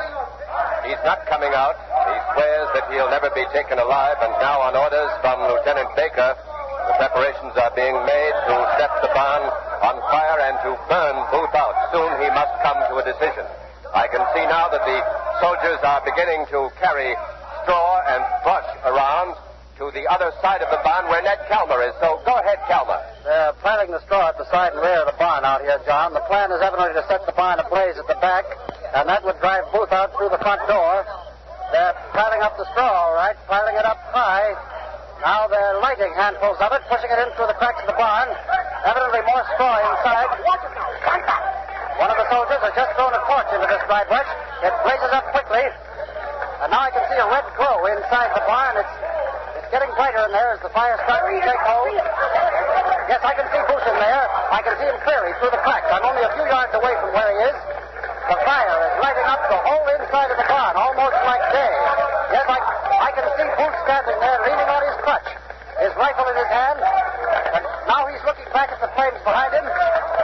He's limping up toward the door. I think he's coming out. Go ahead, John Daly. The door is opening. Yes, it is opening. And John Wilkes Booth is now standing there defiantly, silhouetted against a background of flame. But now he's gone behind the door just a step. I can't see. There's a shot. A shot. Booth has fallen to the floor of the barn. Maybe he shot himself. He said he'd never be taken alive. Baker and Sumter have just rushed into the barn, and the barn is an inferno. It's going up quick. The dry brush has set the dry wood afire, and flames are climbing up into the sky, but they're carrying Booth out now, taking him a little ways up from the barn. Hey, let me through here, will you? Stand down! God won't let me through. A man is blocking my way. Booth is lying on the ground about 15 feet away. He's not dead, but he seems to be in agonizing pain. Blood is running down the back and side of his head. Baker and Conger are bending over him. His lips are moving. He's having difficulty breathing. And now Lieutenant Baker has gotten up. He's coming over this way. Lieutenant Baker! Hey, Lieutenant Baker! How bad is Booth? He's dying. We can't save him. Joe, get the cart over here. Lieutenant, I saw his lips move. What did he say? He said, "Tell my mother I died for my country." He was shot in the head, wasn't he? Yes, behind the ear.